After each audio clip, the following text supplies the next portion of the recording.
Hello everyone, let's get started.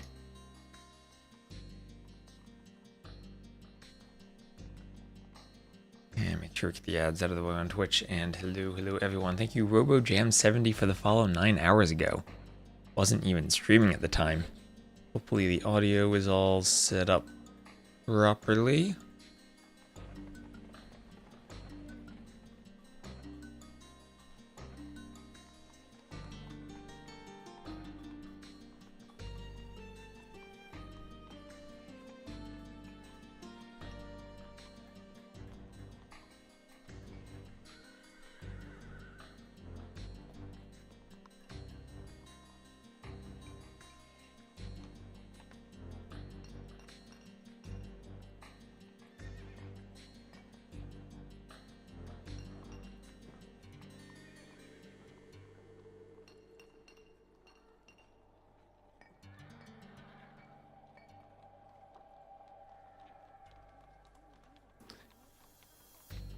And get the drafts going.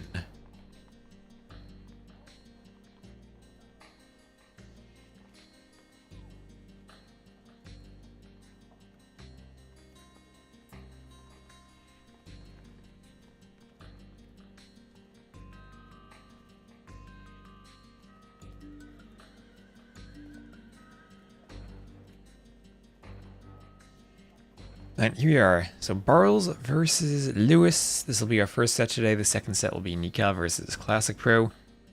And there's also the finals of the Queen's Clash I'd like to cast. I might be doing that as Rex though, because I think they're going to be at the same time as this.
Alright, there's the ads over on Twitch.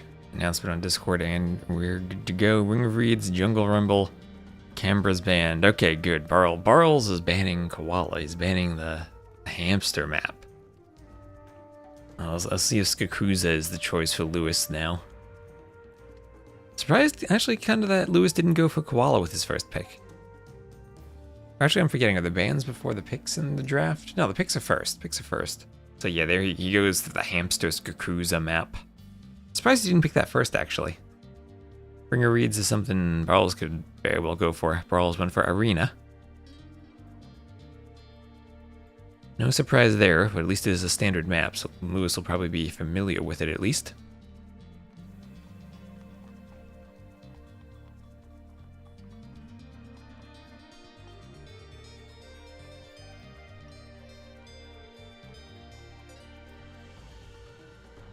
Banning Palisade Socotra.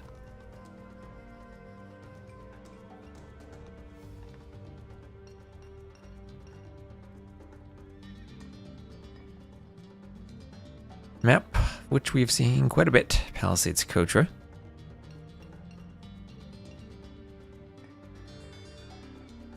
I'm looking through Twitch thumbnails and I'm seeing another Forest Pond usage. Maybe we brought that back for 2v2s from cartographers.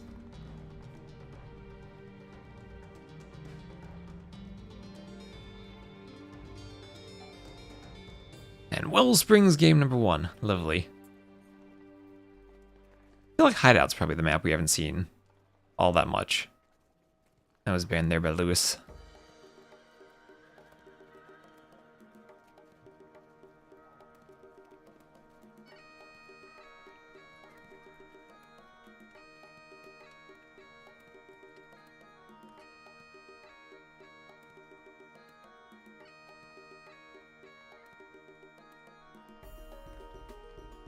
And Red Cliffy, hello.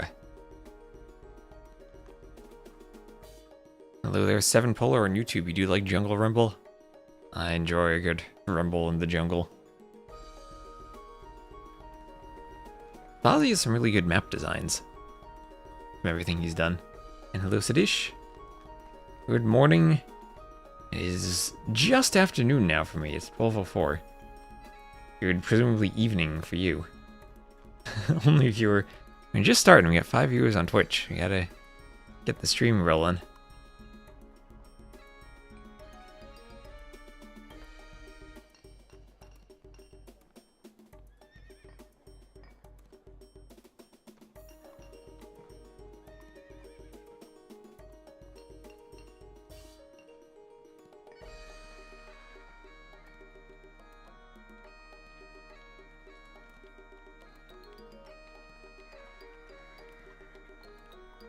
Let me go to my settings and disable the hotkey I have for the cartographer's overlay that I'm not using anymore.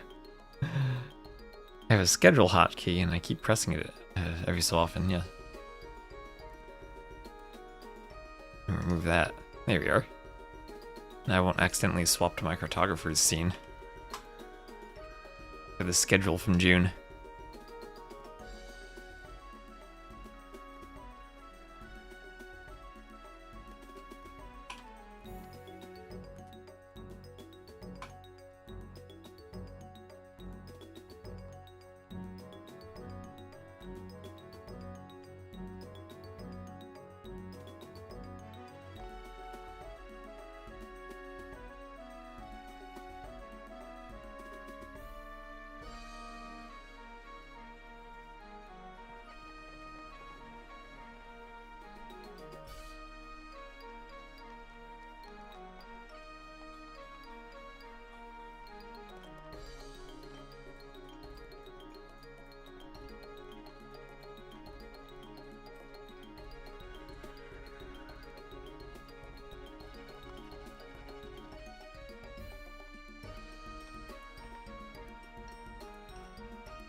Alright, Civ draft time. So lots of bands: Portuguese, Italians, Aztecs, Tatars, Vikings, Cumans, Saracens, Bengalis, Romans, Ethiopians, Poles, Bulgarians, Britons, Sicilians, and Burmese, all banned. And Mongols the first pick there for Barrels, going for them for Yakuza. Malay not admin banned. I'm very likely to see them picked highly by Lewis. And Byzantines, Georgians, Armenians also civs that are popular. Bengali is also a pick. Someone's spamming the 100s on that YouTube button. Bohemians too. How could I forget about the Bohemians?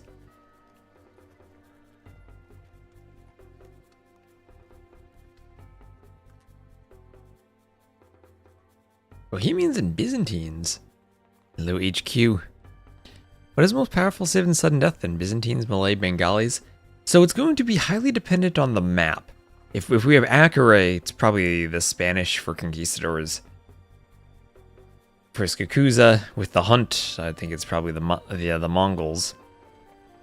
In general, I think Byzantines are great, especially for maps like Canberra where there's some water involved. If we have triple tunnel, then we'll probably see Japanese and or Malay for the fish booming, although Persians could also be powerful there. Georgians and Armenians for fortified church rushes have been really strong too, especially on Koala. The Wave have been highly picked. I still don't know how good they actually are. I guess it depends on the tuning of their special units.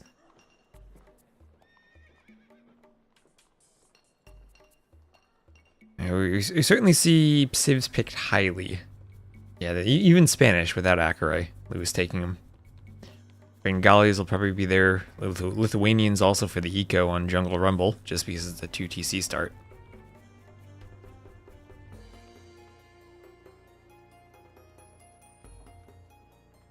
And G-Grady, hello. There's the Japanese for Barrels.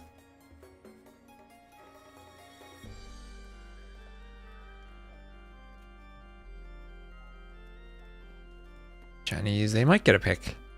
Might get a pick for Wellsprings with the extra vills they have. Gajurs have been picked for Wellsprings a lot.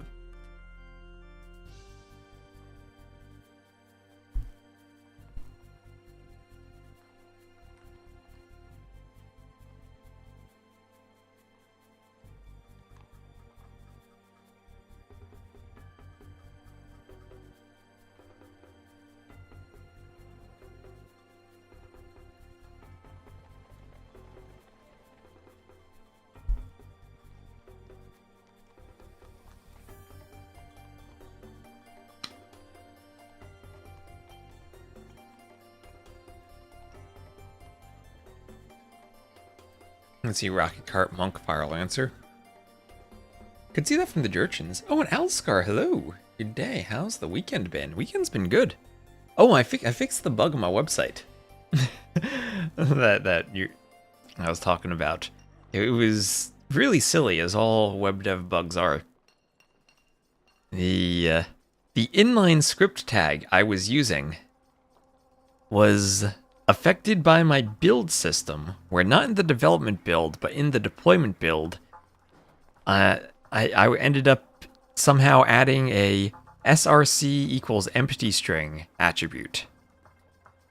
Not in the dev build, so only in the deployment, and that is an attribute that is ignored on Firefox, which still then runs the inline script, but not ignored on Chrome, where it then does not run the inline script and tries to load a script at that URL.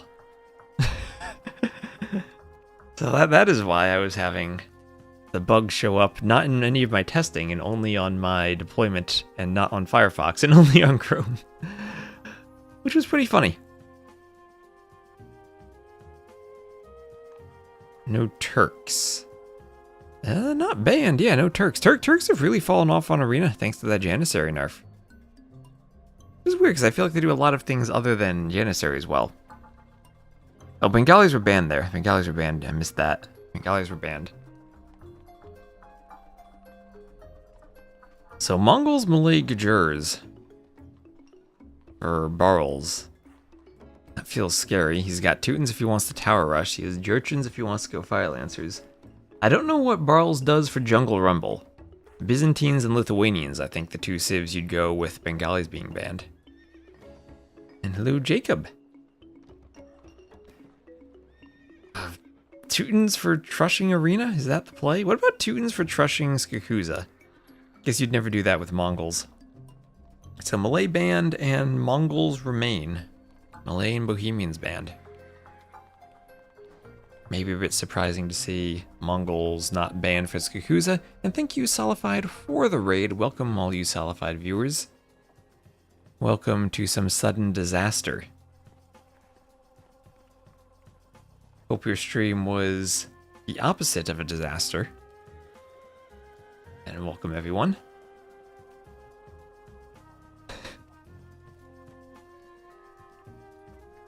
And hello, Subaktiv. Welcome, welcome. And we should be getting started any moment here whenever they get their... Oh, I need to change my in-game settings for casting mode. Whenever they get their stuff done. I was, This is really silly, too, talking about my website bugs. I was adjusting Black Forest, or the next version of Rage Forest last night.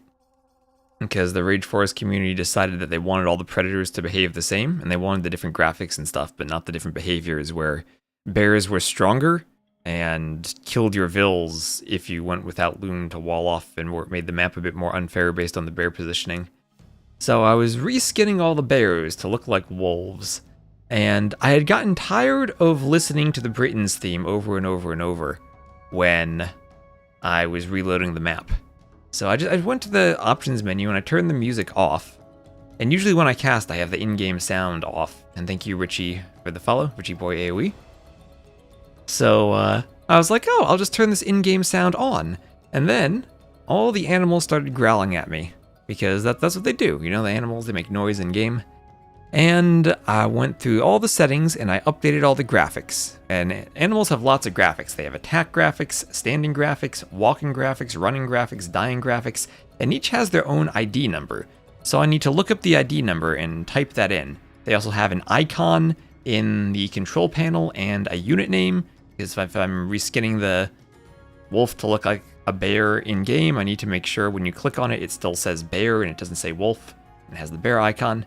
And I got all done with that, all several dozen of the ID numbers typed in for all the predators they've added, since the first game only had wolves. And then I was thinking, oh yes, I'll go update this mod and upload the map.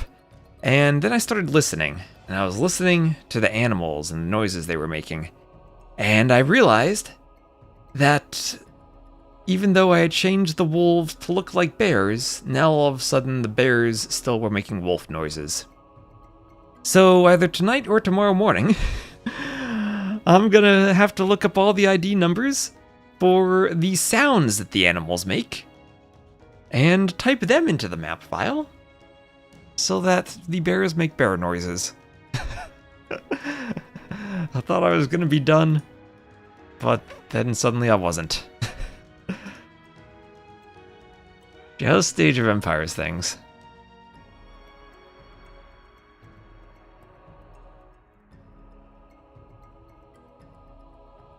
Yeah, work for a map scripter is never done. Bears make AoE music noises, if only. That would be cute. Penguins can make the Age of Mythology victory music. They can make the cat named Mittens. Make a song named a cat named Kittens. Okay, Wellsprings will be the first map. The players are in their lobby. And we're getting ready to go. They drafted rather quickly. Let's do a 30-second ad to reset the counter while they're in the lobby. And we should be good to go. I think that is more threatening. You should give the bears the wooloo noise. Oh my gosh. Imagine that. Replace the wolf is attacking you sound with the you're getting converted sound to troll people. Oh, that'd be brutal. I love the idea.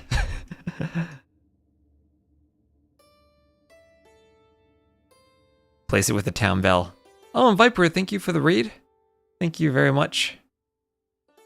We're about to cast Brawls versus Lewis. They're in the lobby now. And welcome all you raiders. We'll have this set, and next up we're going to have Classic Pro against Nicov. We're going to co-cast that with John Slow. And then later today, after all the sudden disaster, we also have the Queen's Clash 4 finals. And we're going to cast those games too. So thank you for the raid. Hope you had a good stream. I was just talking about how I'm making some updates for Rage Forest. And I'm adjusting the animals a bit so that they can be quick-walled like they were in previous patches and behave more like the wolves so you don't have bears that are stronger and stop your vil fights.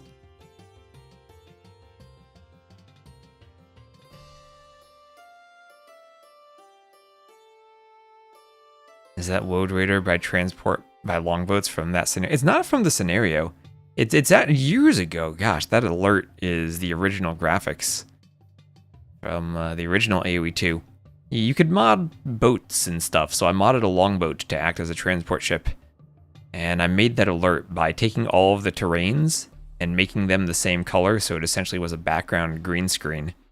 And I just had the longboat drop off units, or drop off the longboats on the coast, and had the longboat drop off the Woad Raiders on the coast and had them run forward. And edited that to be the alert. So yeah, it was a modded longboat to carry Woad Raiders. But, so not from the scenario though. They just had normal longboats there. Had to fight Greenland. Red versus green longboats.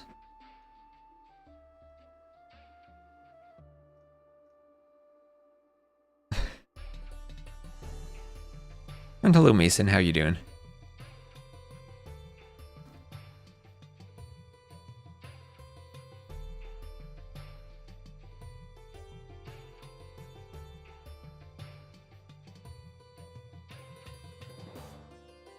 Okay, Lewis pinging admins to double check the settings, making sure they're right. Lovely.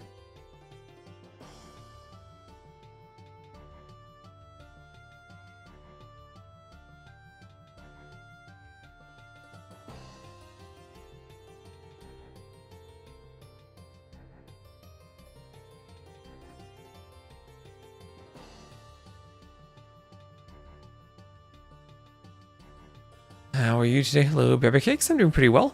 Thanks for asking. How are you doing?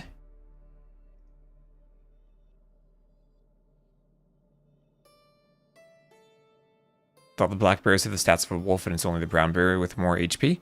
I forget which is which, but some of the bears were buffed. I think the polar bears are buffed too. I know the polar bears have 4 attack, whereas the wolves have 3. That's what I was using in my tests. And hello, Sane Kondo. Ooh, that's, you are sane. You are not like a Malian Kondo with all that extra pierce armor. That is insane. Hello, thanks for coming over from the raid. Hello, Caffeine. You thought what the idea would be for the Cryptographers tournament? I haven't. It would be a good one, though.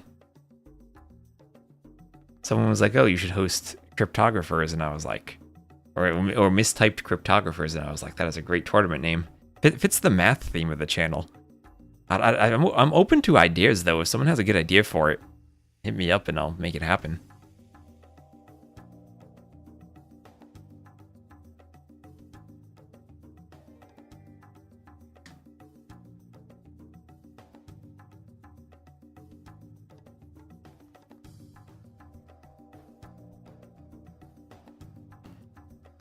Is there any reason for the different colors in the picks and the bands screen? Oh, the picks are red? I mean, the picks are green and the bands are red. Looking at the UI, I realize it's probably horrible if you're colorblind. I wonder how Ornlu actually manages this, because I know he's colorblind. And now that you mention it, yeah, red and green, as much as they're used commonly, have, I guess, cultural meanings associated with them. Definitely can be hard to see. Alright, here we are, into the game. Oh, the unit colors? No, it's just to make him look different. Alright, so Barles here, we'll put him in the red. Oh, the aqueduct is like a little bird drawing. See that maybe more like in the mini-maps, little bird has little wings. Like this is how you draw birds. Anyway, we will have Barles as the red Gajurs to the west and Lewis as the blue Inca to the east. I think Ornlu just suffers. That's how he deals with it. Oh no. You're super colorblind, but it's fine for you. Yeah, I know there are lots of different types of colorblindness. I know I need to go to the eye doctor soon and get glasses for actual blindness. I can tell my eyesight has been going down. So, the aqueduct. What is the aqueduct? On the end of each aqueduct, you have 30,000 food in a shorefish. So players will mill that right away. The Gajur player will take the aqueduct, and they won't need their sheep, so we'll have a very clean start, not needing to take any of their sheep. And thank you, Sago K22, for the follow. The aqueduct itself does serve as a wall, even though there clearly are arches that you could walk underneath. You can't pass it. You can't pass it. It is a Gaia unit, so just like on the wall, villagers repair it, but military units attack it. And if any one segment is destroyed, then the entire wall explodes. And when it explodes, it takes nearby wall segments and nearby trees with it, so it opens a path to your opponent's base. This tournament is sudden disaster, and it is sudden death, so you have one town center, you can't build more, and as soon as this TC is destroyed, then you are defeated. And opening a path into your opponent's base, for petards, or for a castle drop, or even for Gujar siege elephants, can be a very nice strategy on this map. Lewis may be a bit unfortunate that his boar is forward. I think, Barles' 2 boars are over here kind of forward too. I think ideally you have your boars in the back, and then you save them for later so that whenever the aqueduct is destroyed, you still have more of an eco.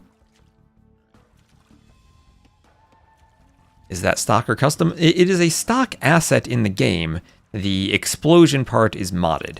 Oh, also, when it explodes, it removes the fish. So you have 30,000 fish, that's really, or 30,000 food on the fish, that's really just fish until the aqueduct explodes. Now, considering this explodes, I guess this probably isn't water in the aqueduct, and I don't know if those fish are safe to eat. But both players are going to go for it here. Yeah, Gujar siege elephants are very strong.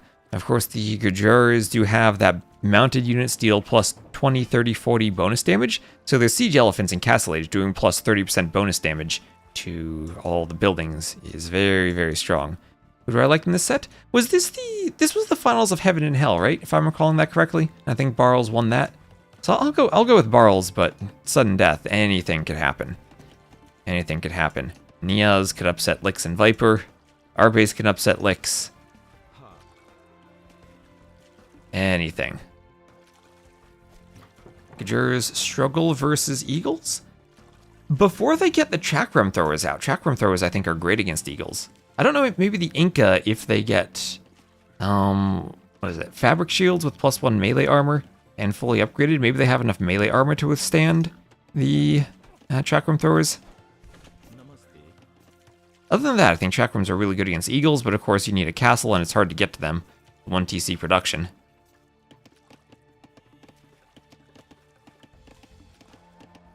And we did see a couple of games won by Gajur's Siege Elephant pushes, but I think players have gotten wise to that now. We saw that happen in the early rounds. Of course, Arbase did win one of those pushes against Lix. Also, you'd have the interesting fact that since this is a wall, it does separate the map into 2 halves. So your opponent could be going for a tower rush or pushing you down here, and you kill their scout, and then they're none the wiser to the elephant rush you have coming from the other side.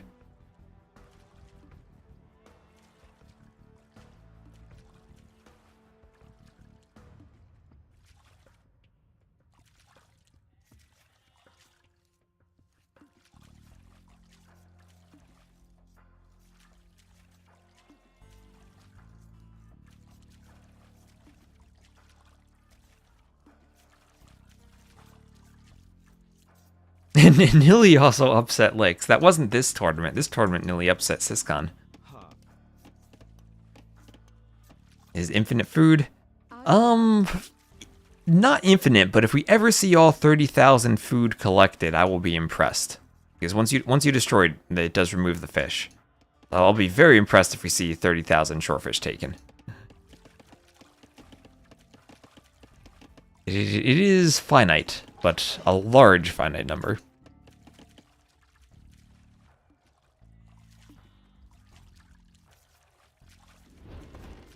So I wouldn't mind seeing additional mills around this, maybe. Those mills do have to walk a bit. I wonder how much that does affect the efficiency of this. the efficiency of walking an extra tile to drop off your shorefish. You could surround this with 3 mills, I think. Yeah, Gajurs also do have a pretty good monk tech tree for the Castle Age. They have all the Castle Age upgrades, but kind of a similar situation to the Turks. They lack block printing, so their monks really fall off an imp.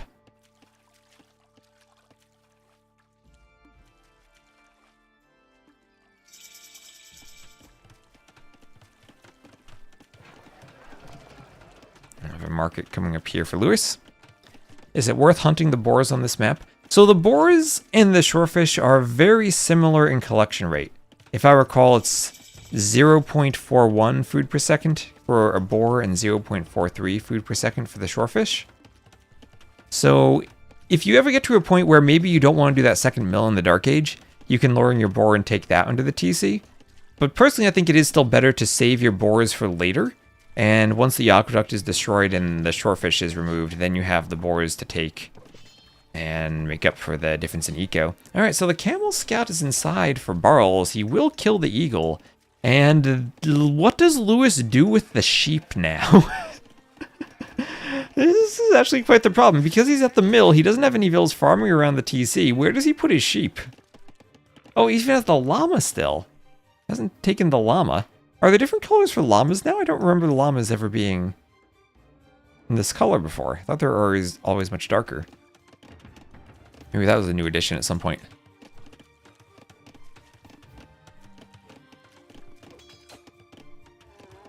Okay, Camel Scout on the wood line. Vil could try to wall it in, but nasty micro there from Barles to ignore the villagers.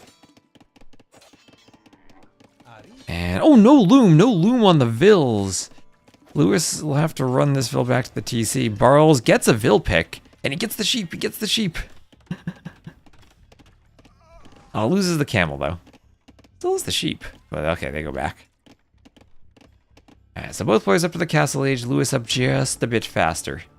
by about 1 vil or so. 5 seconds of vital TC for Barls, but that's all.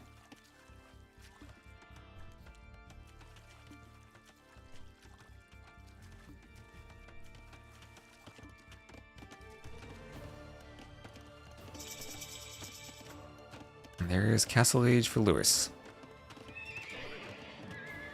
A stable going up for Barls.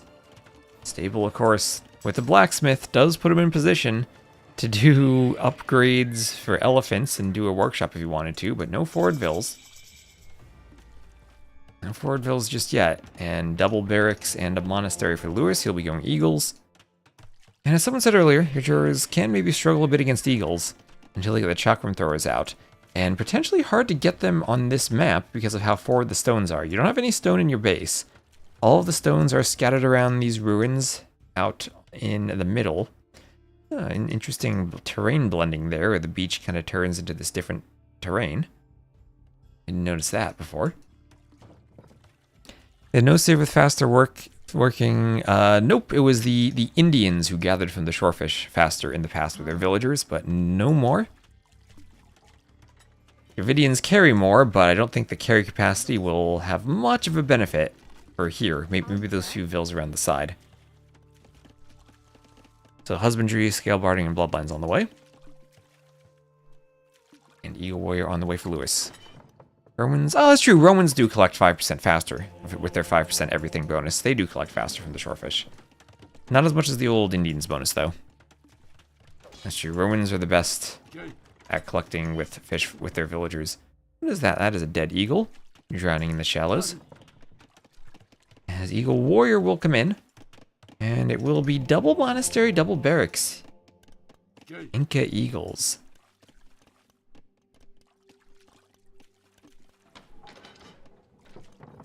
Well, the sheep get captured because they can't escape anyway. I mean, I guess that's true. There's nowhere they're not going anywhere. They're not escaping. Love the look of the Eagle Warriors. Admire them in all their majesty. It's a miracle all the fishing nets don't get tangled. I really gotta know how to fish properly. There's a lot of light cav now, 7 light cav for Barls. I guess the stable play, thinking maybe it would have been better to go pikemen than knights for Lewis. There's a lot of light cav out. And, well, I think Lewis, if he gets enough eagles, wins against the light cav, not in those numbers. Remember, just like scouts, eagles do have conversion resistance, so good at stopping relics from being collected by Barls. And there's armor and squires on the way, so Lewis investing more into the eagles. But there is a forward workshop from Barls, and he's thinking, no, that's too many eagles for a forward workshop there. Monk will be walking around the gate, as that is now the 3rd relic being brought in from Lewis. The double monastery is paying off in terms of relic numbers. A scout will run past the monk down in the south. You like light cav against the eagles, really?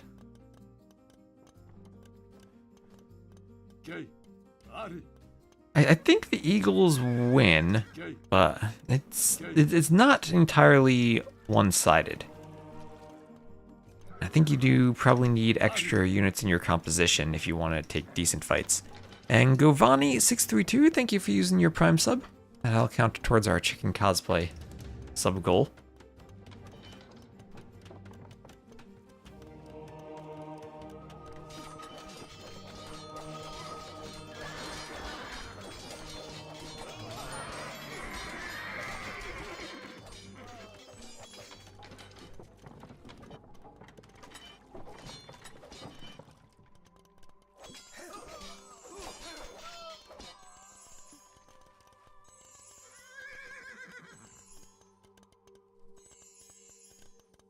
Monk will come out here and heal the light cav.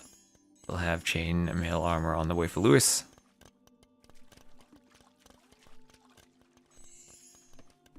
And, well, Shravamtraders now. I guess they'll be slightly better than light cav against the Eagles. Not as much HP, but faster and 1 more attack. Same melee armor. So what matters? 5 HP or 1 more attack? That's the difference between those two there. I guess maybe cheaper on food, they cost a bit of gold. Now more armor for Lewis. 1 eagle converted. Eagles with the most different types of bonus damage?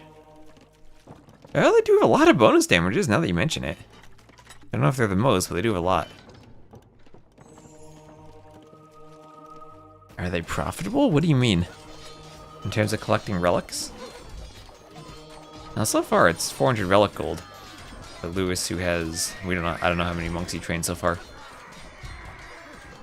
And also the cost of the monasteries. He's gonna take a big fight in the middle with the eagles, and well, this is why I like eagles. You get enough eagles out, and suddenly you clean the army. As scores flip back and forth right away, but Barles has to come back. In terms of unit conversions, yes, they are profitable. I mean, think about just converting an eagle. That's 50 gold that you then take away from your opponent and give to yourself, plus a bit of food, plus the fact that you are now decreasing their army and increasing your army. So from that point, even if you lose the monk, it's worth it, I think. The defensive castle from Barles. With the castle, he can right-click the aqueduct whenever he wants and shoot it down. And he will be going for chakram throwers now. And Vil count's still pretty similar, a bit more idle TC time for Lewis and 1 extra kill for Barles, so 44 to 42. No players really doing their eco upgrades, just double bit axe for both of them, no horse collar, no wheelbarrow. And if you're not seeding too many farms, guess it makes sense that you might skip horse collar and even wheelbarrow, since it is mostly effective for farms. Right now though, Lewis is attacking the wall, so good time to start doing horse collar as Barles is doing it and seeding farms. Since you won't be able to rely on that shorefish any longer. Once the wall goes down. I guess there's still a little bit of a while before it goes down. Oh, Lewis building his mining camp right next to the aqueduct that he's actively destroying. Now, will this damage the mining camp if it's directly adjacent? Will that take damage? There's a ram push. Lewis still blissfully unaware of the castle, lurking in the shadows of Barles' base. Okay, will this be destroyed? Aqueduct goes down in a fiery explosion. Okay, doesn't destroy the mining camp, but does 800 HP of damage to it. Well, I guess 1 HP is all you need, and 200 times that is still what he has.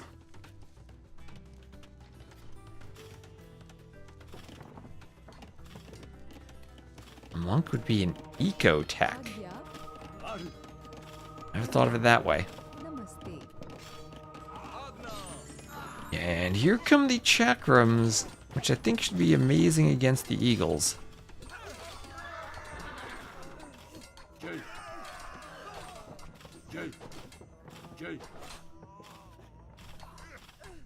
I know years ago in Chris's book he did that cost-benefit analysis of adding more numbers versus researching text because you're competing on that with the time and the resources.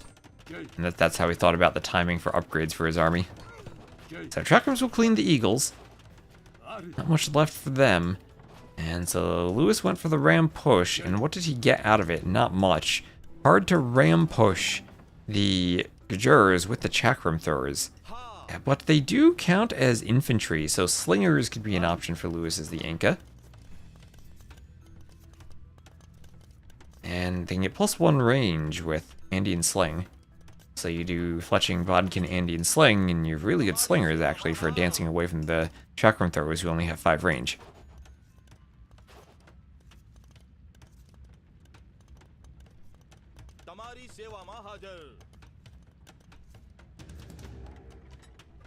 Armored Elephant from Barles. Still thinking of that Armored Elephant push. Lewis did patch up the hole he made in his own walls from that destroyed aqueduct.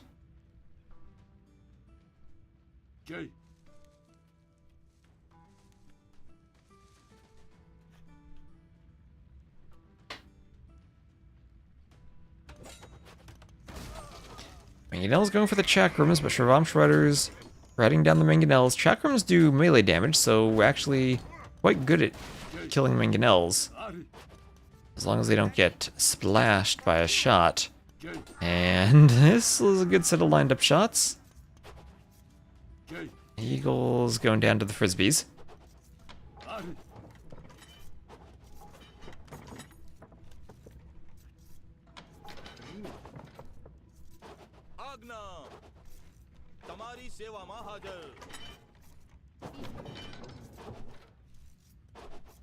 And will the chakrams go in? They will go in.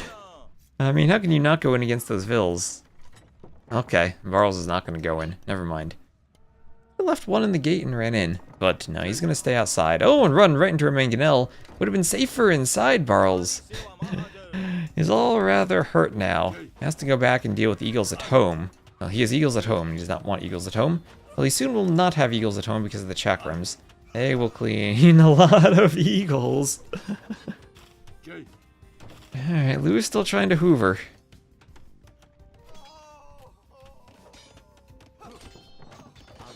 With the chakrams, I don't think this poses much of a threat for Barles at this point. He is down by 4 vills though. The Eagles have been doing a bit of raiding. But the KD very heavily in his favor.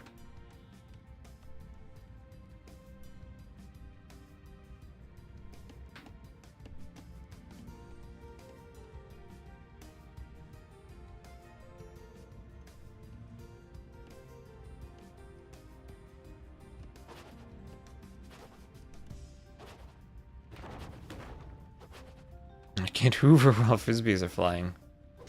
Very true. Imagine if they had +2 attack. Imagine if they did have +2 attack, because the Eagles do have their 2 armor. And right now it's 3 + 1. So that'd be from 2 to 3 attack. Pretty darn big difference, actually.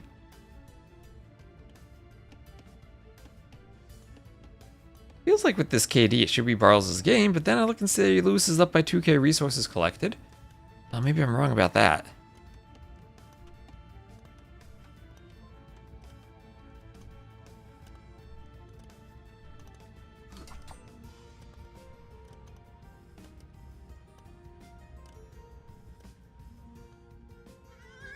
Barles down in the forest to the south.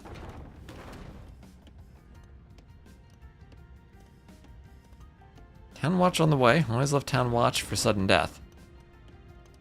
No petards from anyone. There are a couple of elephants there in the workshop. Mangonel Eagle against Chakram Thor. I wonder what Lewis's endgame here is, because with that castle up, I don't think he can push. That boar will just be sitting on the farms, hopefully not ruining the crops. Not rampaging through the fields for Barles. I wonder if it does block the vills who are walking around and pathing on the farms subtly. Maybe. Ooh, nice mangonel hit from Barles as he gets out of the workshop.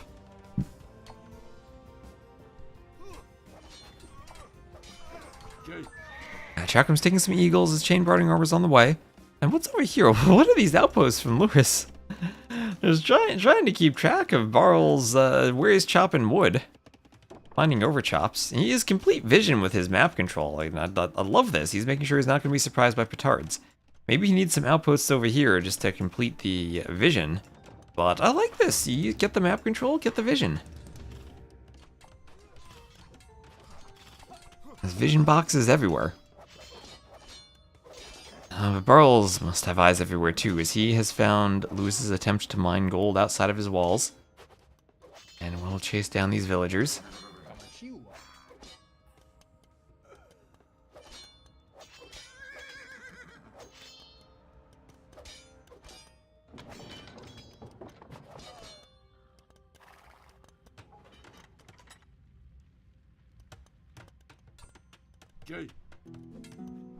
University up, and Chakram's coming forward to hit the Eagles.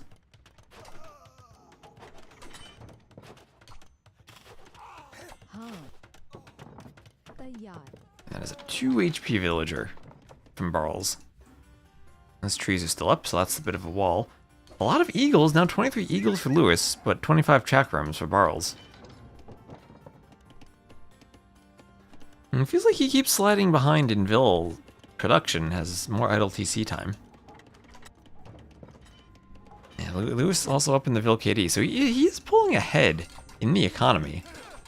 And can he figure out what to do in this Civ matchup? I still think slingers could be nice here. I don't know if I've ever seen that, slingers versus chakrams. But based on the attack bonuses, I would think it's good. So Barl's not microing for the moment. And as soon as he micros, the Eagles will be toast. And looks like he was microing at the front, though. Trying to pick off mangonels. Chakrams could probably take out that workshop fairly quickly, too.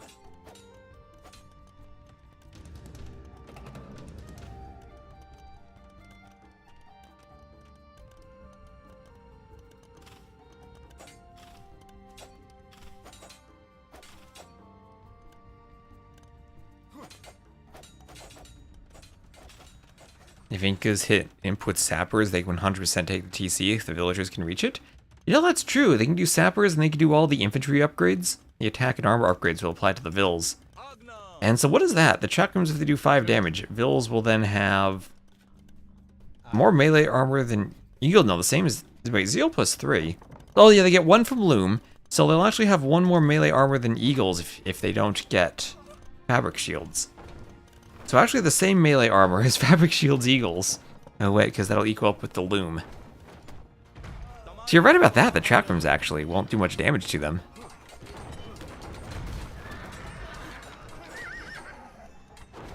Yeah, because they're not going to take the infantry, well the 0 infantry bonus. Does Elite have 1 infantry bonus? Yeah, actually right about that. Inca Vill's sniping a TC, not something I had thought of, but could be a possibility.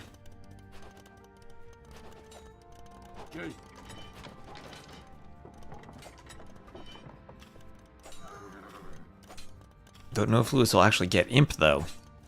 He is really struggling to find a way to take fights. Now, 130 to 90 KD for Barles.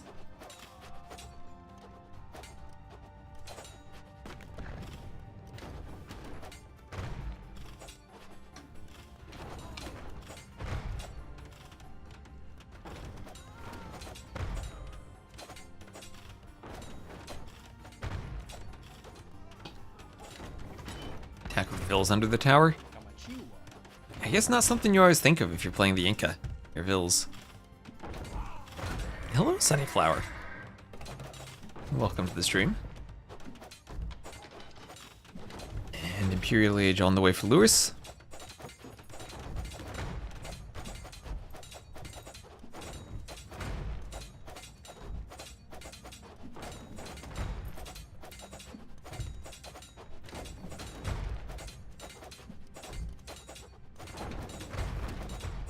And ooh, defensive Mangonel, but that Mangonel's on the hill. That goes down. We'll have 111 HP there as the Elephant has to run away. And Magnet Mood, hello, hello.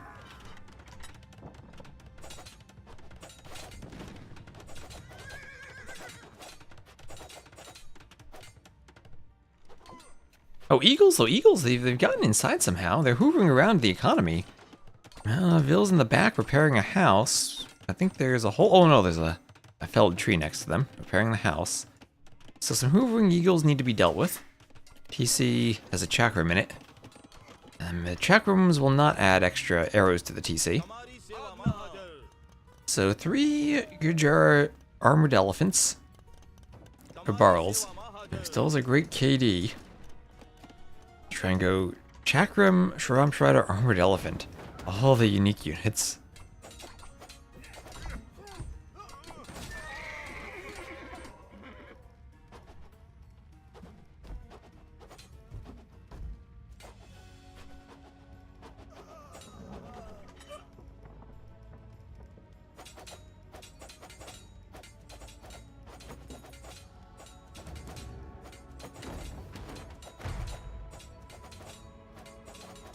You need to finish off that mining camp that the aqueduct originally damaged.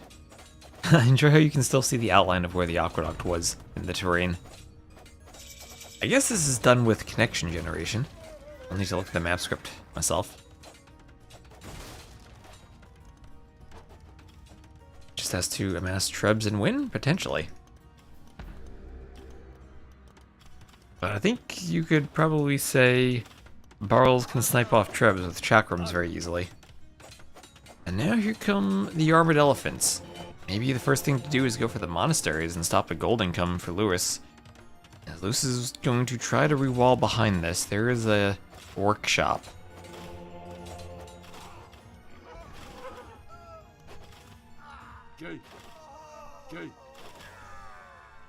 Okay, and right now Lewis, he doesn't have a castle anywhere. Oh, wait, he does. He does have a castle.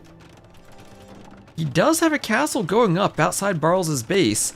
So Castle takes out the gate, Trebs go in. This could be a risk for Barles. At the same time, though, his armored elephants are getting under the TC.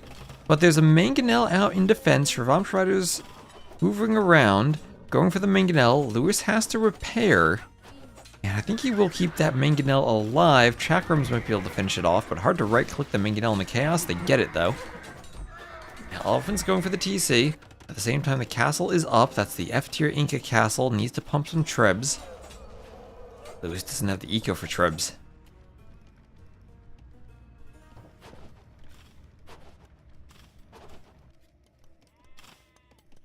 Ballistics for Barles. What's that going to help with? TC's. Does the TC get ballistics for sniping petards? It is just going to be Trebs. I think the castle needs to target the wall rather than the houses over there. Make sure the Trebs will be able to be deployed. And Lewis losing his economy. He's losing tons of villagers here. Still up by 12 vills and up in age, though. Despite the impressive KD from Barles being about 50 KD in his favor.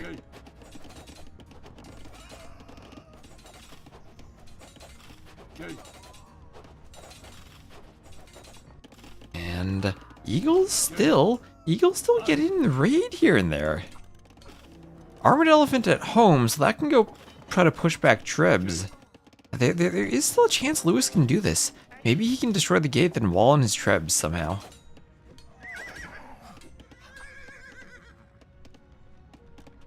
So Lewis losing vills, but Barles losing vills too to all of these Eagle raids. This hoovering from Lewis constantly in Barles' base has been devastating for Barles as Lewis now takes a score lead. It looked like Barles was pushing, maybe getting ready to finish the game, but Lewis defends. Defends. I need to cancel Eagles for more Trebs. I don't know if he has the ability to hold the area by the castle even without Trebs. There's some vills that'll go down here. Okay, nice Shravamshrider raid on the Inca vills who still need their final armor. Elephants come for the castle now. More Eagles on the way over.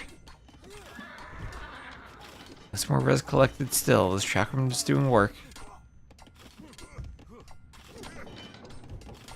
There are the Trebs. There are the Trebs. The armored elephant not in position to stop the Trebs.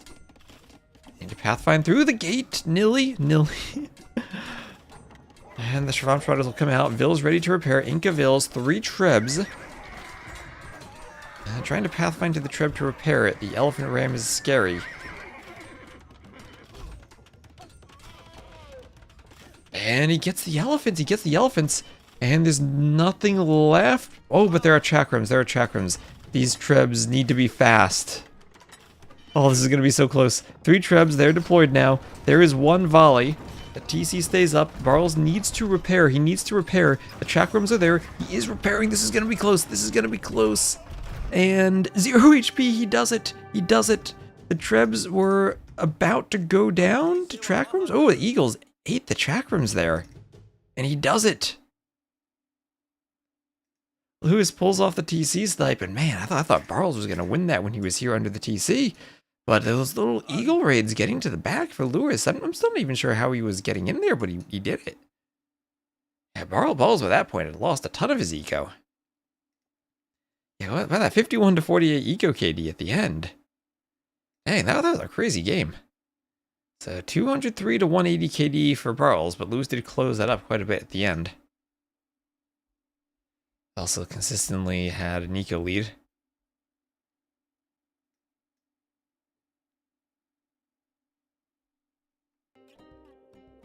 Here we are. Lewis takes the game.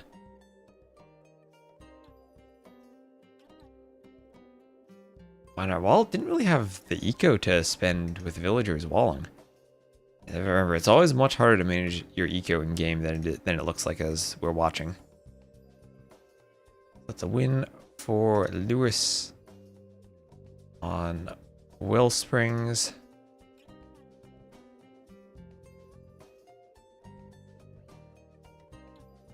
Using the Inca over the Gajurs.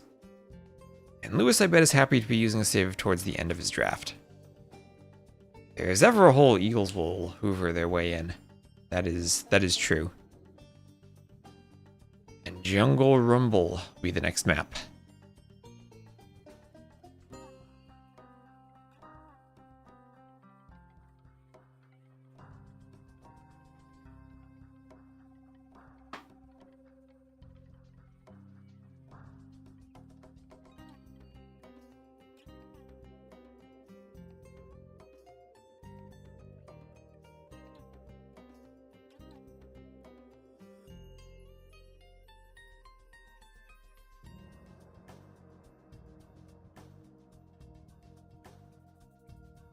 A small wall on the top might have saved him. I guess they got in the trees in the back somehow.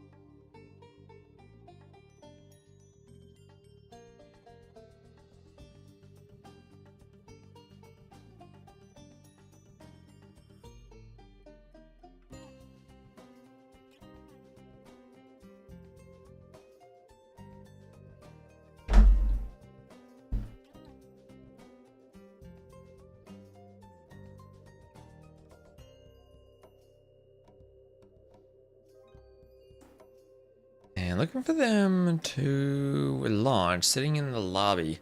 So Jungle Rumble, 2 TC start.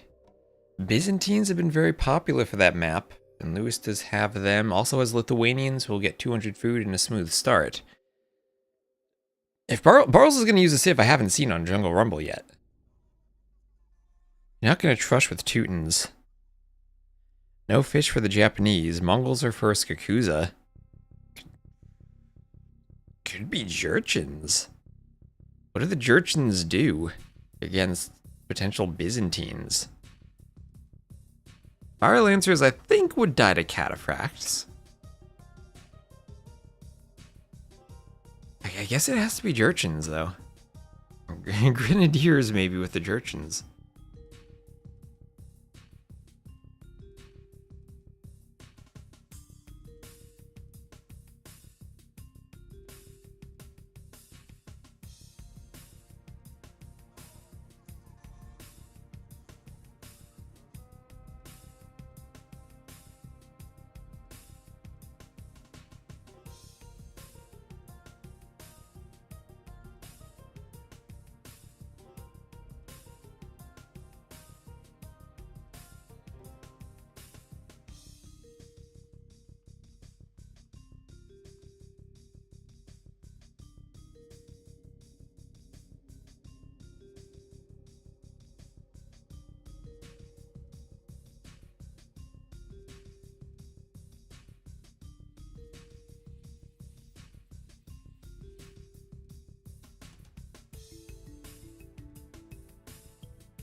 Trick is to win before they get to the Cataphracts.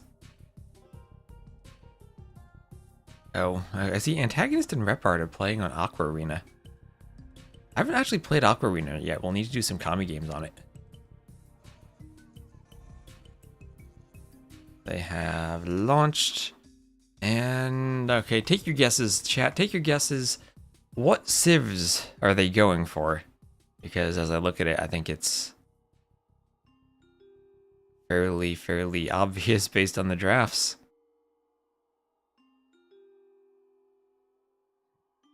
Way Koreans?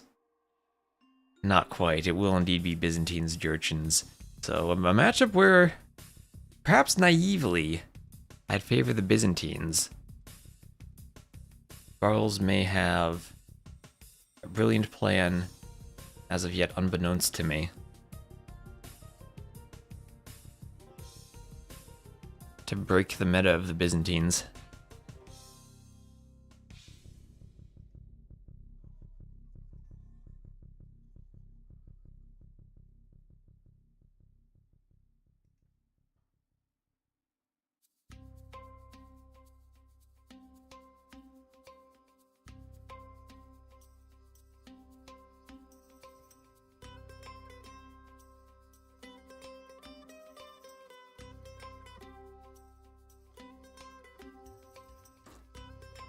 Cunning plan, one so cunning as to retain tenure as the professor of cunning.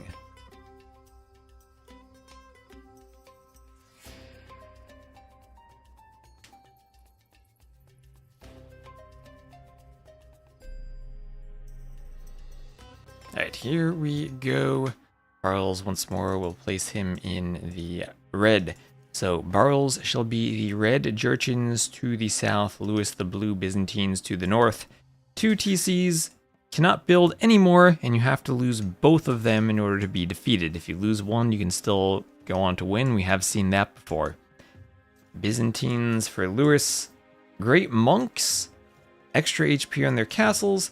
And, of course, the cheaper Imperial Age. Well, extra HP on all their buildings, but the castles and the TC and Sudden Death are the ones that matter. Can go Skirm. Skirm's OP. Town Watch, Town Patrol, also great for spotting petards early on.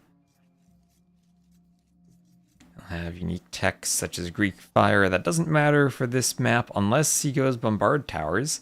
More Blast Radius, that could be interesting. And then of course the monks, they heal faster, so no herbal medicine, but Byzantines make up for that with faster healing monks. The Jurchens, I don't even know, with the hunted animal and livestock don't decay, I guess that helps their start a bit.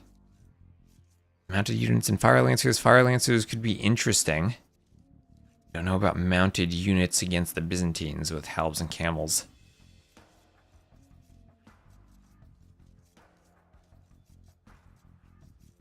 Grenadiers could be the unique unit. Or, no, I guess they're not the unique unit, that's the Iron Pagoda. I don't really see those too much. It's more Grenadiers from the ranges that I see a lot of these days. And usually we see a fast castle on this map, but I have seen fast feudals work. It is almost Michi on the outside, but almost Michi and Michi are very different, where there are 2 very small gaps on both sides where if you walk through before your opponent walls, you can sneak, especially if they wall and think they're walled, but they're not.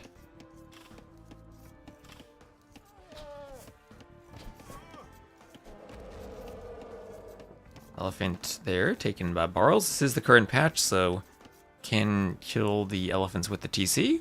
You see a slight villager lead for Barles. Lewis has a bit more idle time. I would think maybe the hunt bonus does help out, keeping the TCs running.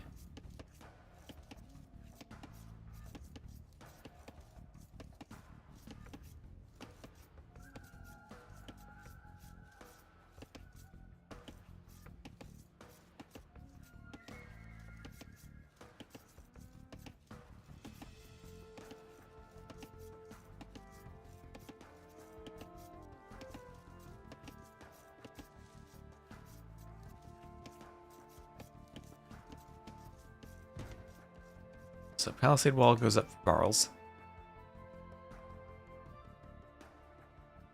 Nothing there that's going to stop it. Sheep for Lewis, scouting really far away.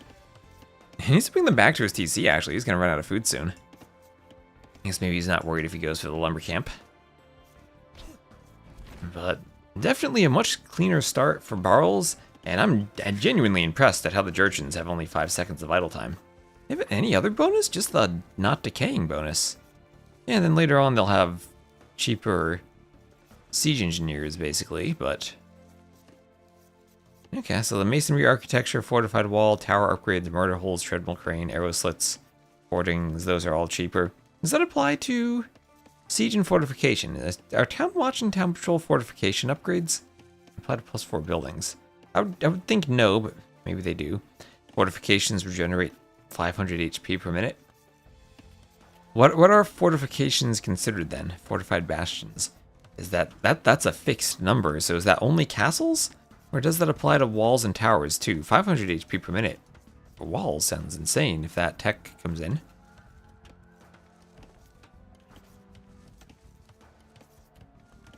Not even that expensive.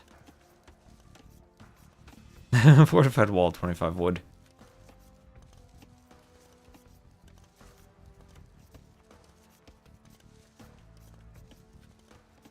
So anyway, player is doing what we usually see. House wall on one side with a far wall on the other side. Can be difficult to get two walls up at the same time, and also leave you vulnerable to sneaks if you don't scout behind them. Fully healing palisades in less than half a minute. But I guess you can't get it in Dark Age, so yeah, half a minute for 250 HP. I don't actually know. I don't know what fortifications means. Well, maybe we'll find out this game if he does it. Other unique tech, of course, is the one people probably know more, the Thunderclap bombs. It's the one they produce extra explosions with their attacks. That's the main reason you'd get it. But they also detonate when defeated, so it's like the martyrdom perk from COD 4 when you drop the grenade when you die. I don't think you can just wall Byzantines out. That's a lot of houses. Fortified bastions. Does it affect the town center? Oh, that sounds crazy. That sounds crazy if Barles can do fortified bastions and get his TC healing.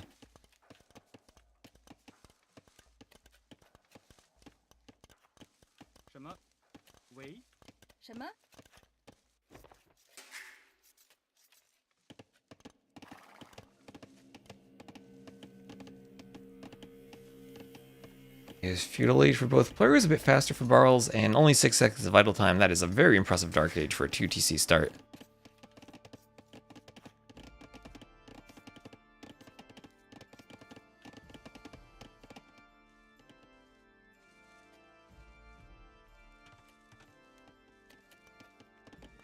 Yeah, I mean, Byzantine HP will make them tank an extra trub shot or two once they get up to no masonry or architecture, but 40% hit points. I think it takes like maybe 9 trub shots to take out a Byzantine TC. It's not that impressive in the Dark Age, but by the time you get Imp and trubs start popping out, it really helps.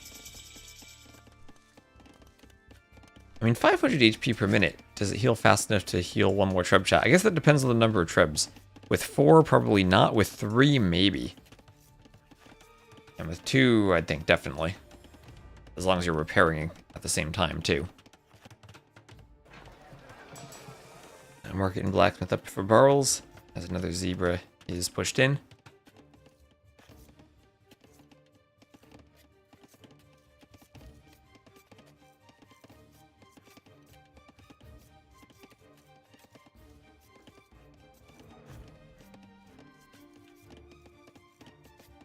And Castle Age on the way for Barles.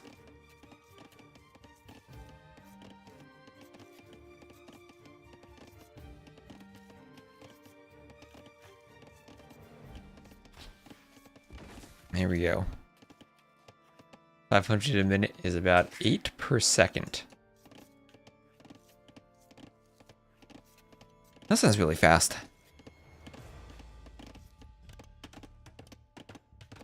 So forward walls from Barles, no one managed to do a sneak on this map. And Barles will have all 4 of the relics. And I'm looking for what this Jurchen's plan is.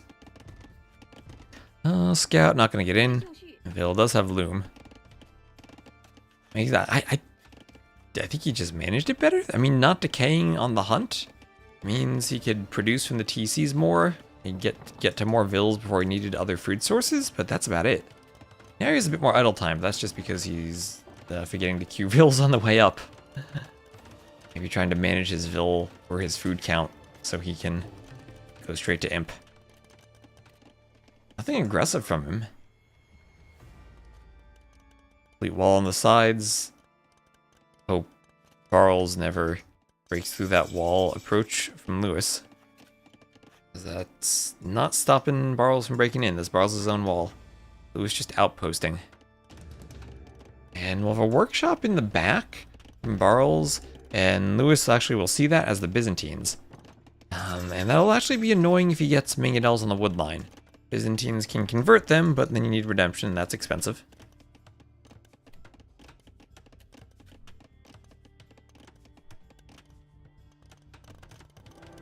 And we'll have a castle going up for Barles right in front of his TC. And straight up to Imp. Okay, so Barles has definitely practiced this build order with the Jurchens. One minute of idle TC time and he's up to Imp. Insta Imp, just add water. No, don't add water to my jungle rumble. I don't want to see fire galleys on this map.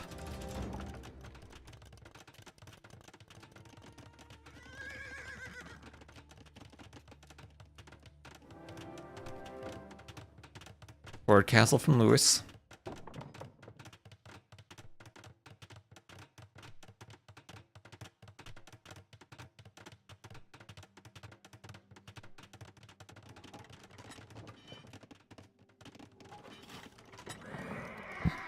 And Lewis will lose the inside scout. At least they'll know there's a castle there. Let's admire this castle architecture for a while. I like this castle, the Jurchen's castle. Never really paid attention to it before because we don't really see them do it. Usually it's Fire Lancers and Grenadiers in the Castle Age. But, okay, I like this one. There's a nice little area up here. And in the back a bit.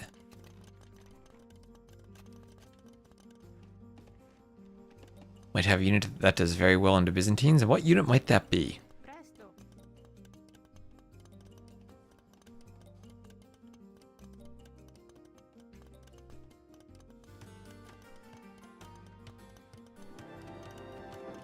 So here we have 2 minutes slower to Imp is Lewis as the Byzantines.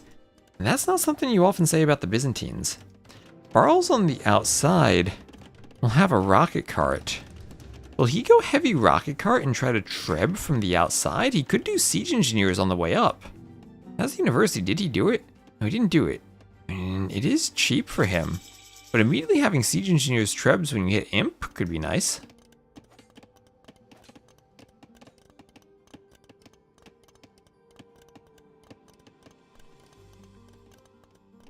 Okay. So, Cataphract for Lewis, scouting the map with the Cataphract and more outposts. Lewis really liking his outposts today. And there is heavy rocket cart. And it will be now a defensive castle from Lewis. So, how much does Barles actually need to cut? He doesn't want to cut all the way through. That'll let the castle kill his trebs, and he doesn't need to cut that far anyway. Want to cut enough, we'll see the range circle. You might have to treb this down before going for the TC, even from the back. At least it does force the castle in the back from Lewis, one forward, one back.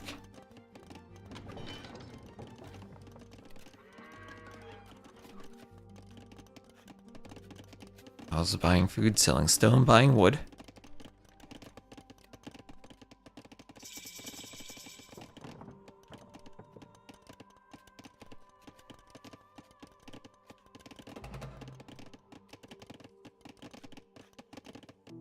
Here's chemistry on the way for Lewis. And, oh, where are these vills going? They're all going to gold. They're all going for gold. Oh, on the outside, Barles is pushing on the outside. How did he get there? Wait. Oh, he cut through the middle. He cut through the middle to the outside. Okay, and he's going for the TC on the outside. Okay, heavy rocket cart cuts through the forest, and he's going straight for the middle. He's sending the vills, too. Someone wanted to send the Inca vills last game, while Barles is sending the Jurchen vills this game. Okay, so he's getting one of the TCs, getting that no problem. Okay, I hadn't seen someone do this, cut through the back, but yeah, that's perfect. Completely negates any type of walling you'd do.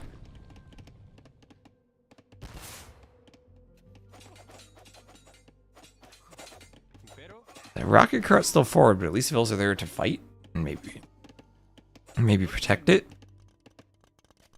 And you know, if Barles controls the outside, he can chop through the forest over here and go for this TC. Oh my gosh, this is a masterpiece. This is a heavy rocket cart masterpiece. How much does he actually need to clear from the forest? Can those trebs hit the TC? Bills are there to repair. And they can, and Lewis can't get out to stop the treb with the cataphracts. Oh, this is brilliant.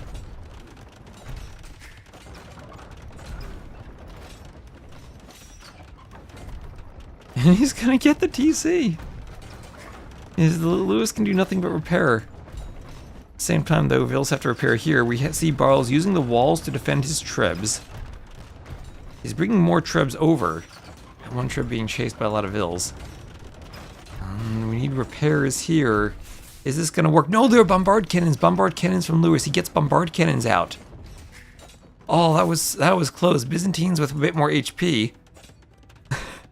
And the cannons will keep the trebs away. The cannons will keep the trebs away. Oh, does he have... He doesn't have siege engineers. If he had one more treb and siege engineers, maybe. But at least for the moment, the masterpiece is thwarted. He didn't want to go for this castle. An attack on Barles' castle. Yeah, Barles is walling that. I mean, he's repairing that. Has some Vils and an Iron Pagoda out attacking the trebs. And that castle will go down.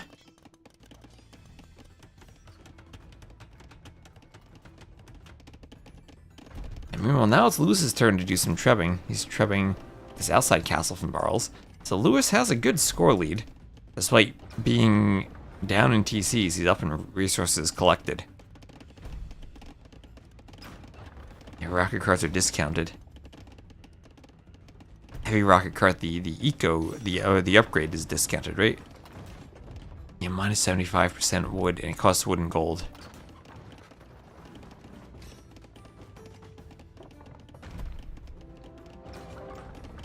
This castle will go down. Barles has now lost his ability to snipe. Maybe he should have just tried to cut all the trees in the back, stop Lewis from having a wood line. But Barles loses the castle. He'll have a workshop in the middle. Still a universe where Barles, he can do bombard cannons and siege engineers. Gets enough bombard cannons on the outside, he chops through the wall with a heavy rocket cart and goes in towards the TC. Even chopping back here.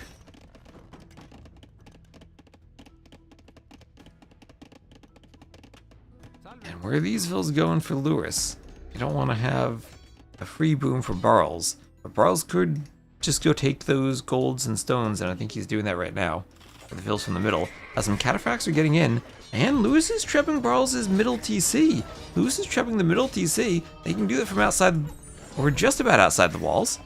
And I think this TC will go down.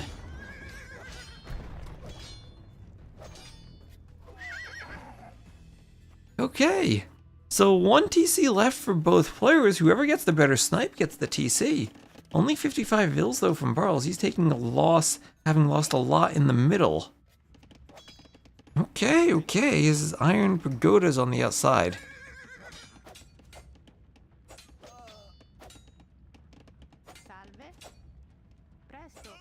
Some low HP Vils, and they go down. So the forward Vils from Barles go down. Alright, so yeah, 4 trebs, 6 bombard cannons. And Lewis is ready to deploy. And he's going to try to cut through the forest.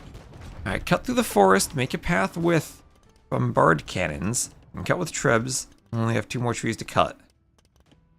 Then use cannons to keep this TC safe. In the north, Barles sending a lot of Vils. He'll try to kick Lewis out of here.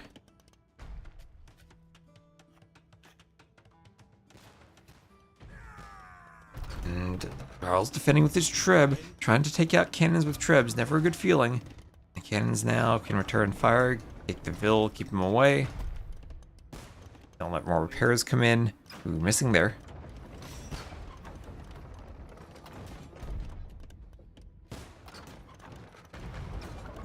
And what is this? Vil's on the outside from Lewis. Lewis getting in on the Vil fights. Oh man, I thought that Barles was going to do this with that outside castle and the treb push, but no. Lewis playing amazing. Maybe Byzantines are pretty darn strong. And now here come the cataphracts. Barles not there in time to wall. Cataphracts can spread out and kill the walling Vils. Stop the re-walling.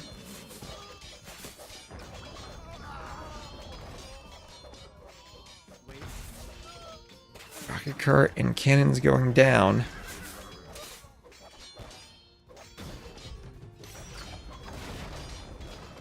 Treb goes down, and I think this is it for Barles. I don't see what Lewis can... I don't see what else Lewis needs. Yeah, Barles will call it. Lewis goes up 2-0. That was crazy. was absolutely crazy. That's 35 to 63 on the KD for Barles. Lewis 60 to 32. Barles had a plan, but just couldn't execute it. That was so close to working out. Man, I don't know. Obviously, I don't have the feel for the economy, but you look at him and think, a couple more trebs, earlier siege engineers before you go for this, and it works.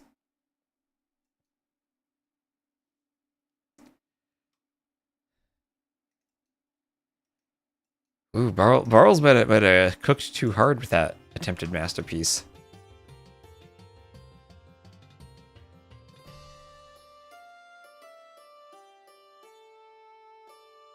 I love the different strat, though. That now Lewis is up 2-0. Oh, maybe we'll get Arena for the next map if we're lucky.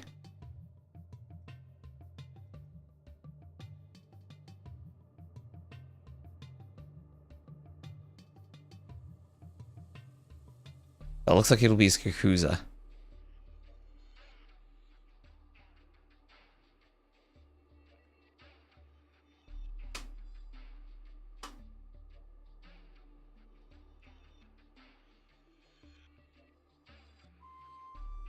What if we went for the middle TC first? Maybe that could work too. I think Lewis was more aware of the middle TC though, because of that castle he did in the back once he saw the workshop. A town patrol for Byzantines paying off for him, so he scouted it.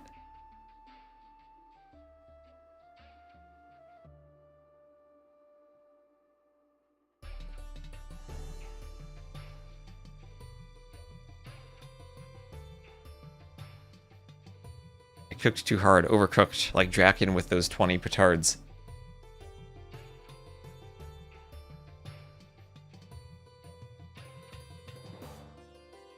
I think Wei are extremely OP.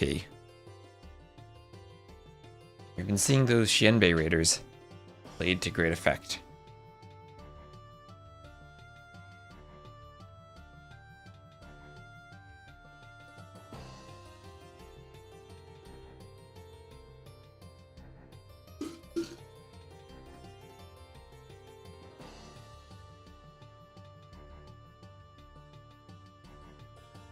Pull ahead safely with 10 vills, that's true too.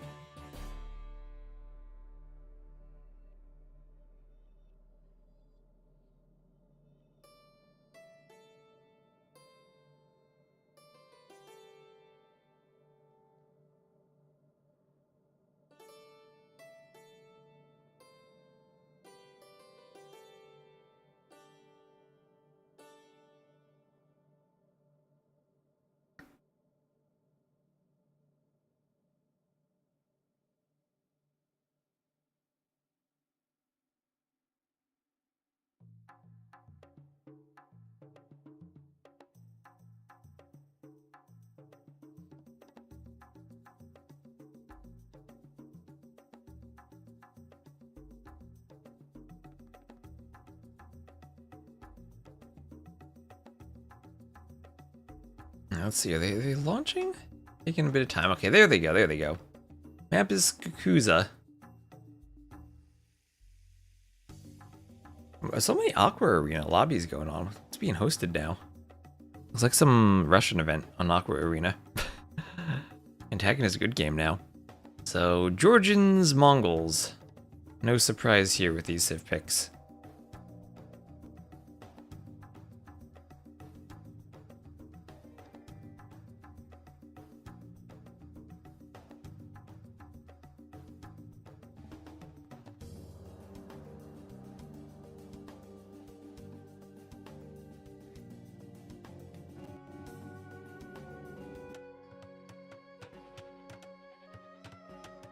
Alright, so we will have Lewis playing as the Blue Georgians to the west, and then Barles as the Red Mongols to the east. Alright, Zebra getting a bit of a push here. Bit of a push. And right away, Mongols. What are they going to do? They're going to collect from Hunt 40% faster. Also more light horsemen HP for scouts and steppies. Okay, this is a Zebra getting pushed in.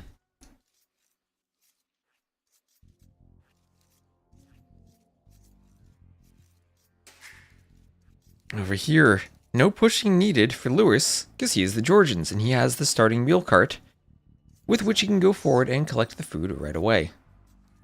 Food prices, Mongols can even sell the food if they control the middle for some gold if needed. You know, that is a good point, because your golds can be exposed in the back because of how much attention you put to the middle. And you could play full middle. I mean, there are baobab trees here. Not that much wood on them, but I mean, you could go there. Yeah, and that's true. Like, if you have big vil fights, you can take the brief pauses between the vil fights to hunt. Even more gold permitted. Play Mongols as though you were Saracens. Selling the food for gold.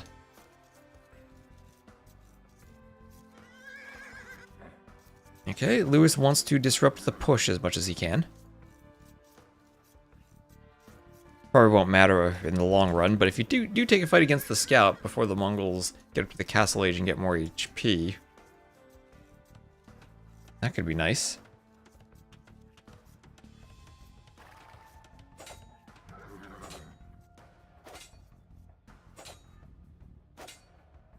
Vil comes over, and that scout will have to go away.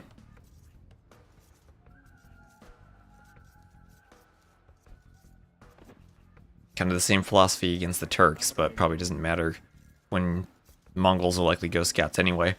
And now the question is, will we see Vil fights? Because we have Loom right now from Lewis. Will his goal be to Vil fight the Mongols and not let the Mongols take Hunt? And then, as you wrote in the chat, take the zebras in between. He's going for it. He's going for it. Okay, scout HP the same for both. He's going to take the Hunt at the front. One more ostrich being pushed in from Barles. This Hunt will decay. No Georgians on this map. And maybe this is the play. If you get to fortified churches, I think you're doing really well in the Civ matchup. But that requires getting to the castle age. It might be hard to get there. I don't know what's better, faster attacking cav archers or healing cav archers.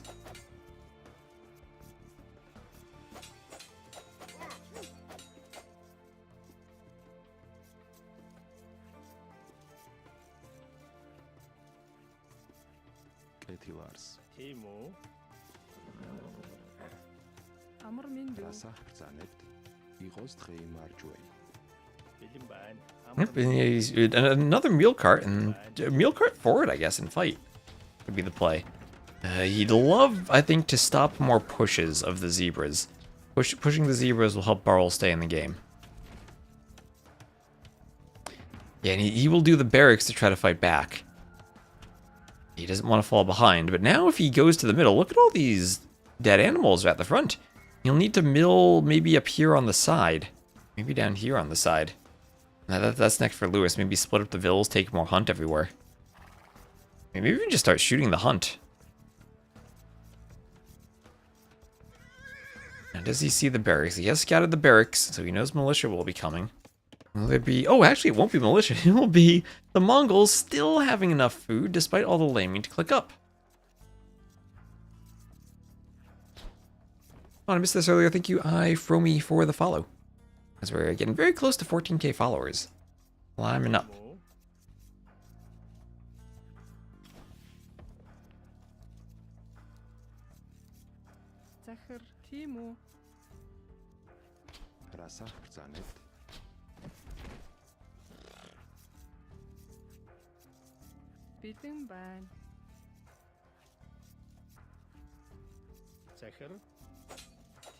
And ooh, okay, that's a bad fight from Lewis on the Vills. Scout getting a bit too far forward there. Don't want to lose that HP compared to the other scout. And here come the militias. And what do you do here? 4 militias into men-at-arms, I think, might be the play. You're going to want a lot of army for the middle. Being pushed back so far. He does not yet have a mill. So this is a very crucial timing. As there's the 4th. I wonder if he could even... I guess he can't sneak in a 5th. But 4 militia into men-at-arms.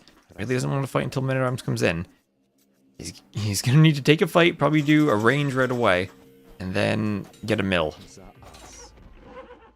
And Lewis loses the scout. That feels ugly.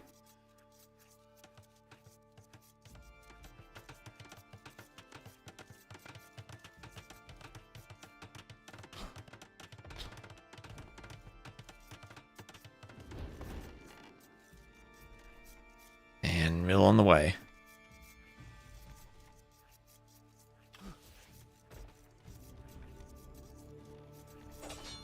I'm making another mule cart, just houses and barracks. He does have 2 mule carts. I feel like he has, with 14 vills in the middle, maybe the second mule cart helps. Men-at-Arms just about in, and there we are. Well, one of them went down already. And that's what happens when you fight before the upgrade. But he has a mill, and he's going for a tower, so the timing advantage to feudal now will help him secure the middle. And Lewis will take all of his vills and try to fight. We'll lose a vill. And Men-at-Arms, he has the archer. Vill counts are actually 1 ahead for Barles. Despite the idle time, he does have a kill. And Men-at-Arms, there's a weak vill there. So many vills there, it's hard to take a fight. Oh, mini F? Okay, mini F. I saw my internet drop slightly. Alright, hopefully we're all good though. I press F5 to pay respects. Let me know if we're good on YouTube too.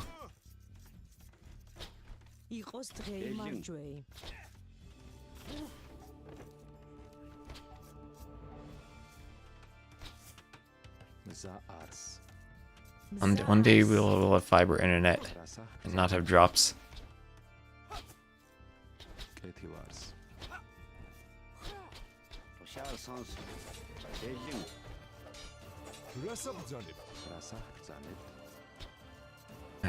Alright, back everyone.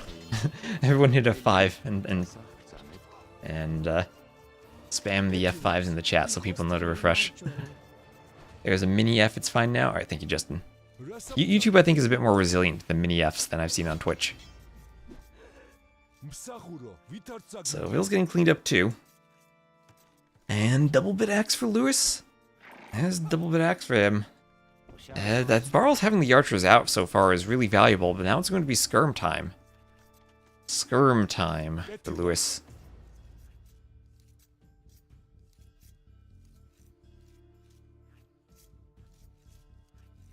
$1,000 more res. Okay, 1,000 more res and 3,000 to 4,000. That is a lot for the Mongols. So I'll see if he can turn that into better micro. It's archers versus skirms. The skirms are doing pretty well here. No fletching yet for the archers. No fletching yet for Lewis. Lewis did get double. Both players did get double bit axe. I'm not gonna have a late imp game without double bit axe like we saw the other day.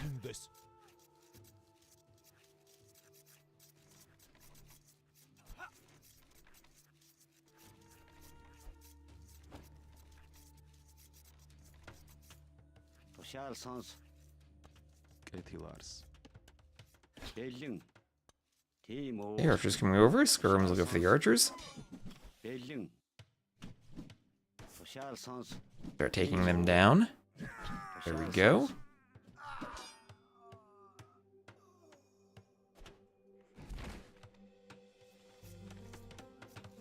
Yeah, and also idle eco, right, because of the attacks from Barles. Also the fact Lewis was fighting with Vills too, right? So that also idles him a bit, even though he's trying to fight, and that kind of equals out what he's fighting Barles early on. Hello, Mr. Fluffy Bunny. How are you doing? Hope your day is very fluffy and filled with bunnies. And alright, Man-at-Arms takes out the Vill over here. Barles up by 2 Vills. And hello, Kaisaros, how are you doing?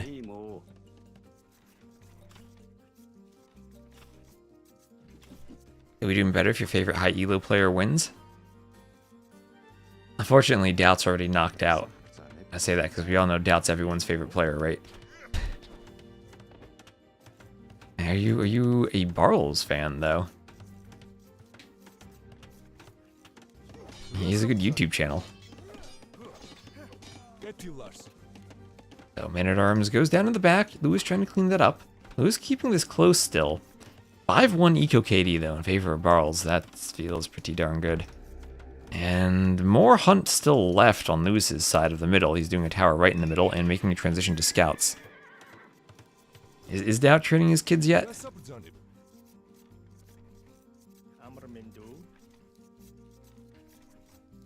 And hello, Usama on YouTube. Ooh, we got a Lewis fan on YouTube. Lewis also had been streaming on YouTube too. So you can check out his streams there.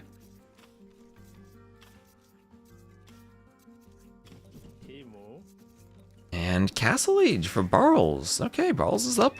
And if you can get up to the Castle Age and get Step Lancers out, he can avoid that period where the fortified churches come up and push him off the middle. And he has archers in the back still fighting against skirms, but forcing Lewis into skirms is great if he wants to go for Step Lancers. If Lewis had a big mass of archers, or even a big mass of scouts, he could maybe take fights against the Step Lancers, or at least with the scouts he could hoover around near them and stop them from taking good fights against Vils. But with only skirms, Steppies will be more than happy, especially skirms without fletching. Steppies will be more than happy to fight. Okay, well there's Lewis getting some damage done, and Lewis taking the middle now. And now 2k more res collected from Barles, but no middle control anymore. Lewis fully taking the res in the middle. That mule cart probably needs to move around a bit. Yeah, right, as long as Barles doesn't suddenly lose his eco, he's going to have double stable Step Lancer production. And I don't think Lewis has enough military for Barles suddenly to lose everything. Even if scouts get on the wood line, Vils can fight. Those scouts have no upgrades. Barles at least has fletching. Hasn't done any cav upgrades of his own, but Lewis, if he's paying attention, will note the double stables, and he knows exactly what is going to happen here. It'll be double stable steppies. I suppose there's maybe an argument for a couple of knights to clean skirms and then camels to clean the scouts. I mean, I guess knights would never be a mistake. And yeah, he is going for knights first. Maybe that's just an overabundance of caution, knowing that he's not going to have +2 armor, even against the skirms. Well, the skirms don't have fletching. But, I mean, anything else, right? You can fight this.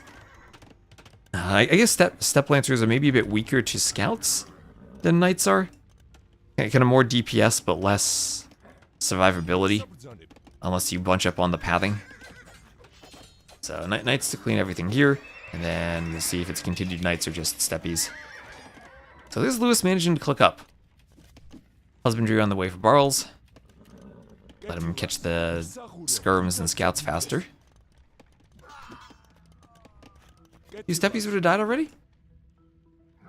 Ooh, I don't know about that, maybe. I mean, it feels like the scouts didn't bother to fight the knights there. So it's hard to see like just how much damage they would have done. But yeah, I mean, you look at that knight and how low the HP is from a few skirms. And maybe you're onto something about the steppies. Even the Mongol ones that would have the 20% extra hit points. Dying a bit early here. Yeah, now the resource advantage should kick in. I mean, that has already kicked in with the Castle Age timing. But you want to see it in the army composition and the upgrades. And you can look at the upgrades. You see a few red dots, horse collar, blacksmith upgrades there that Barles has and Lewis is lacking.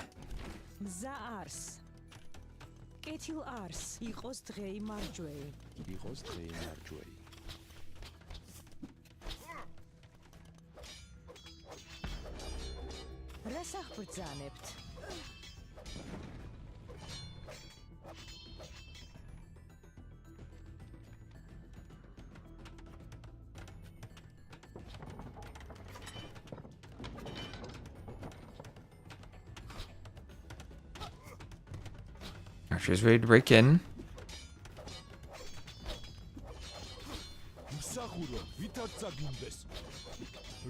5-minute knight advantage is huge, and with the archer combo, the knights will get in. Camel there to deal with scouts, forging on the way too for Barles. Weak wall there, and fortified church. Lewis will have to rely on fortified churches.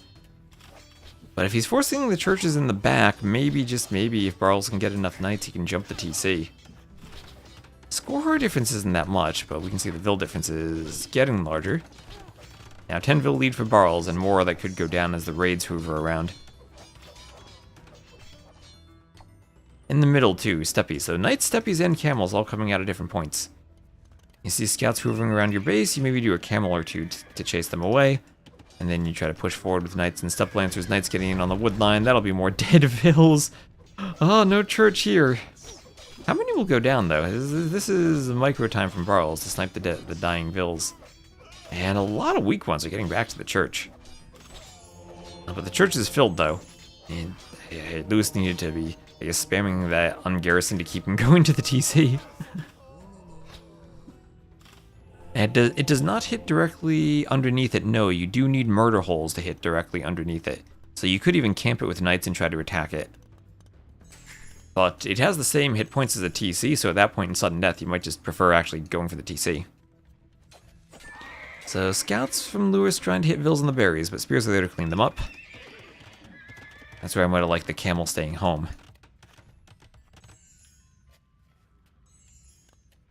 Yeah, no petard so far. That's true.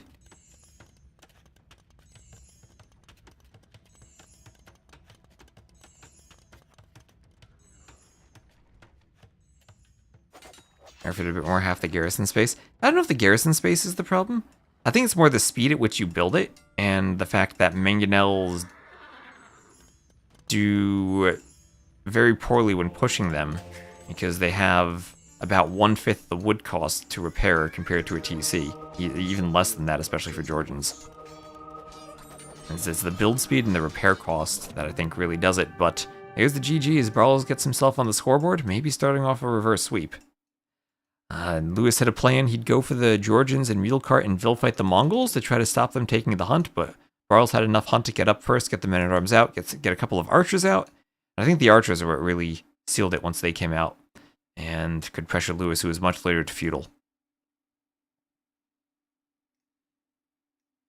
And that's 24 eco kills at the end for Barles compared to 3. So 49 overall kills. 13,000 res collected, up by about 4k. A few minutes faster to castle, and everything worked out. Sudden death. Yeah, this is a pretty standard hamster game for sudden death.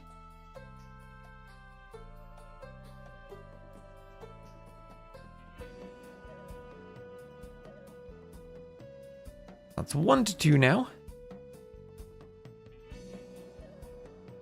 Probably see Ring of Reeds then. But with probably the best Civ Barles could have for the map.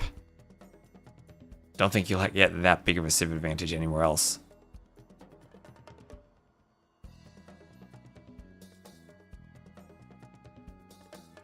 So what do we have now? Burmese on Ring of Reeds and Wei for Arena maybe for Lewis.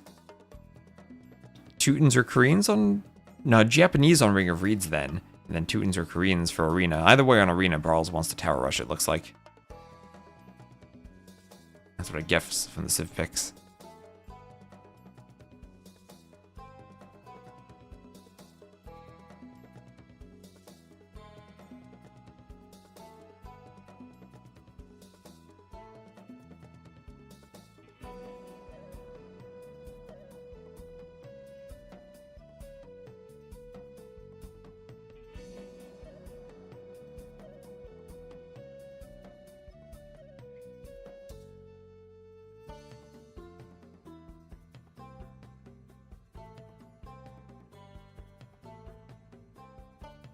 And let's see. What map are we going for? We're in a lobby. And, oh, it is Arena. It is Arena. Lewis indeed picking Arena. Okay, I think he maybe likes the Way then as the Civ pick.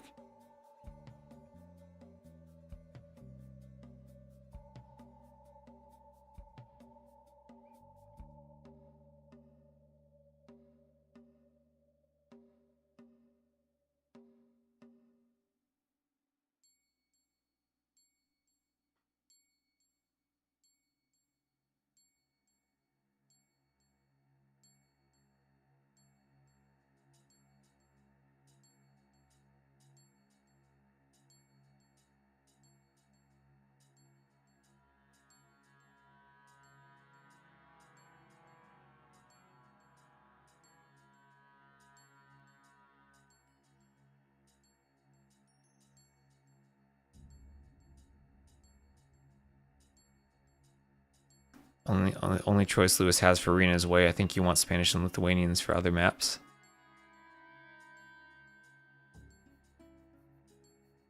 I guess Spanish could be the Arena pick. But they would be, I guess, Conquistadors and Shenbei Raiders, fairly similar roles here.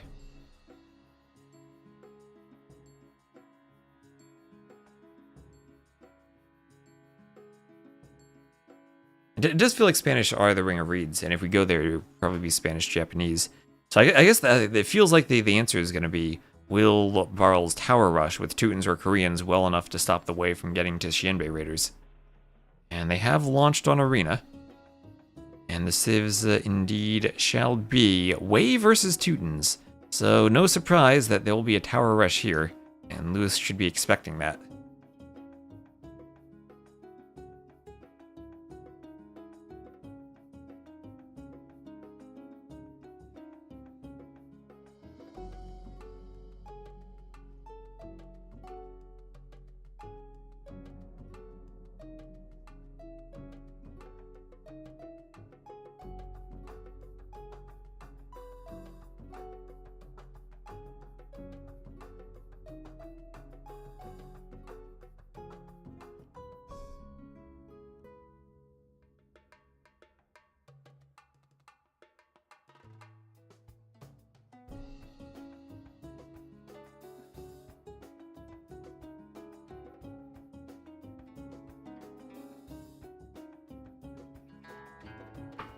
And here we are. Okay, right. So we shall have Lewis as the blue Wei to the north and Barles as the red Teutons to the south. And as we were saying, Xianbei Raiders plus the villager advantage. One vill for every tech researched have been great for the Wei. They have a horrible monastery though. They lack redemption, atonement, and herbal medicine, and heresy. So, lacking monk defensive techs and just monk techs in general. Xianbei Raiders. Mounted archer with a charged range attack. Cav archers that have dominated the middle on Arena. If we look at the middle, there are Arctic foxes there, and Arctic wolves that look similar, but the wolves are bigger. We'll have 1, 2, 3, 4 relics along the map there for Barles, and then another one up here to the top for Lewis. Problem with Teutons that even Siege can't handle their towers easily. Yeah, Mangonels can struggle against Teuton towers. I mean, Teuton guard towers, right? They wreck Mangonels. Teutons have the better towers, just not like compared to the Koreans. They won't have the free upgrades. You get guard tower from Teutons. I think we saw that in that Medieval Masters game of Yo versus Hera. That Mangonels all of a sudden no longer are effective at cleaning them. Lewis finding a nice, lovely little nook for his lumber camp on that wood line. There are deer on this version of Arena, so no chickens, no funneling. And hello, Alonzo, over in the YouTube chat. Hope you're doing well. Lewis should have a castle in his mind. Okay, okay. And if you can use the TC to kill the boar, no problem there.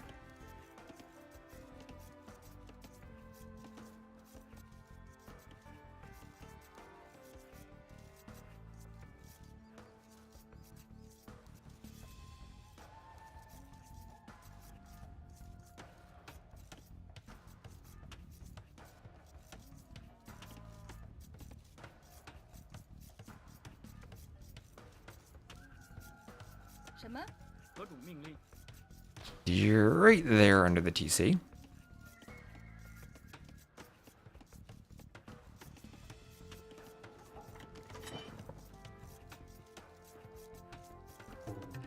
One or two unique unit, you clear all of Lewis's. You mean Barles' front push? Yeah. So also the cow version of the map. So cows and deer, you're going to be very smooth with your food economy. Which means if the Trush does come in, Lewis could consider just trying to fast castle against the Trush. There will be stone to the side, not too far forward, and gold to the back. Leaving the space between the houses does let you wall a bit better against the Trush. Again, you could push in the foxes. Don't see either player doing that right now. Do get, depending on if you take it with one villa, you get 31 of the 35 gold. Take it with 3 and you get 34 of the 35. So you could push in a couple foxes and skip a mining camp if you want gold. If you're just trushing though, like Barles undoubtedly will do, you can just take them on your way forward and you can get a bunch of gold from them. Man, maybe Arena's the map where we finally do see petards.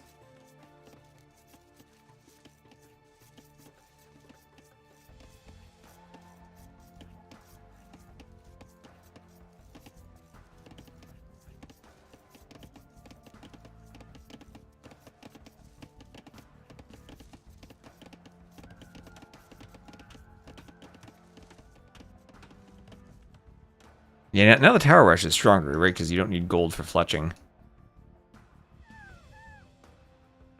Or even you can do a couple of archers without gold. Depends. If you're going for the Vinch-style truss, you still will need gold income for the archers, but...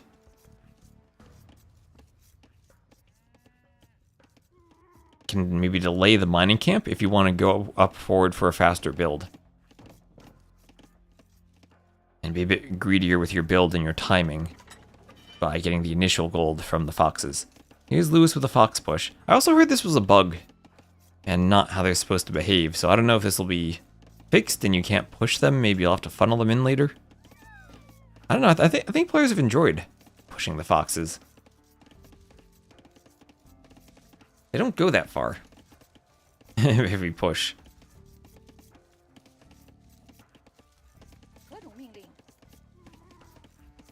Yeah, and there will be 31 gold for Lewis. I guess also denying some gold from Barles. But there is the range as he kills the Arctic wolf. That big boy there is the wolf, not the fox.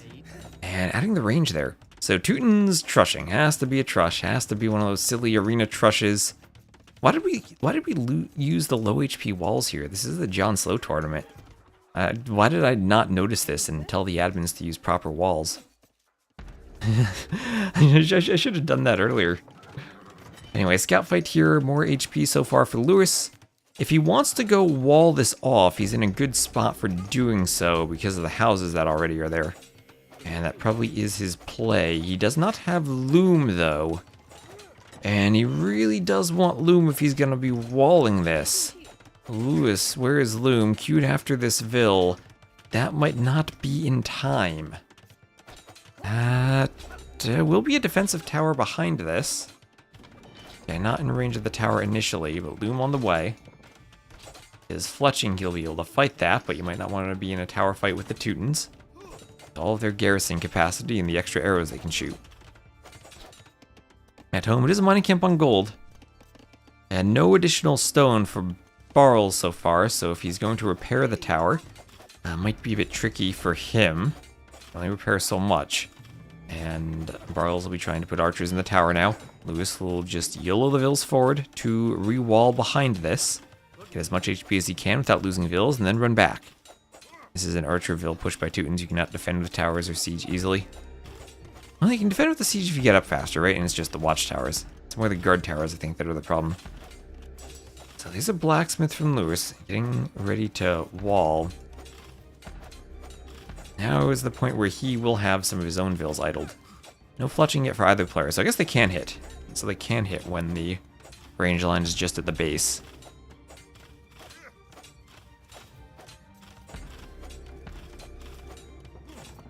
And there's fletching on the way for Lewis.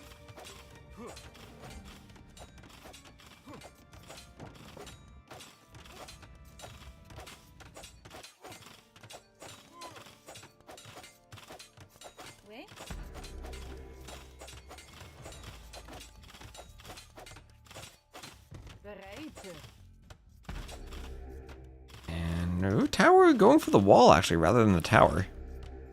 So maybe Barles thinking he's getting to the point where he has 4+ archers in the tower, more on the way, that he just wants to get in and fight with the Vils. That's a lot of arrows in the tower for shooting repair Vils. Archers popping out of the tower to shoot at them too. Give a couple of different angles so that the shots are harder to dodge.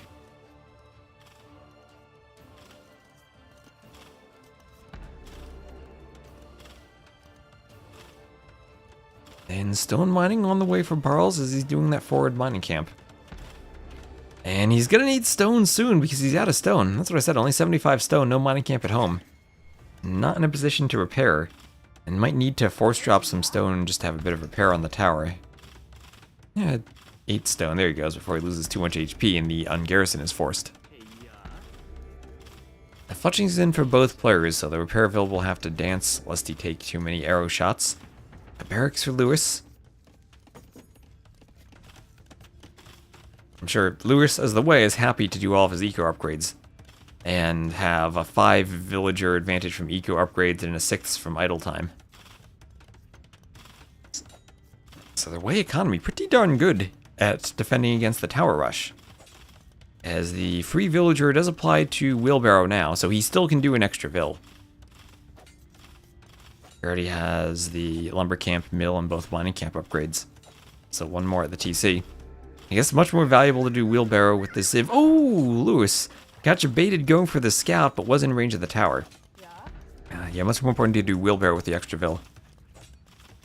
Yes, plus 6.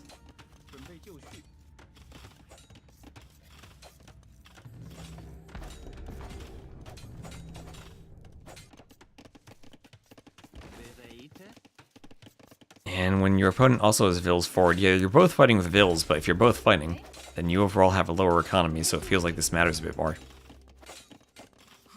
So he wants a tower, also wants another bit of wall.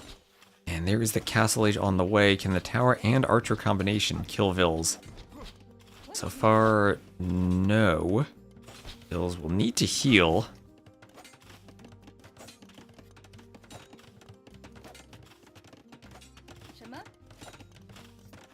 And what is this at home? That's a market for barrels. He might not be too far away from going up himself.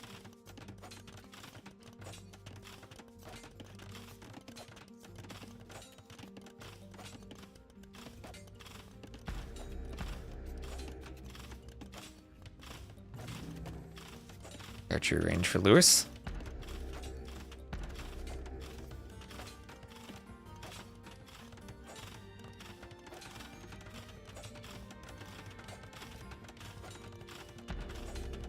Another watchtower for Barles. And he's up to the castle age. 90-second difference, but double Teuton watchtowers here. Should be enough for timing to avoid mangonels, but not going to be mangonels for Lewis. It's going to be Shenbei Raiders. Maybe he can do them along with the workshop. It's not like he's going to be spending wood adding TCs. And he's going to have a pretty darn nice eco advantage. 1k res collected already as an advantage.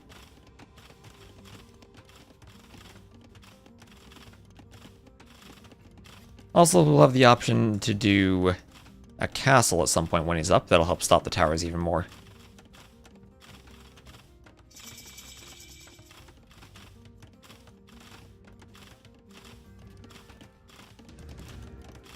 Is Vodkin, a workshop, a monastery, and Shenbei Raiders. So the Shenbei Raider is probably going to try to camp outside the range there. 6 on stone, but I don't think Barles is going to be anywhere close to dropping a castle himself.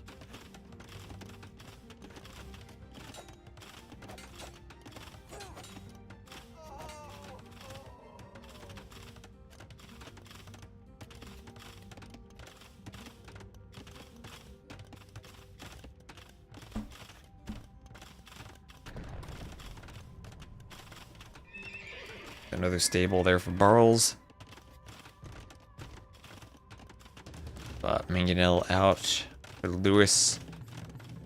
Shenbei's already got 5 Shenbei Raiders. The Horse Collar Gold Mining 2. Mangonel will need to be repaired. There's a defensive Mangonel from Barles. He has a stable of his own and some knights. But Teuton's usually weak to cav archers, and I'd imagine Shenbei Raiders hit the bill rather nicely.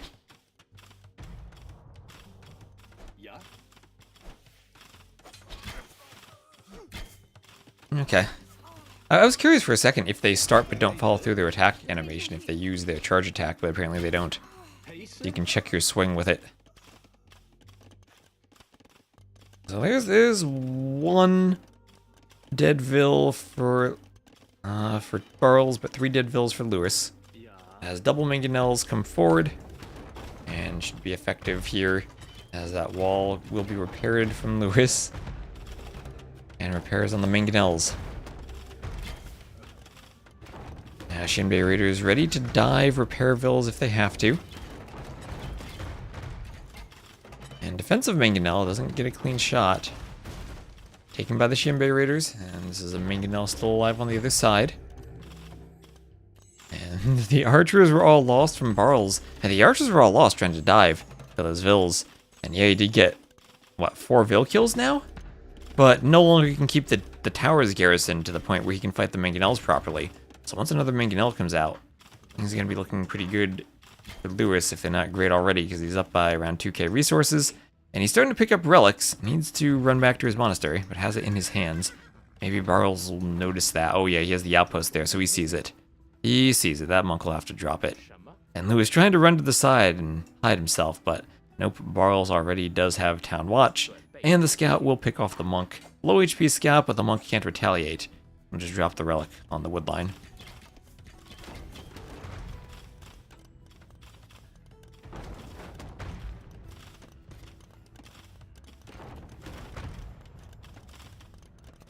And that'll be another gate. Okay, gate on the side. As Bloodlines comes in for Lewis, I'll give the Shinbei Raiders 56 HP instead of 36, which is a huge upgrade for them. The less HP you have, I guess the more important Bloodlines is. Mind if that were a warrior priest?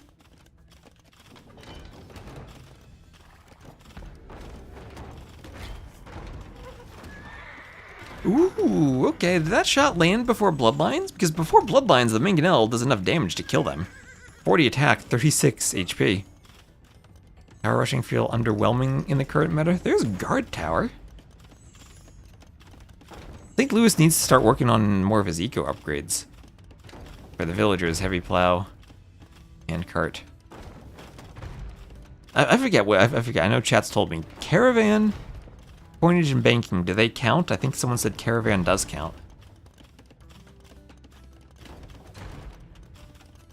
And guard towers, and Toot and Guard Tower, one of my favorite buildings in the game. I think maybe my favorite architecture.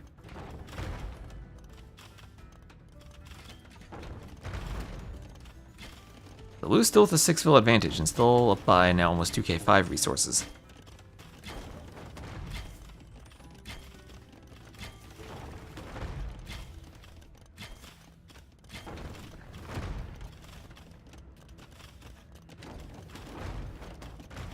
Like 4 to 5 more vills if we just dropped a castle and boomed.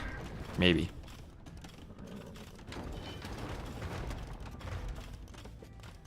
But he also does have 12 Shenbei Raiders and some Huiguang Cav. So he's getting ready to fight this off. Kind of a shame he wasn't able to clear the towers. And now with vills in the towers, maybe Barles actually should just add a few more archers for purposes of keeping them inside the towers and keeping the mangonels away. A race car driver. Well, booming on 1 TC, that's all you can do. On sudden death. But you can boom with your eco upgrades is the way.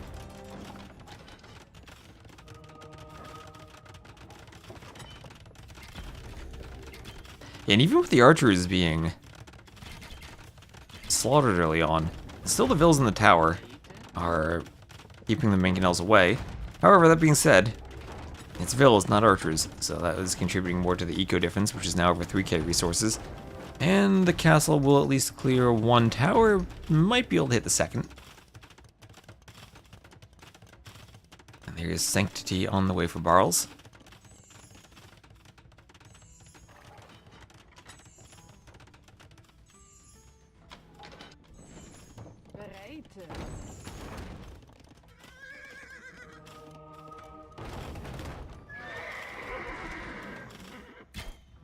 Anything else at the Shenbei Raiders? Ooh, come over there.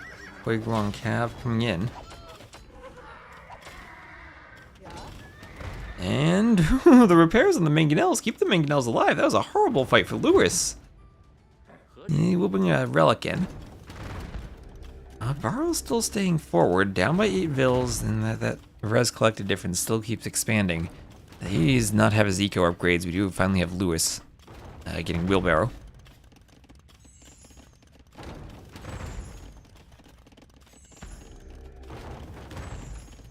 And up Lewis just about to click up. There he goes.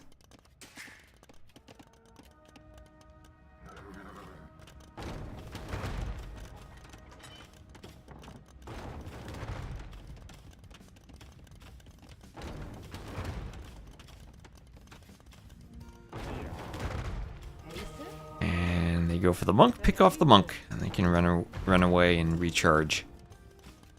Okay, forward castle from Barrels. Forward castle. But Lewis will be imp, he can then trib that down. He's doing a second workshop himself.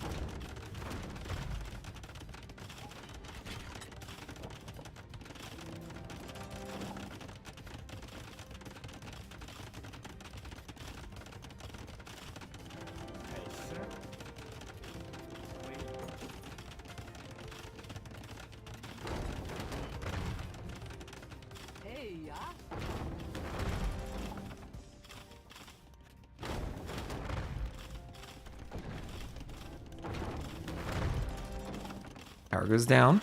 And he's imp himself, but he will be a minute slower. With 14 on stone, is there a world that Barles does a second castle and then can win a Treb War 2v1? Or ignore the castle and snipe the TC?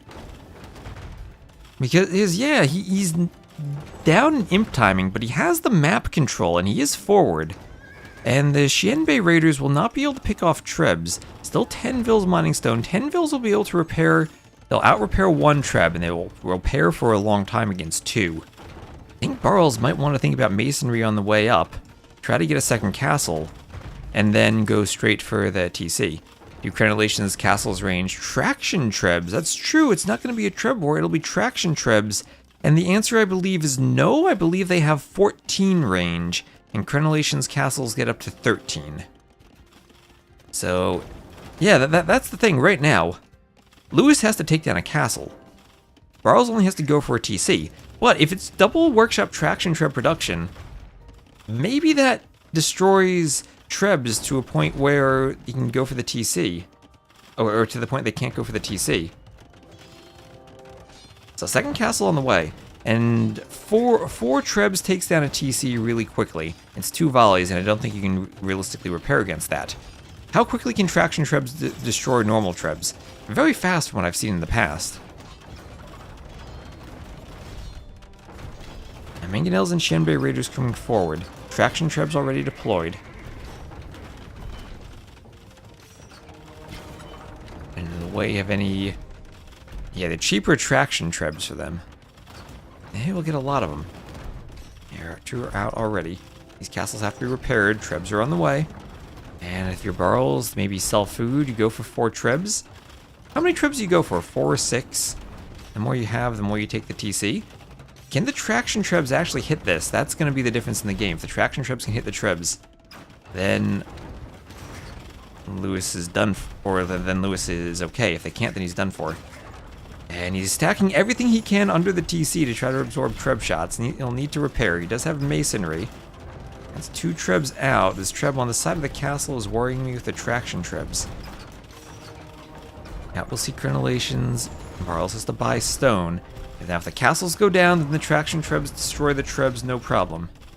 It'll be a 3rd Treb now, and so far Lewis repairing, but the TC down to half HP, and Barles has to repair his Trebs. The castle has enough range to hit the Treb, I think, and that is garrisoned with Xianbei Raiders. That's shooting a lot of arrows. Barles has to keep repairing his Trebs like crazy.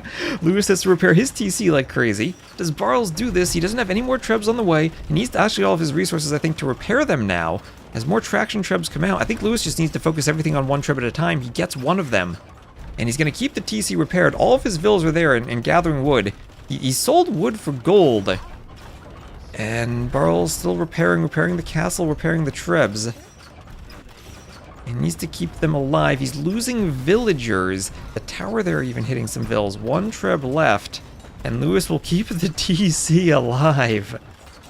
He'll keep it up and clear all the Trebs. He'll clear the castles. And that's it. Ooh, that's it. Both castles crumbling at the same time. Ooh, Barles almost did it. That TC got down to about half HP, but enough traction Trebs out. 6 of them now for sniping the Trebs. Like the garrisoned castle with the Xianbei Raiders also doing a number, not just on the Trebs, but the repair vills. And for Barles, somehow he's only down 10 vills now. He's going to try to hold on being an imp, but he's down by 2k score, and he'll try to make a run of it still. And the opposite of someone repairing while their TC is almost or resigning while their TC is almost destroyed.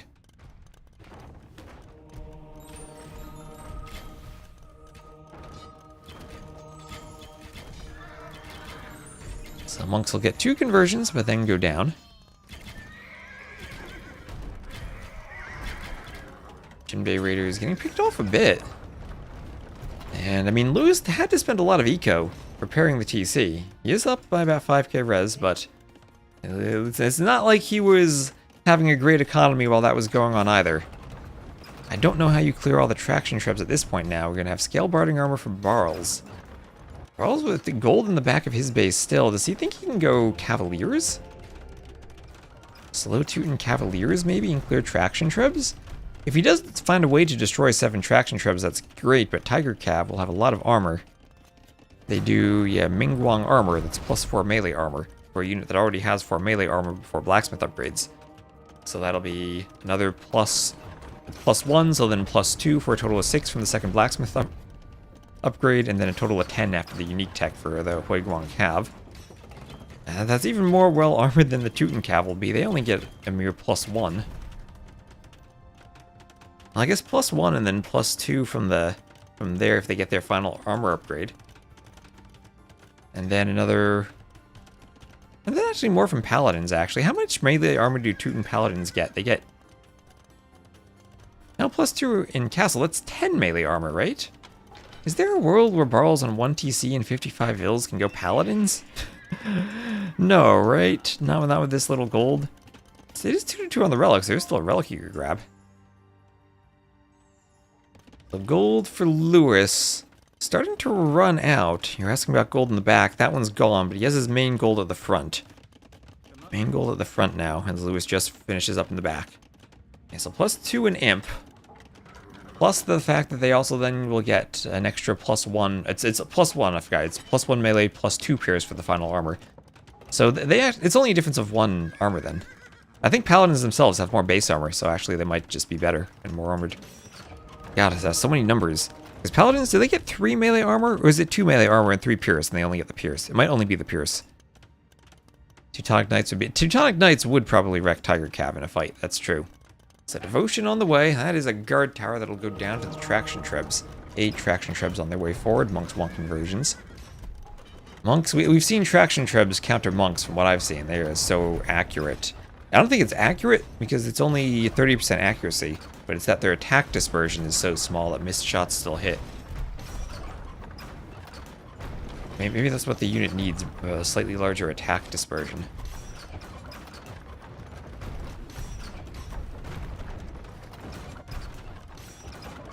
Yes, that's 2 + 4 melee armor now. And that'll be 2 + 5 for 7. And does Cavalier and Paladin end up giving 1 more for 8? So monks want conversions here, but we were seeing there the traction trebs hitting the monks. Especially now that Lewis is devoted. No heresy, but he does have devotion. Traction trebs. Yeah, traction trebs killing all. Jinbei Raiders should also be effective against the Teuton Cavs because they don't have husbandry and can't catch them. Here's the armor. Does he go after the armor? I don't think that's enough still.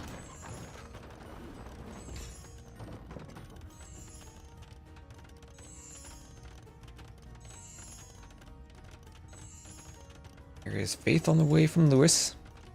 Forging on the way from Barles.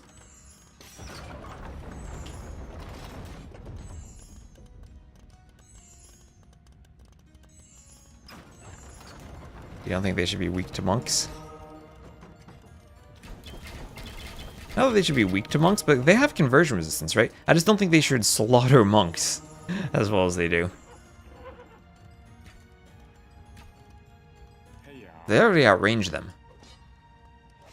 There's Faith. Normal trebs aren't weak to monks. They also kind of worked as a bombard cannon, though, and bombard cannons usually are weak to monks.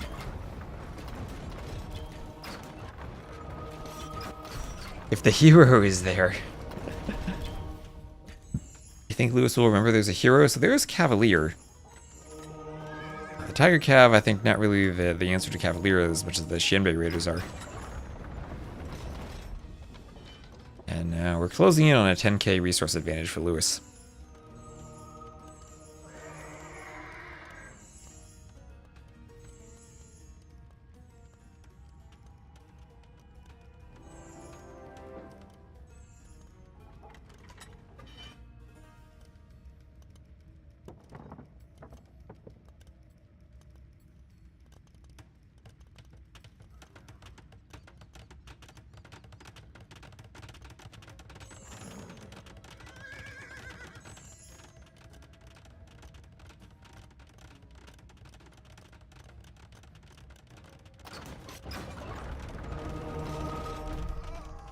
Bombard cannons might beat them.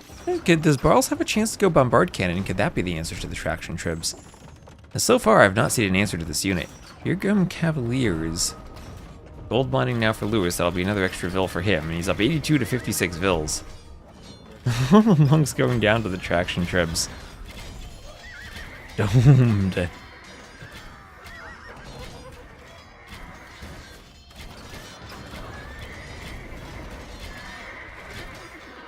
The Cavalier's not winning this fight, not at all. There's the Mingguang armor. Barles. Oh, Barles, though, will run into outposts. Lewis has outposted properly. Those Trebs not going to do it. What would he do? Treb cut through here and then go for the TC from the rear? Maybe that was a play, but there's the GG, and Lewis will take it 3-1. So congrats to Lewis, he will move on. 79 to 49 KD. Was really close there at the end with that double castle Treb push, but the traction Trebs for the way. Enough. And GG.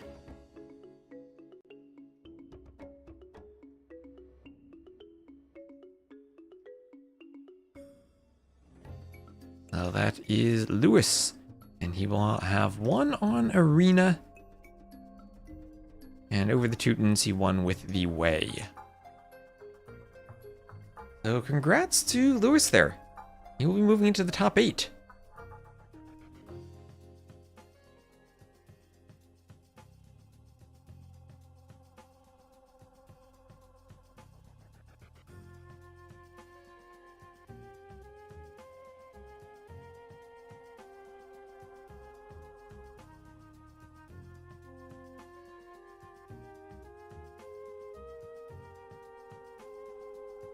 And next will be Nicov Classic Pro, and look at that, Nicov already has the drafts going.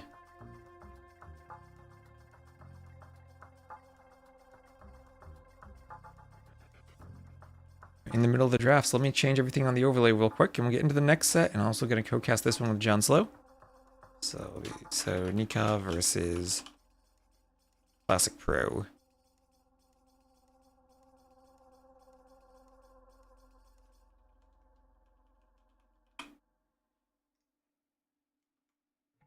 Take the YouTube title too.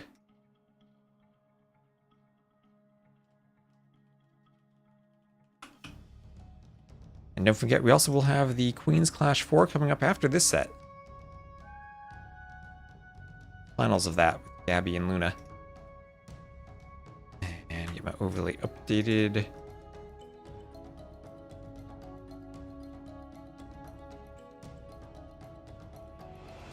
And here we go. Double check I have Nicov on the right side. Yes, I do. Alright, so I'll be right back. Stay tuned. Thank you all for watching. And we'll get into the next set. We'll co-cast with John Slow in just a minute or two.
When is Civ Builder FFA 3 or 4? That's a good question.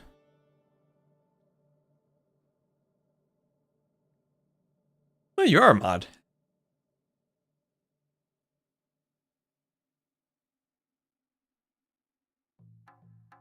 I didn't realize you were a mod.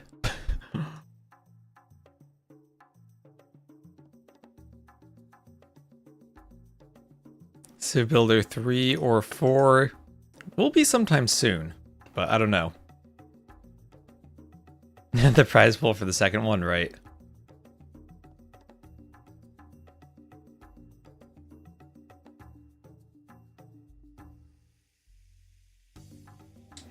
No, looks like the Gabi versus Luna final was pushed to 19 GMT. Still don't think we're gonna catch that live, but maybe there's a chance.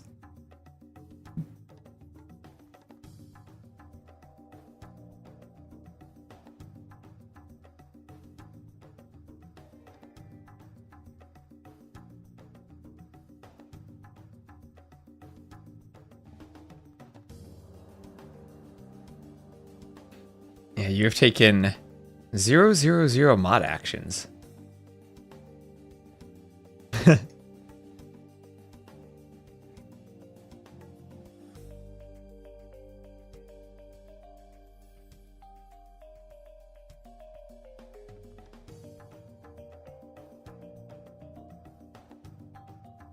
This chat really doesn't need that many mods, I think. I think we're generally pretty chill. No Civ gets cheaper trebuchets. No, that's true. I guess the Slavs don't have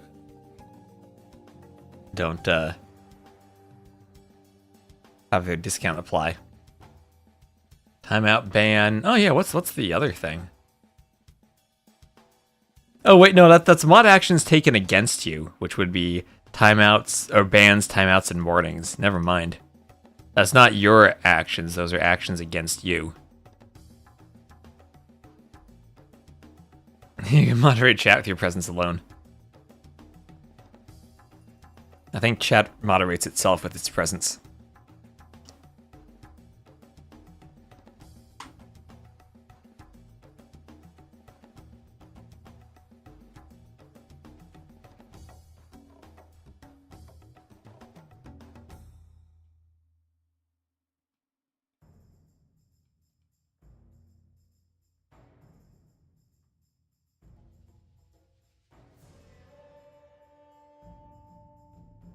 Yeah, oh, I did the Escape Rajas events, yes.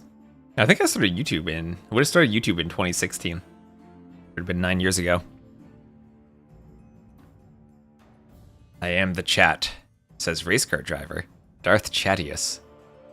I saw there is a Lego set that's like the reverse Millennium Falcon, where it's black, and Jar Jar is a Sith, and Vader is good.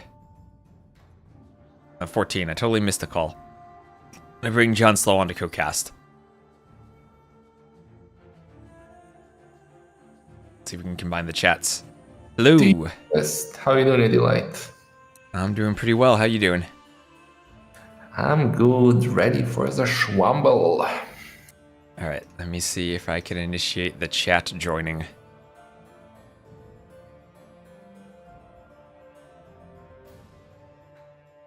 And I can knock.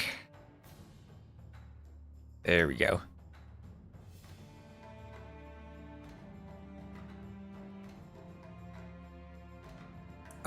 Chat is combined clowns together strong. All the circus people in one act. So, did you enjoy the previous set? I did. I'm always surprised by traction trebs and how good they are. I feel like people at first said they were bad, but every time I've seen them, they've seemed really strong. That's exactly what I said. That when we first saw them, I thought, "What the hell is even that? That's a horrible unit." But now it feels kind of maybe it needs a small nerf, I think. Yeah, it's like the same thing with trebs, where they have very low accuracy, but they they're inaccurate but they don't miss by that much, so they still hit what they're shooting at mostly. I just hate that they outrange monks and they can snipe them and run away. Yeah, they outrange monks. You don't usually think of siege as countering monks, but traction trebs do. Yeah. That's why I thought like you need to take like 2 range away from them. Make it the same as monk with block printing to make it even. Maybe. I guess then you get into the situation that you might lose to like Crenellation's castles or the Korean keeps. Okay. I'm up for buffing monks too. Oh, okay. Yeah, we could just give monks more range. Give them 14 range. Yeah. So problem solved. I once played a mod that gave civs bonuses when you built a wonder, and the Saracens bonus was monks got +4 range, and they could convert buildings from range. Now I want it in the game. Oh, I failed to download match content. Need to restart the...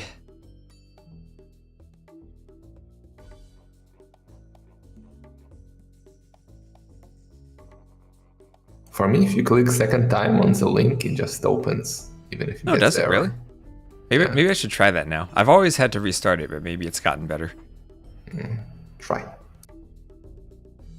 Because I also got an error first attempt. And so first map is Yakuza. The hamsters picking the most hamster map they could. Yeah, and we got Chinese versus Jurchens. Let's see, who was it yesterday with the Jurchens that tried to go for... Oh, it was Mr. Yo. Did you notice what he did yesterday on Socotra? On Socotra? Yeah, he went to lame the deers, the zebras. Oh, yeah. Who did he play? and they just didn't rot. Right, yeah, with the Jurchens, right. Yeah, they didn't rot. He lamed them and he just left him there. Yeah, which is perfect for his opponent.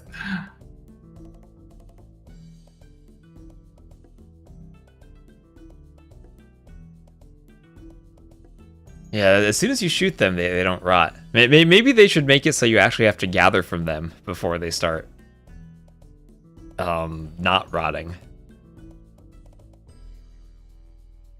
But yeah, it's the worst laming civ because you actually can't lame with their villagers. Yeah. Well, unless you take the Rhino, but that didn't happen. And yeah, game number 1 is here.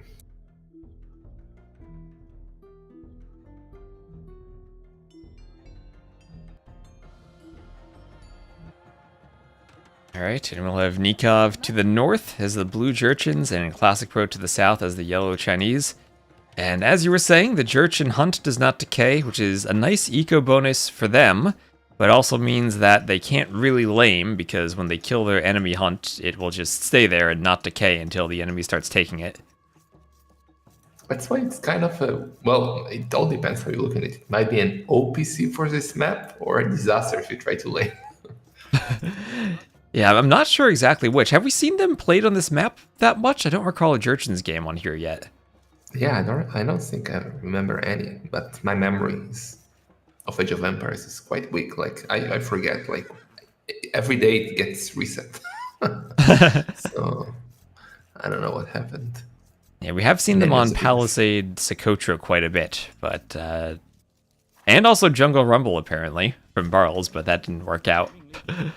Yeah, that was weird. Like, I was talking with the chat, like, what if he just did his castle instead of outside, inside? Like, Luis had nothing in the middle and does the castle forward. It will defend the trap, snipe the TC inside, cut outside, snap the TC. Game over. But that was a weird play by Barles. Yeah, I like the outside cut he did. There's a bit of a new twist on the map, but not able to follow it up. Yeah, and especially against Byzantines, it's rough to try to kill the castle from outside. Right. So we have Classic Pro milling the middle. Nicov still just pushing everything to his TC. And he'll go for the lumber camp in the back in lieu of the opening mill.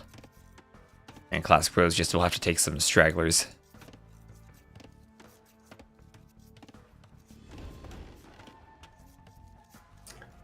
So do you think that after beating Draken, Classic Pro reach is picked, or Nicov is the next victim? I mean, Draken was probably maybe one of the favorites to win the tournament, right? So Classic Pro, maybe he's going to be scaring Nicov here after such a great win that he got. Nicov knows the level of Draken. He should be scared. And, well, let's see. Yeah. In all seriousness, though, that was actually a pretty close set between Classic Pro and Draken. And we had that one game where Draken had like 20 petards and was waiting to use them. Classic Pro sniped his TC. No, that series was amazing. It was a strategy for Draken. Like, I feel like he could have won it quite a few times, and yet somehow Classic Pro came up as victorious. Yeah, it's always risky to tell though, because you go with the petards, and if you're one short, you don't snipe the TC, and all of a sudden you've wasted all that resource going for the snipe. And snipes are expensive when you only have one TC and you're investing your eco into it. Yeah, but 20 is a bit too many. Also, maybe a few too many.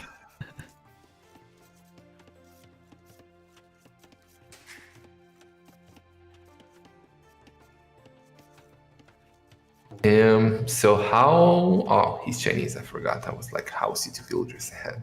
Makes sense. Yeah, he's Chinese. And only 19 seconds of idle TC time, so with the early hunt pushes, he's done a good job of keeping the TC running. Yeah. Nicov, no idle TC time at all, and he's now up 18 villagers. No barracks or anything, so... The scouts, archers, what is he gonna do? I guess just scouts, because they do attack faster. That's true.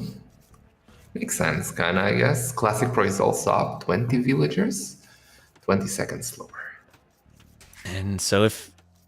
sometimes these games end in feudal, but if this does go castle, maybe we see fire lancers from both of them. or Nicov learned from Mr. Yo in sneaky archery range, grenadiers. That's true. Interesting. Archery range grenadiers, rocket carts. Yeah, he did it twice already, Mr. Yo. It's becoming his meta for Socotra. We dealt with that, and yesterday. Yeah, I'll we have a pause. All you need is to avoid being scouted, and all of a sudden the Jurchens have a really strong push in the Castle Age. Well, I don't know if this map is the same as Socotra. It feels like usually it's somehow even more open, and you can get bigger feudal fights. Yeah, I mean, with the woodlands here, you can definitely get quite chaotic in but the scout of Classic Pro gonna get some hits before he can run away in Feudal Age.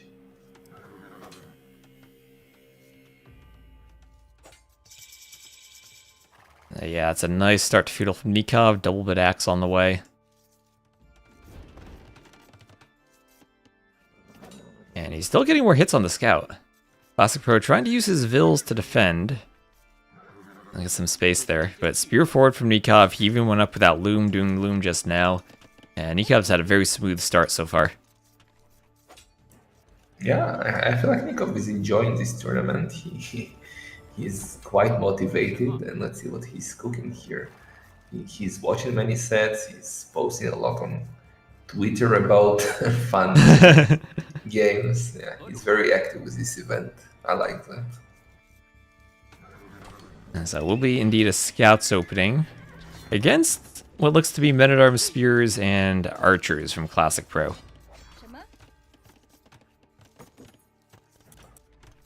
Okay, I mean, they should counter scouts, kind of, right? That's why we need skirms from Nicov, and seems like they're coming.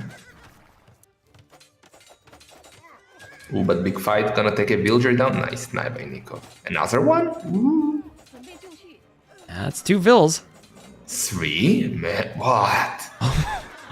That's amazing. Okay. Yeah, those spears were not in position. That's 3 dead vills right away. Well, there goes the Chinese advantage. And 4. Classic Pro is asleep. Oh! And I jinxed him. Nice quick wall. Okay, he keeps it up. And now skirms from Nicov. They do produce slower now. So maybe not quite the skirm meta we had before. Hooverin.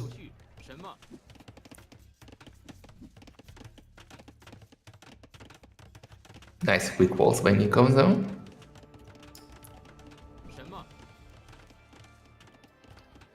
But look at the scouts of Nicov. If they can get to the back of Classic Pro base, there's only one spearman, and Nicov, you saw his micro is on fire at the moment, so can get There's a lot also a of very kills weak there. vill under the TC. Oh yeah, could be a snipe, but no, he's going to the back. He's searching for the wood. Yeah, he's gonna find some spears if he heads back there. And has enough skirms at home that he can keep this army away.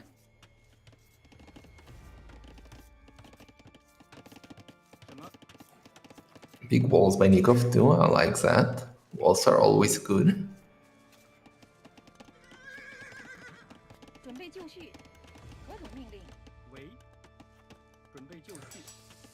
And now Not blacksmith looking, up. not looking too good for Classic Pro, I would say.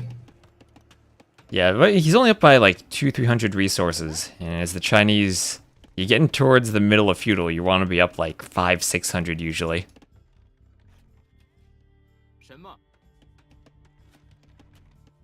It's a lot of men at arms though from Classic Pro, but they're separated and 2 down, almost 3.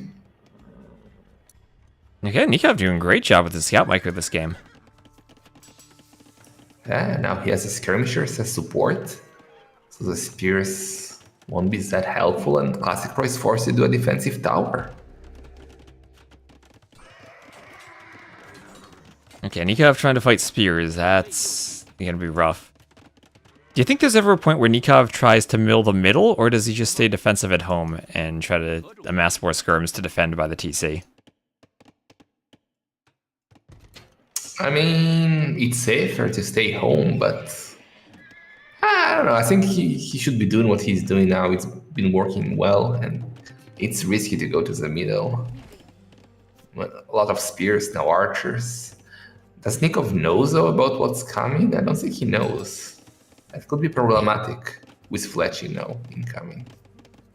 Yeah, no town watch, and also for him, no blacksmith upgrades at all, so just doing fletching now. Archers on the hill could maybe kill skirms if the skirms don't have armor. He should have seen it. I don't know if... Okay, yeah, he saw it because he's doing a panic tower now.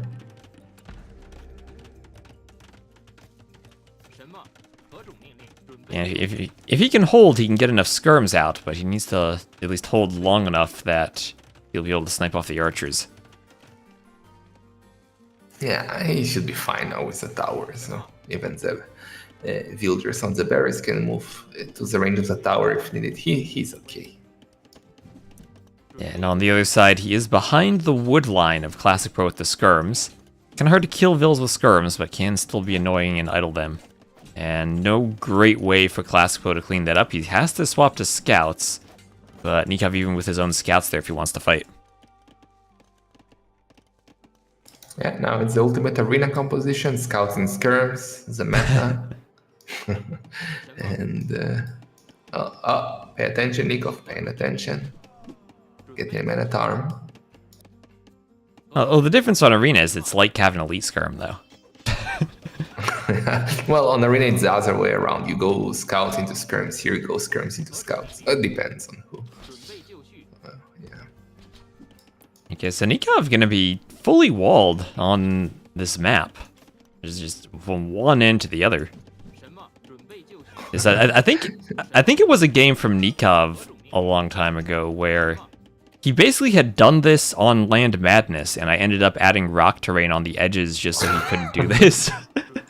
The Arabia player classic, like they ban arena and they do this.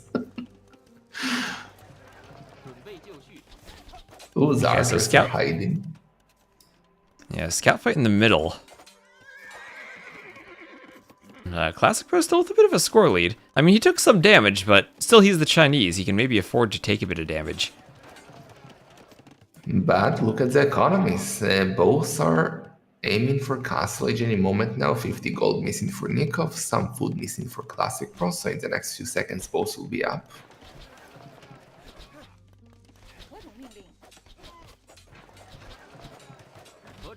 Oh, Yeah, come so on, let's- 3 gold. Drop it. Okay. Yeah, so it looks like Nicov, so both up at around the same time. Nicov does have a gold safe all the way in the back of the base. Looks like he's going to head over there. And just try to avoid needing to fight the archers for now. Some more stables for Classic Pro. It's gonna be knights, I guess. Could be camels. Well, also stables for Nicov. So. Or remember, the Chinese, they don't have camels anymore. Oh, yeah. I'm too old. I forget I am that. too. Back in my days, Chinese used to have camels. You know. Yeah, I had that thought too. I saw Nicov adding in the second stable and was like, that's risky against the Chinese, against the camels, but oh wait, it's not. Not anymore.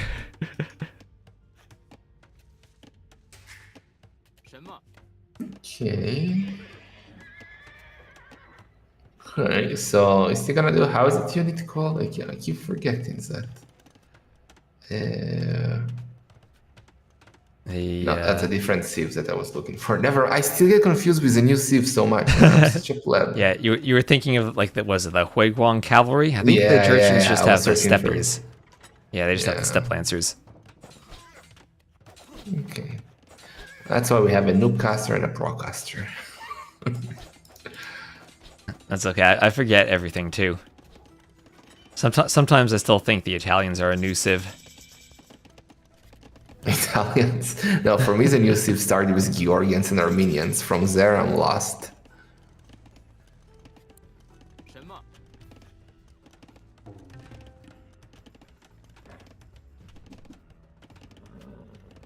Okay, so castle age for both. Crossbow. Classic Pro cancelled it. He's gonna get us a gold, which is quite nice.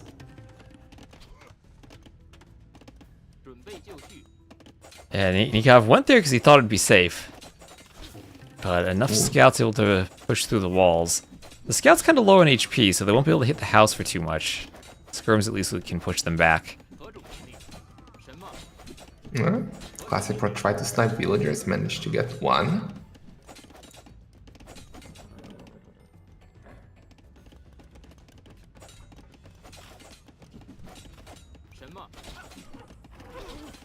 So, whose position do you like more? I mean, I don't even know who I choose. Yeah, I'm not exactly sure what the Jurchens do. Is here we do indeed have the step lancers, and well, as you said in the past, the Chinese could just go camels here, but it will have to be maybe knight plus crossbow plus fire lancer here as a defense. You're giving up some mobility if you're going for the fire lancers, but the knights are in Nikov's eco. How do fire lancers do against step lancers? Maybe with their special attack, they can like kill them from range, and then when they close, take a good fight. I guess that a lot of it depends on the step lancer micro, because you can kind of do that thing where you hit and run and try to stay one tile away, and you don't really get hit if you pull off perfectly. I would go for that. I would drop everything of food and probably lose and go just wood, gold, and rams, step, and fire lancers. But too late for that, I guess, for Classic Pro. Yeah, because you can't go for the TC with the fire lancers. Well, inside rams, it is sudden death of course. You make like 4 rams, you put the fire lancers inside of them, and you wreck. That's my favorite arena strategy, by the way, these days. Fire lancers in rams. Fire lancers and all in. rams. Yeah. All right, I'll have to try that out. It's amazing. I don't think I ever lost with it. Okay, well, here come the Step Lancers, and well, oh, that is a great raid from Nicov. Yeah, I get a lot of kills. Oh. Wow. Okay, Ooh, well, but- there goes. It was 3 Vils, now it's 13. But the Knights are in too, getting a lot of kills. We got 1 insta, another monkey's there. And he didn't get an insta. I get the rocket cart.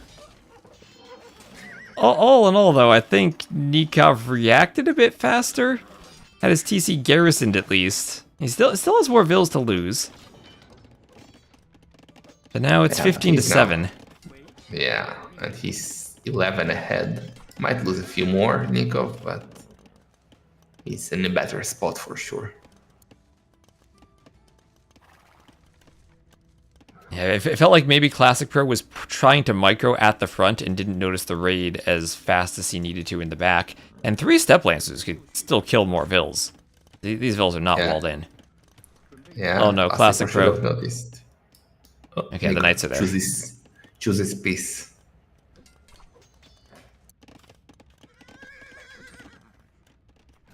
Nikov's still dealing with one last Knight he needs to clean up in his own base.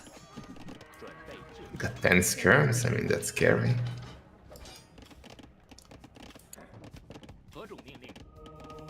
Even against the Knights. No insta. No Insta. Is there... Oh, no Devotion. He didn't get the Insta. Oh, we don't have too many monks. Devotion is always nice, but... Do they even have monasteries? Oh, of course they have monasteries. I mean, Nicov does. Yeah, both have monasteries, okay.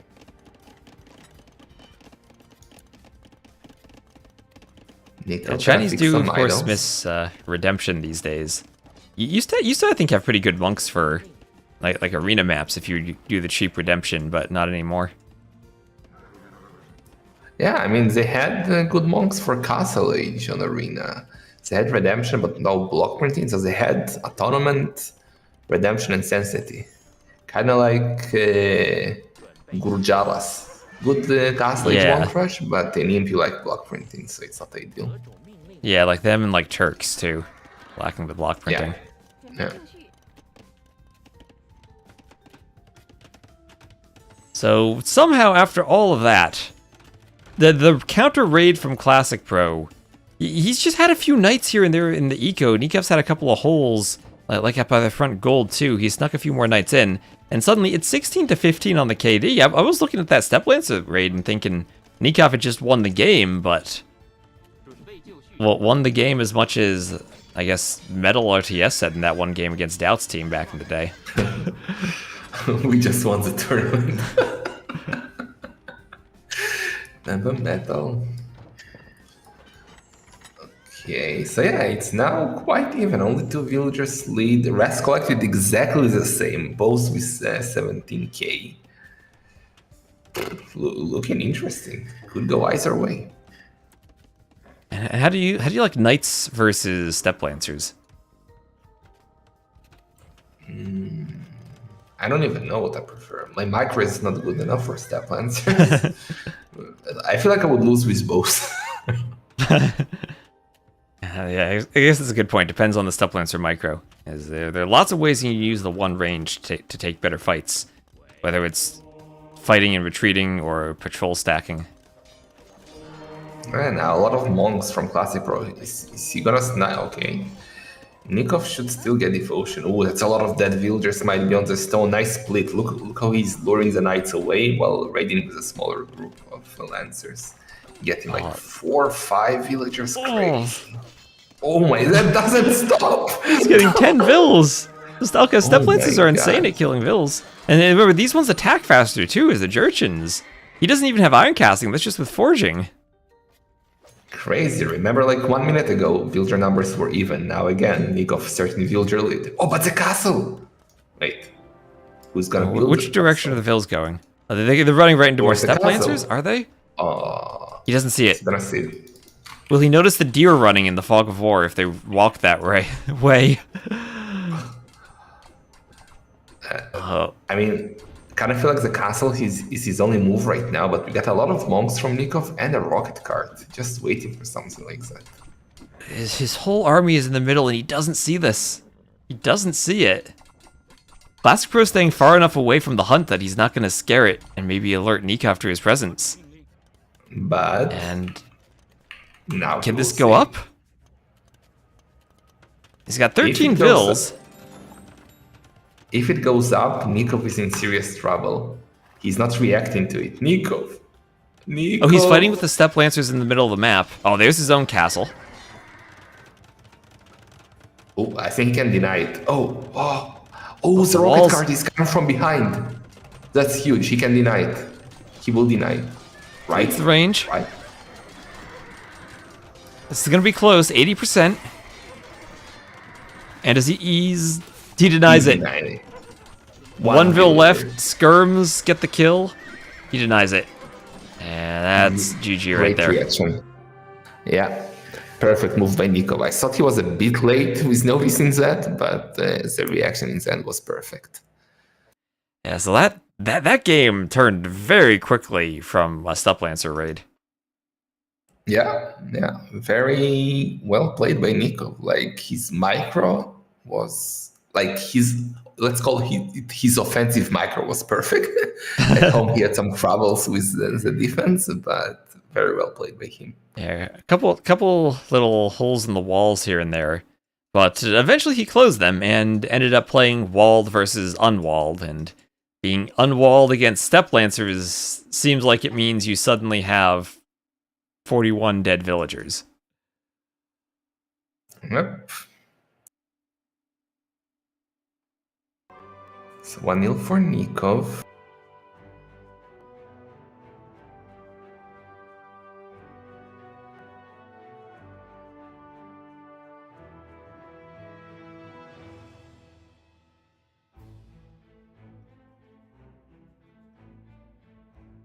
That was Yakuza.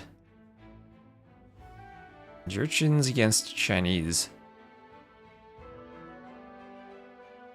A lot of things going right from Nicov. Also that early raid to get rid of some of the Vill lead that the Chinese had. Helped them keep things even. Make sure they get to a similar castle time. Yeah, 4 villagers in a matter of a few seconds was crazy.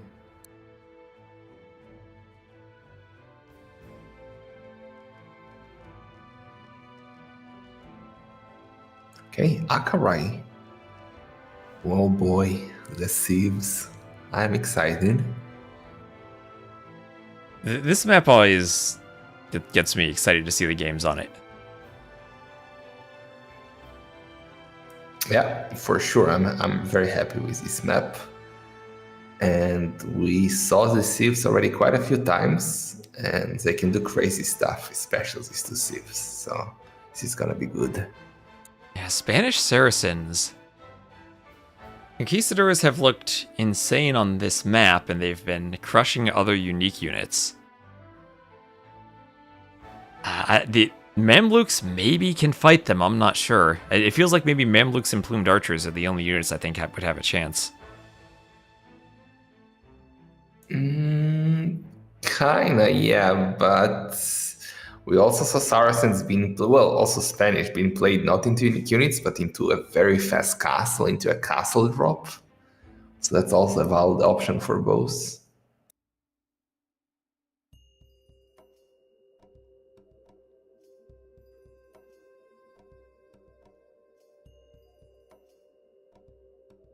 But which one do you prefer, Saracens or Spanish? Spanish are probably easier to play. Also, insane draft from Classic Pro to get Mongols and Spanish. With Yakuza and Akarai in the pool. Yeah, that's super lucky. Or, I don't know if lucky. It's just weird that Nicov went for Maya as a second pick, and he's not using them for Akarai. So what is he going to use them for? Yeah, so he's thinking that Saracens is the answer then, potentially either with a very fast castle drop, or just to play Mamluks against Conquistadors. Now, from what I've seen on this map, I feel like if you're against the Spanish, you can't dock because they're gonna then be up faster and have like a Fort Conquistador advantage over you. Yeah, it'll be too slow.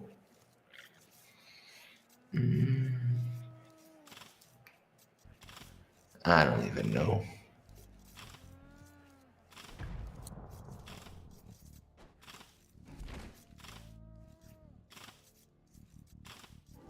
Is a map that they're not in the middle of the hill. Well, it's not an admin restart, that's for sure. We had that one game. What was it? It was Niaz. He didn't scout his castle by one tile, and he posted a screenshot, and Bazzi gave him an admin re before we loaded into the game and checked it. And the castle was there. Bazzi. I'm still sad that I haven't seen a single game, or I haven't cast a single game live where we got a castle stolen. Like there were at least 2 games where one player ended up with 3 castles, and I never got to cast them. And Antagonist certainly made it interesting with his castle, just forgetting to grab it for a long time. I'm still yelling at him to get the castle. It's been 2 weeks and still. Freaking Vinch so afraid of running into the castle that he doesn't realize he could have taken it. He was so close also, and it would have changed everything. Like, Vinch could have been in the quarterfinal if he spotted that. Theoretically, yeah, of course. And well, what did I say about docking slows you down? Nicov will go for the dock in the north, sending the Vil up there, and going to the north, eventually wanting the relics. I don't know if there's an eventually, though, against the Spanish. Yeah, that's very risky. I mean, you are taking a huge risk against the conquistadors. You cannot be slow.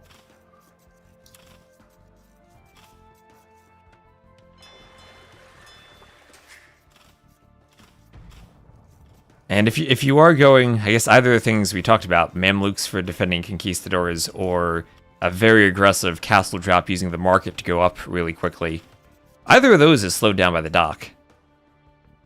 Yeah, it's not going to be a castle. It's too risky versus Spanish, I would say, especially if you dock. So I just think he'll try to go for Mamluk defense, and he's scouting on that extra food from the docks.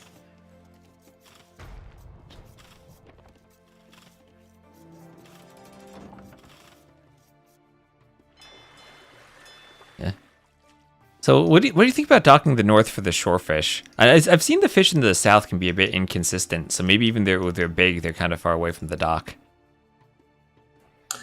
I always say, like, if you're already docking, like, make your first dock in the south. You can get either 3 or even 6, I think, deep fish. But then dock in the south, and later, if a game goes there, docking, dock in the north, move your fishing ships there, and transport to the relics. Yeah, because you can always make the transport in the south, and then this is shallows terrain, so you can sail it all the way up to the north if you just want to grab one Vil and do the monastery. So you don't always need to commit to the dock up there. But these days I feel like I see pretty much everyone docking the shorefish if they go for the dock. Yeah, but the issue is, again, if you dock in the south, like, your deep fish will run out quite fast, so your fishing ship will be useless, so you will need a dock in the north anyway. Alright, so Nicov will be around 30 seconds. So that puts him at a disadvantage of maybe 2 to 4 conquistadors versus his up timing by the time he gets up.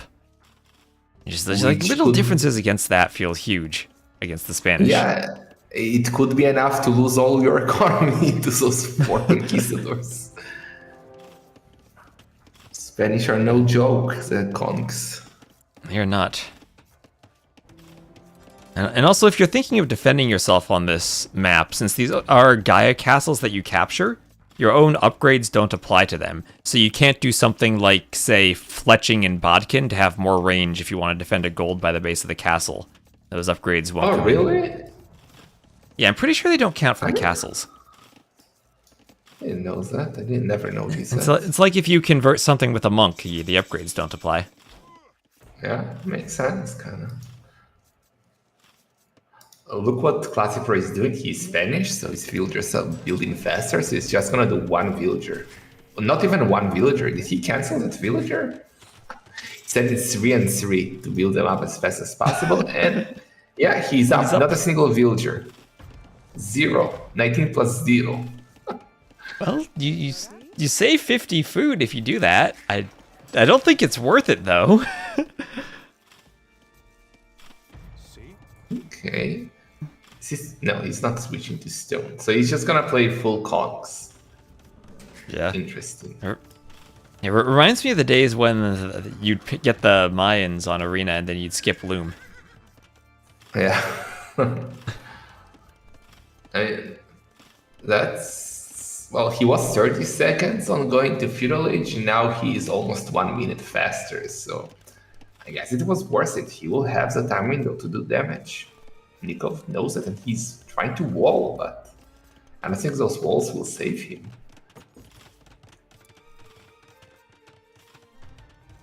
Yeah, you can wall towards the castle, but Conquistadors are so fast that they'll just run through anyway. I think he would need to like fully wall this off if he wants to stop them from getting in, but that's a lot of walling at this point. Oh, we don't have Loom for Nicov. Good catch by Classic Pro on that villager already. Might be more. Oh, that's so annoying. Oh no. That could be a second build. Oh no! Oh, she has the scout. 1 HP. Okay, but now it's Castle Age. Conquistadors will be coming. Immediately. And, well, if Conquistadors and Mamluks stand still right next to each other and fight, the Mamluks will win. But that's more range for the Conquistadors over the Mamluks, and I think it's really tricky to micro in early Castle Age for the Saracens player. One thing I always wanted to see is, like, with Spanish especially, because if you go up faster, just make 2 Conquistadors, use them to run around, distract your opponent, and just follow up with 6 petards. And go straight for CTC while your opponent is chasing you. But it's super risky. You will be so behind if it fails. Yeah, and Nicov walling. We've seen this before on the map, though. Players wall to the castles and units run through the castle. And honestly, it's a palisade. It's not going to buy him any time at all against conks. Well, it did give him like 10 seconds or so. I think it's fine. He now has 4 meme looks. And the Mamluks do have much more HP. 100 HP now right from the start. But the range, it's a big issue. Speed-wise, small advantage for the meme looks. Yeah, they're really speedy. They're a camel unit. Here, Nicov, maybe he can make this work. I mean, he doesn't actually need to commit to a fight right now, right? He can just run around and hope the Conquistadors miss. He's going to try to chase them down. I mean, okay, this is working so far. Yeah, that was good. He got 2 conks. I think he lost 2 Mamluks, but that's even at least. And he has the fish, so if he trades evenly, he will have the better eco in the long run. I mean, he already has 500 more rest collected. 10%, that's nice. Yeah. And also really nice map with the gold being so far in the back for him. He doesn't have to take one of those forward golds under a castle that we see players go for sometimes. Look at his economy composition, so it's kind of hilarious for Nicov. All of his villagers, well, there are a few on the berries, but all the rest, 23 of them, are on gold. Hey, he's Saracens. He is the market. Yeah. He's fine. It's full clown economy for Nicov.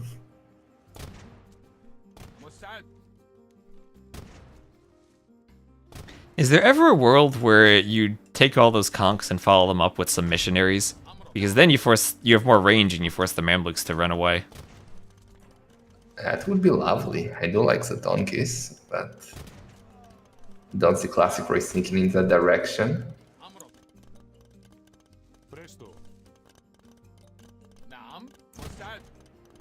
Good micro by Nicov so far. Yeah, what do you do here as Nicov? Because it feels like in the long run, you're slightly taking bad fights against the conks, and that's not going to improve at any point. I mean, maybe he should even consider buying himself as... Oh, that's not good. Buying himself a stable and trying to go for husbandry. You know, But yeah, that's actually really expensive because he needs the barracks first too. yeah, that's a lot of gold that he needs to use. But I don't know. It indeed seems like Classic Pro is taking better and better fights. Yeah, at that KD was 6-4, now it's 11-4. 12-4. And the conks, their range, the Mamluks can't deal with it. Well, you know what it's time for.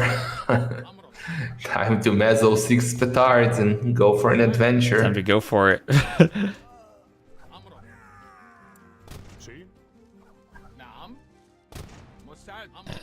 And Mamluks, I mean, they have 100 hit points, but there's nothing they can do to take the fight properly.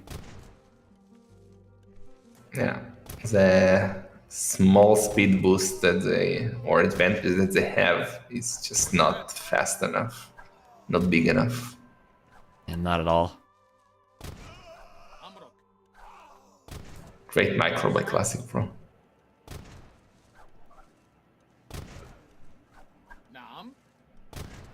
Time for petards, Nicov. That's the only... come on. Time for GG. Try to petard. So that went about what I would have expected. Mamluks versus Spanish. Just seems like they might have some potential, but just no, not against conquistadors. Yeah, Spanish are, well, we kind of expected it, but they are becoming the #1 sieve for sure on this map. Yeah, and that's why I was very surprised at the Civ draft that he got both Spanish on this map and then Mongols also for his Yakuza, and then you can only ban one of them. Where they seem to be the two best Civs far and away for those respective maps. Yeah, for sure. Oh well, but now both are gone and it's 1-1, so not the end of the world for Nicov. Yeah, and we have seen camel archers on that map too, but they haven't worked either. Yeah, and like, I don't know, our boys actually did quite okay. Maybe Rattan archers, but Spanish feel really OP. Yeah. I wonder if the Maya player could get enough plumes out to the point where they could, like, stall for ballistics and then take a fight. Yeah, if they can get to ballistics, they can fight with anything. But before that, at the start at least, I do feel a bit awkward.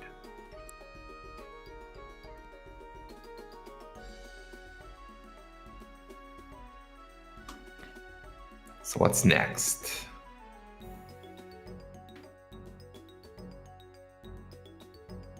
Next is Hideout. Hideout is next. Oh boy, we haven't seen Hideout in a while. Yeah, a lot of players have been preferring some of the other maps. Don't have Khmer, right? No Khmer. No Khmer cutting. No Vaipur masterpiece.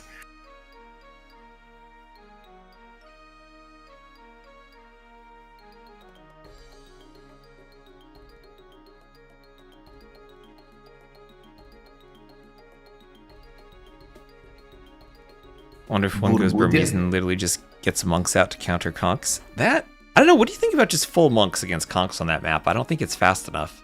Nah. The conks will just run around, kill everything, and it's super easy also to get devotion and then monks get wrecked. Monks are not what they used to be. The devs butchered them. They did. Thanks, D.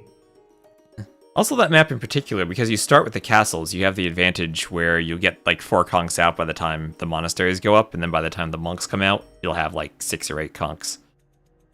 Yeah. Okay. Game 3 is here. Gitans Burgundians.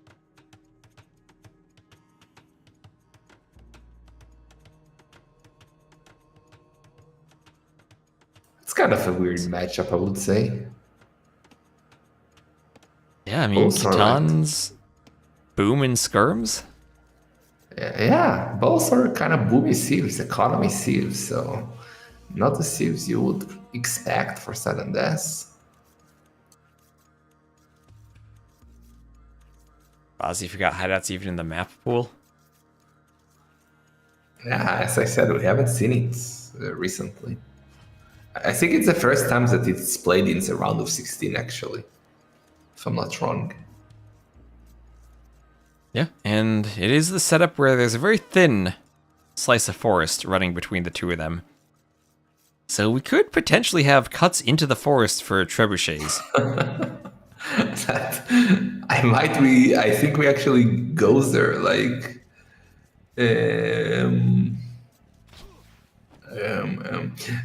I'm such a pleb. I keep checking. Do we get traction traps or normal traps for Kitans? It's normal traps, so yeah. They do. Don't they have the camel ones too? Yeah, but I don't think the camel ones can catch, right? Doesn't make sense. Oh, I don't know if they can. They have the rocket carts, and they can do heavy rocket cart and cut. That's quite expensive. It is, but it's also wood and gold instead of food and gold like onagers. So maybe in sudden death when you're 1 TC and maybe don't have as many farms, it maybe is still an option. You're kind of going all in for the cut though if you go for it. How much does it cost? Let's see. 800 wood, 600 gold. Yeah, quite expensive still.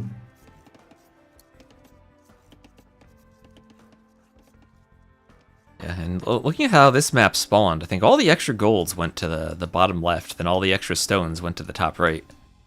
Look at how much stone's out there. Thanks, Buzzy, for the script. Yeah. I'm sure Bazzi will like this too. The polar bears have more attack and more HP now. It's 4 attack and 30 hit points. But no charge attack like the crocodiles, so... No. But at least compared to the wolves, they were 3 attack and 25. So if you send Vils around to go forward and they go like maybe for a sneak castle drop around the back, maybe the polar bears could get some kills. It's possible.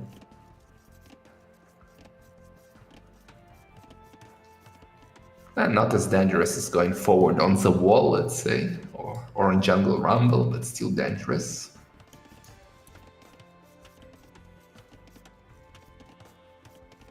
So do you think we can get like some fuelage aggression, some classic leather hideout experience of Men at Arms and Towers, or we'll just chill with this castle, take it slow? I haven't seen the feudal aggression work so far. I feel like I've seen a few players try it, but I've not seen it succeed so far in this tournament. Feels like the towers don't have the strength they used to make that work. Or they don't hit anymore like they used to. Yeah, especially units running away from them, they don't hit like they used to. That's the problem with a lot of things, that they don't hit units that run away. Like, you have your crossbows getting behind a wood line, you think you're going to get kills, but you don't have ballistics yet, and the village just run in straight lines and escape. Did you notice what Nicov did now? Was it some sort of Draken mind games? Like, just before he clicked up, he queued 7 villagers or so, and quickly dequeued them and clicked up. Was he trying to manipulate score or something? I'm not sure what he did, sir. Is that something you can do to hide your click-up time? Like, instead of doing all the vills at once, like, you slowly add a queue of extra vills, and then you dequeue all of them and click all at once. And try to hide the fact that you've gone up. That's what he kind of did, I think, but I'm not sure. Yeah. It's very much possible. Yeah. Oh, actually, I never thought about this with the Kitans. Sometimes you can hide your score by going to the mill and queuing some farms there, because then your wood is stored in the mill and not affecting your score. Can you do that with pastures as the Kitans, if you do a mill? Ooh, I don't know. I never thought about a meal with farm skewed. That's smart, actually.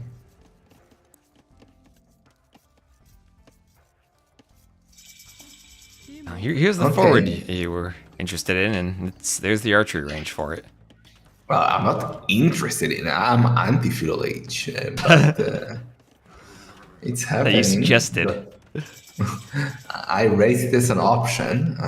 I'm very much against this option, but here we are. Archers are coming, and we will get a tower. Does he know about the berries? Ooh, he does doesn't. not. That would be a good place to tower. That's a good tower. Lucky. In some sense, Counter though, he towers, did huh? do the tower like right against two houses, so maybe makes it a bit awkward if he wants to try to break through. Well, but he's just interested in the gate, I guess. But it's kind of weird. I always feel like trashing Burgundians on Arena is silly, and same applies here, because he's just going to fiddle boom with both and heavy blows. So I think Classic Pro is happy with what's happening. Losing the berries is not great, but his economy should definitely be better. But actually, it's against Gitan, so I don't know. It's the pastures change things. Yeah, I don't know that either. Part of me still feels like even Burgundians having the upgrades might not be as good as the pastures. These pastures have been absolutely insane every time I've seen them. Yeah. The big advantage for this kind of trash for Nicov is that he doesn't have to keep villagers in the tower, or at least not all of them. He can replace them with archers, so his villagers will be working, while Classic will have 5 villagers in his tower all the time, which is great for the Thrasher. Yep, and sometimes you do still want a villa 2 in the tower just to be able to repair, but he can just keep one in there with the archers. And then he didn't do domestication, Nicov, so he didn't do the extra horse collar equivalent for the pastures, but we'll be simply adding them in around his base and hoping that behind the trush he has a good farming economy. Blacksmith is coming up now, so we'll try to get Fletch in. Classic Pro already has it.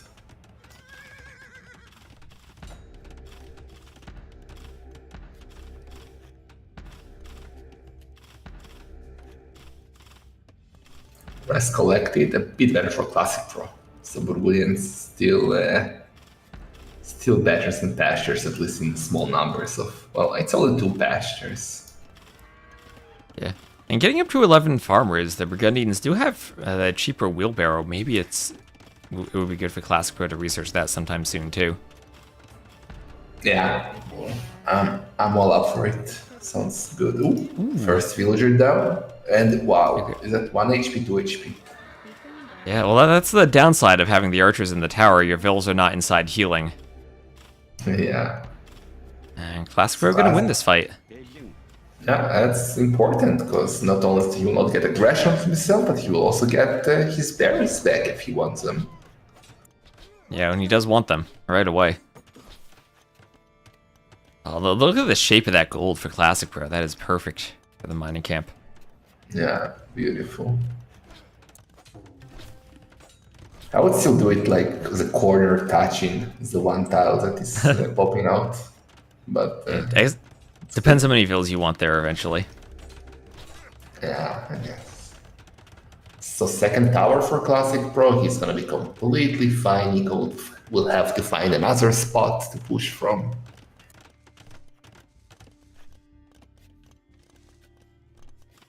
I guess you might need a tower on the gold for Classic Pro, because both of his golds are there, and if Nicov tries to tower there, Classic Pro will have no choice but to react. But he doesn't have the stone, actually. It could be bad for him. Okay, how's this going up for Classic Pro? Market will go up for him too. Oh, come on, what is Nicov doing? I mean, you can see the gold, Nicov. Your tower, maybe he hates berries. Maybe. He's anti-vegetables and fruits. Like, come on, do it on the gold. Yeah, well, maybe the berries have more of an effect on the uptime because they are food. But this late into feudal, I mean, we're looking at the ecos. Classic Pro still has an advantage even over all of the pastures. And Nicov, as I said, did not do the horse collar equivalent, so we'll have to reseed them pretty early. That's versus someone with heavy plow farms. Yeah. But both are ready to go up almost. Nico, well, he keeps on with the pressure. Classic needs to use the tower, and here he goes.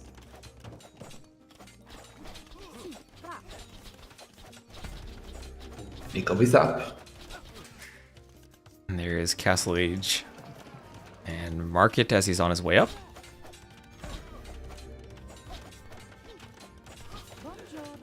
Ooh, one villager down. And it's now 3 towers for Classic Pro. Selling to go up, and there he clicks. And Nico is finally going for domestication. And gold upgrade.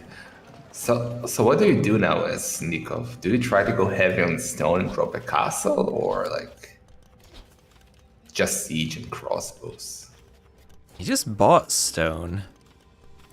He's doing another tower. I like that. That's a great tower. Yeah, and once he gets up, he will then have Bodkin, so he'll cover the gold completely. And right now he has all the map control he could want over Classic Pro's base. And because Classic Pro went for so many towers, it might be hard for him to get the castle out soon. He only has 200 stone. He'll have enough left to get 1 castle if he wants it defensively. Yeah, he will need one for sure, because he's gonna be under even more pressure in Castle Age. Because crossbows and siege will follow for Nicov, I guess.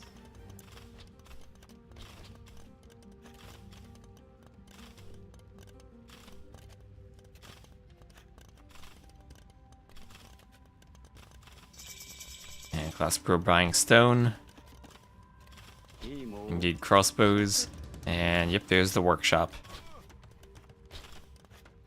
And likely rocket carts then. Yeah. So Classic Pro has... Well, he has a stone for a castle, so I was gonna say it's either gonna be monks and siege or a castle. It's just gonna be a castle built. It's a mill. Gonna drop it. Oh, I don't know why he had to delete the mill, but okay. I guess he wanted to hit both towers with it and keep the vills safe. But actually, it's a very narrow point if you look at the range upgrades. It hits both towers, and the vills are 10 of them right between the 2 ranges of the towers. It makes sense, a good point. I didn't notice the towers. It actually makes sense. Huh? But downside is, it does leave the right side of the base open with only a house wall. And maybe a good siege push could get in there and start threatening the TC. As here comes Wheelbarrow. Yeah, but we're already getting Costiliers for Classic Pro, so... And no monks. Use them to snipe. No monks. Yet. Yet, but also no forward monastery. Yeah, that's true. Nicov real needs one, actually.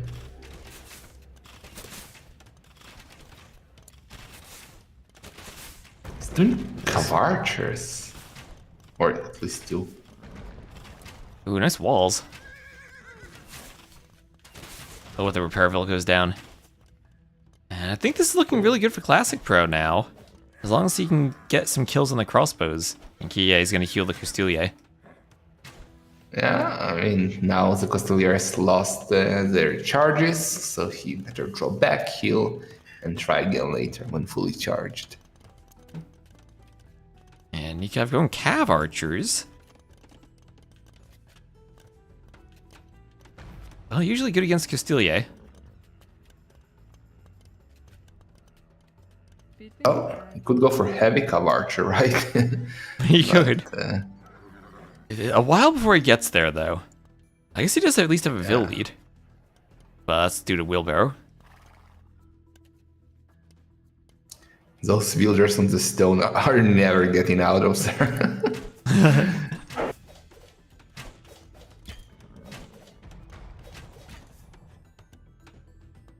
Well, there's armor and handcart from Classic Pro.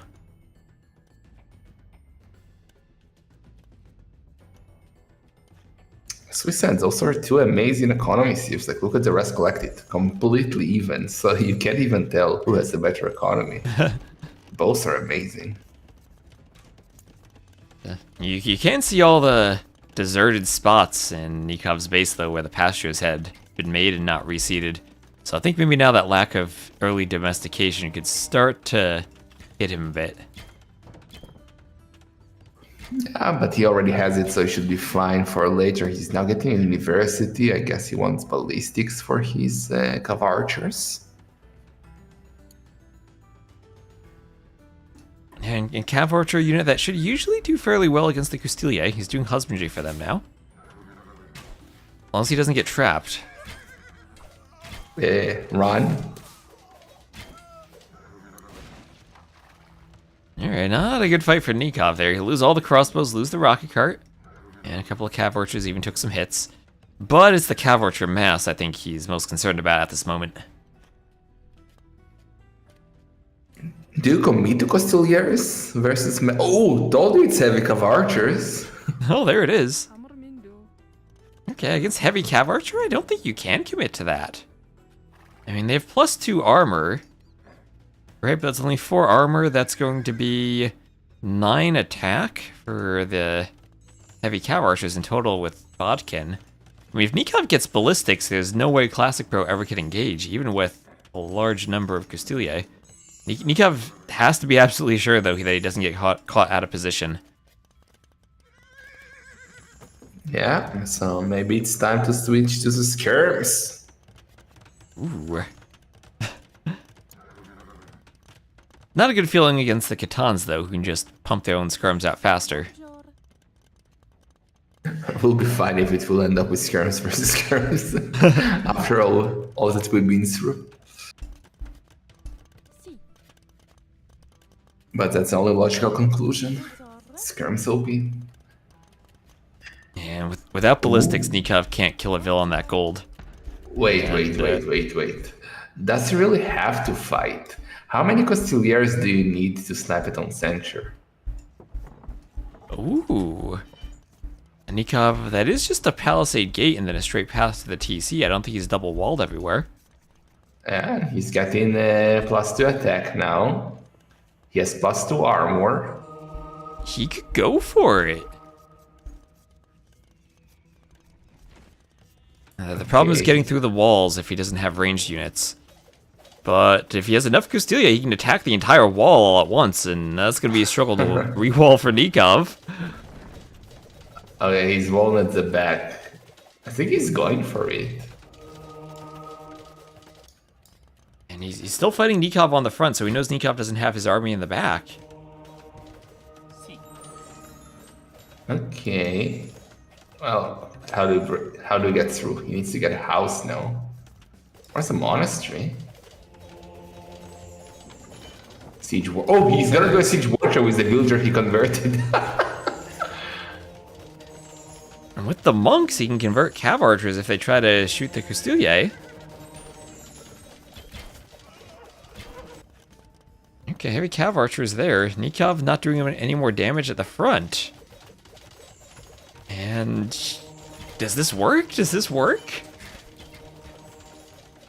If you could get through them, it would be so interesting, but it seems like he's a bit stuck. He's gonna get through the range. But there is the gate there. Oh, hurry up with the house. Wait, can the gate go down? No. Good defense by Nicov so far. And he's killing Custilia to the point where he gets enough and they won't be able to snipe the TC.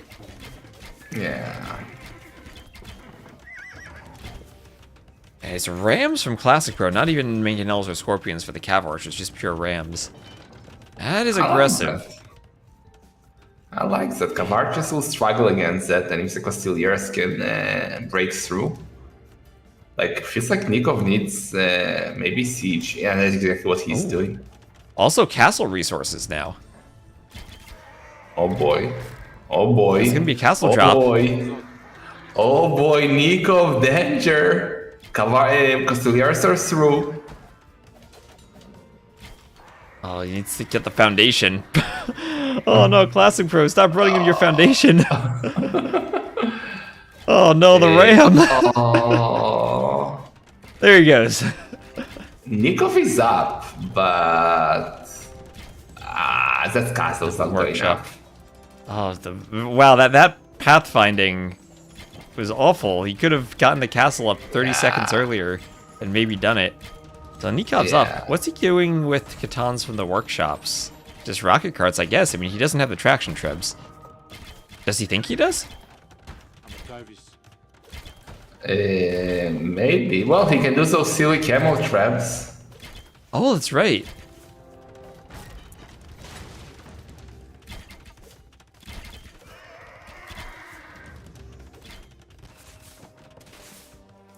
This is looking like the game, unless, yeah, that castle got denied. Tampering for Nicov.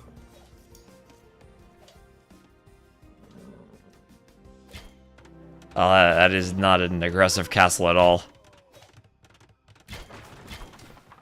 That is a hope Nicov doesn't scout at castle. But, how about this? Classic Pro takes a fight against the Cav Archers. Maybe Nicov wins and he chases. And then the Cav Archers are out of the way for a few petards to come out when Nicov does not actually have a castle or actually a full wall off against the TC. That will be glorious, but well, that's his only win condition at the moment, to be honest. Oh, he has one Cav Archer on the side, and he needs the Cav Archer to find the castle, and he will. He needs to notice that he lost the Cav Archer and spotted the castle, though.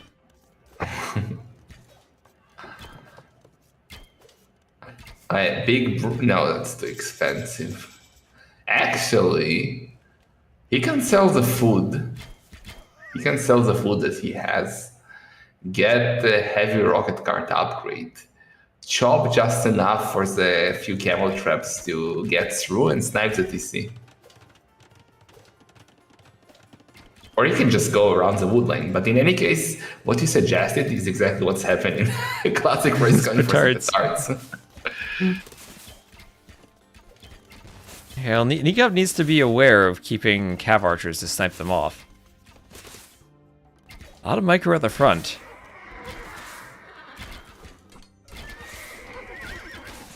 With Bracer and Chemistry and Heavy Cav Archery, he'll be taking great fights against the Castilier now. Yeah, so Classic just needs to distract now and try to get the tarts of the TC, because Nicov did not re-wall. It's open between the barrack and the house. He has a lot of petards queued. I want 20. Yeah, he's a Draken level of petards in that castle on their way. Only 4 so far, he's gonna need more. You kept losing some Cav Archers at the front, getting trapped on the edge of the map. Running to a small area for cover. He's got 7 heavy Cav Archers on that one tile. Classic Pro doesn't realize that. He actually cleaned everything. I thought it was 2 or 3, but... Yeah, the graphics overlapping so much, you can get there. Yeah, I think you can stack much better than you could in the past on one tile. Classic Pro, I don't think he realizes this, but he can't actually fight that. 7 petards. Not enough, he needs more. Nicov is also doing an outpost, so he can smell it. He can see the castle with the flags.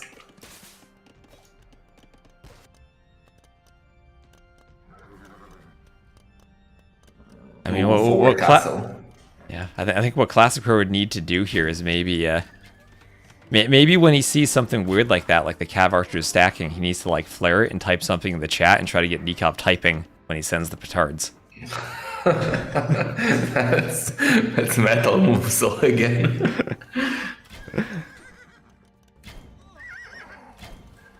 Okay, there is not a lot of military now next to Nikov's town center. No, there's not. So maybe it's a time to go. It's all forward by the castle. And And it's, I can't even tell. 1, 2, 3, 4, 5, 6, 7, 8, 9, 10 petards. There's an 11th right here. Nikov's too focused on the forward castle. Classic Pro could do this. Classic can do would this. start talking, like as you said, ask Nicov, how many villagers do you have? Say GG. Make him wait for him to resign and send the petards. Oh, it's coming. They're coming. How many? Okay, here it comes. He needs to make sure he doesn't attack anything, because he doesn't want to set up an alert. Like, don't go for the monk, don't go for the monk, no. Oh, that was It's the worst thing he 12 could have done. He doesn't know. There's no way. There's no way he stops this. Nico. Oh, no. He's doing a pasture. That's not how you wall off a TC. Nico. Nico. No. No. No. And Classic Pro does it. The castle, Nicov had scouted it. He knew it was there. He'd seen this before. He doesn't wall off. He doesn't leave cav archers at home. He's so preoccupied. He thought his forward castle and the Treb would win the game. He was about to Treb the TC, but no. The petards come from behind. And TOS called it first, guys. He said it's the only way. And Nicov with a gigantic throw. I mean, it's not the Doodoo level throw because, well, Classic Pro does have more villagers actually. But this was Nikov's game. Absolutely. Like just- it was an imp. Yeah, the Treb. And the setting is Nicov knew about it. He had an outpost. He did it especially. He saw the castle with the flags. Like, it means only one thing. Leave 10 cav archers at home just to guard the pass. Yeah, and I mean, he tweeted the Deduzu game, so I know he's been paying attention to this too. Yeah. Well, this is sudden death to you guys. Anything can happen. Yeah, and he had a much better KD. Well, it was imp. Everything was going right for him other than the petards. Classic Pro actually died exactly to something like this Draken on Akarai. Like, Draken had also like 8 villagers left, I don't remember exactly. And he just came with petards and took down the castle. So Classic Pro learned and adapted.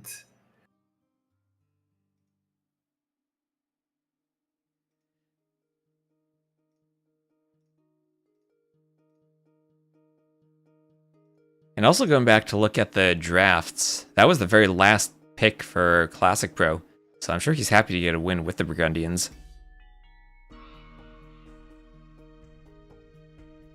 Yeah, taking Nikov's home map, that's good.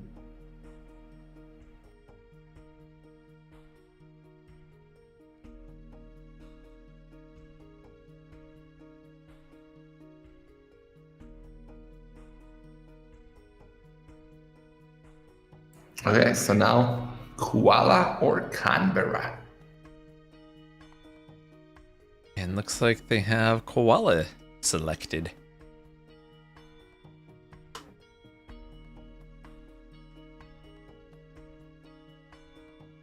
Yep, they are in.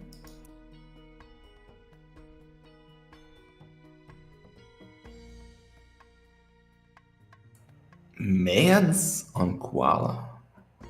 Okay.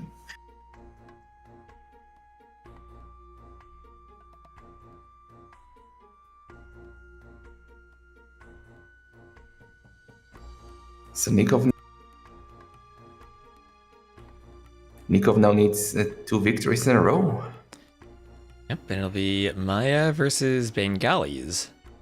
Ooh, Bengalis feel like Rathas should wreck the Maya if they get to that stage. Do they? I mean, they should be good against Plumes and also against Eagles. Nicov, does he just go for Maya Skirms then? Or just petards? Or just petards, that's true.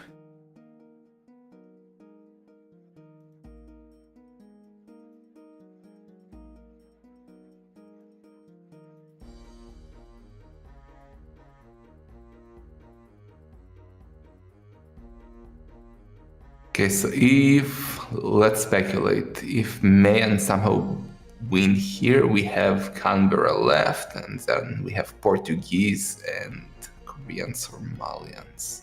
So that would be a small advantage for Nicov. So if he wins here, he has a good spot, but he has to win here.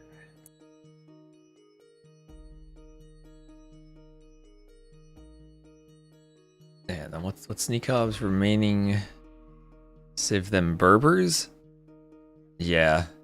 Would have to be Portuguese on the last map for Nicov then.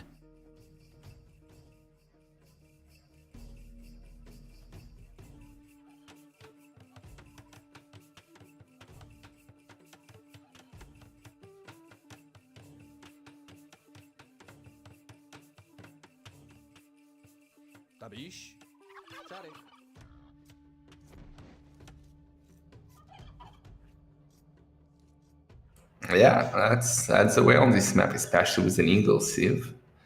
But the boars of Classic Pro are kind of okay. The Eagle will not find anything, but the Villager can find 4 turkeys and a boar, so... Ready to... Oh boy. Oh boy. Do you take it or do you kill it? I think you take it. Yeah. Yeah.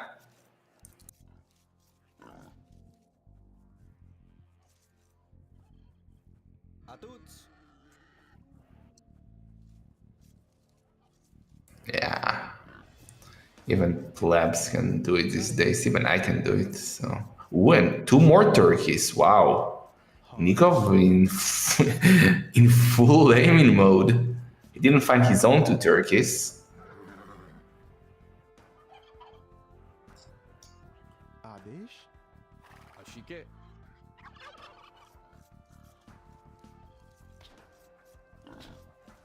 Oh, yeah, perfect. Perfect. Only 2 turkeys, not the end of the world. He got the boars. Hey, Classic Pro. That's the wrong direction. Ah, he's trying to run away from the eagle with the turkeys.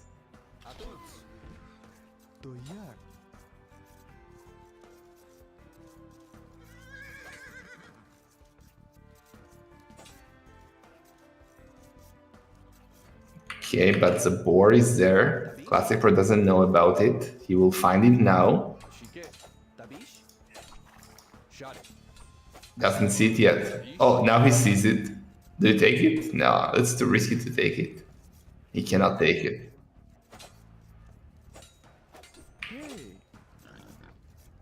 Yeah.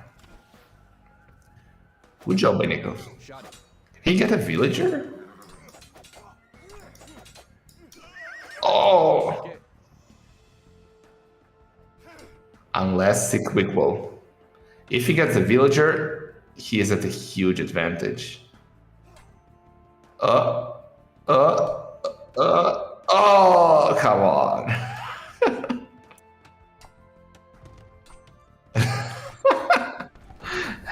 Oh, he's running.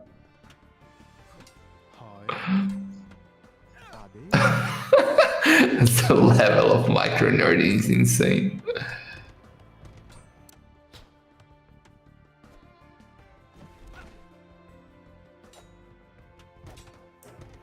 Oh, he got one. We'll get the second one. Do we? Come on.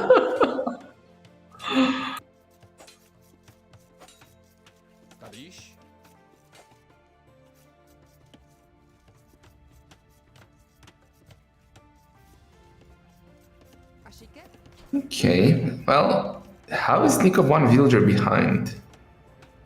Ah, he lost one and didn't kill. Okay, makes sense.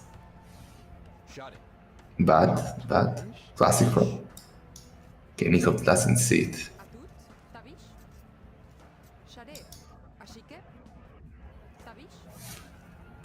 Ooh, maybe he can find him.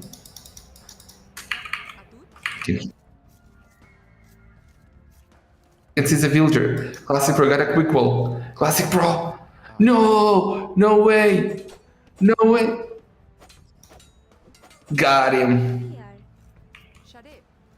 And that was dangerous, because he could have lost the eagle without getting the kill, so... It was quite lucky for Nicov.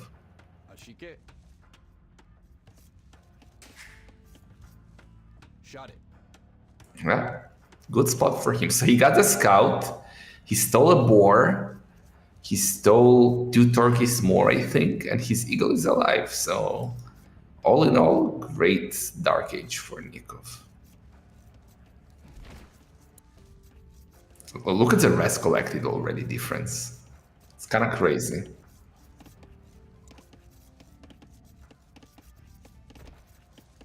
Yeah.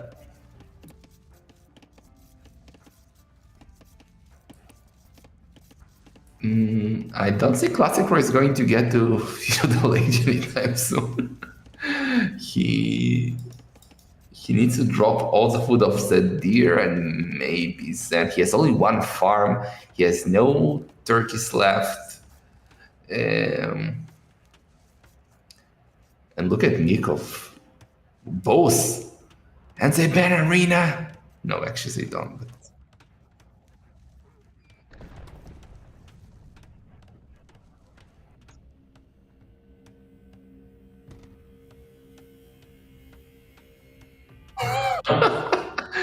that would be that would be the perfect pass to the petards. The Wellsprings experience.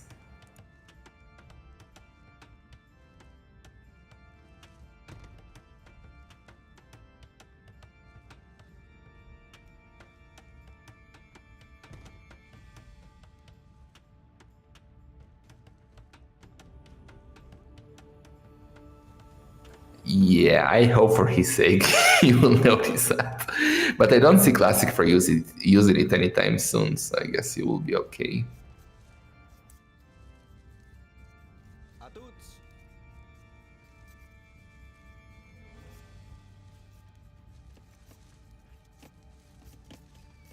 So they're just going to first castle. Nothing, no other options here. Yep, and I mean, the skirms are an option.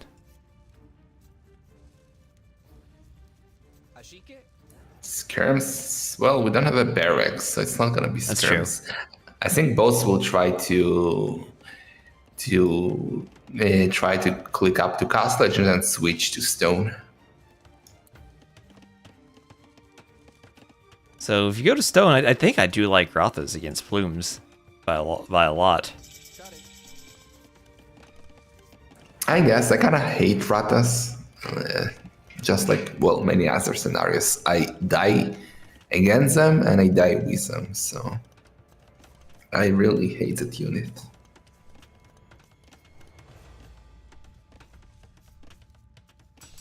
Yeah, that's a good point. There is a big difference between the wall styles of both. Like, Nicov walls defend his TC completely, except that 1 hole.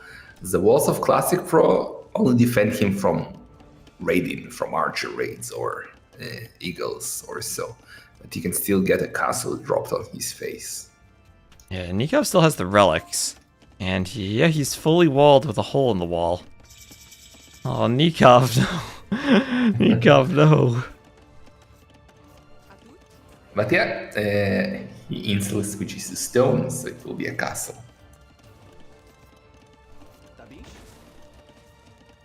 Oh, he realized the hole. There goes the Vil.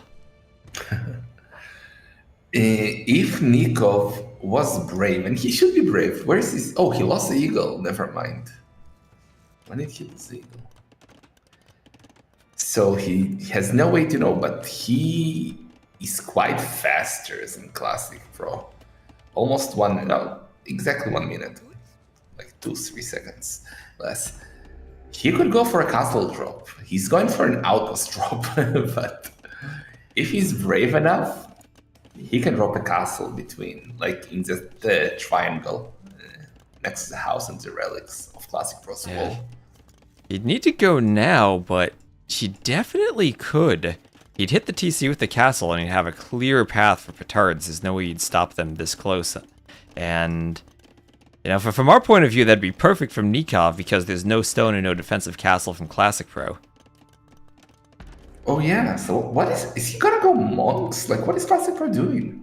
Monk siege? He doesn't have a forward Vil for monasteries. Nicov is gonna do a defensive castle.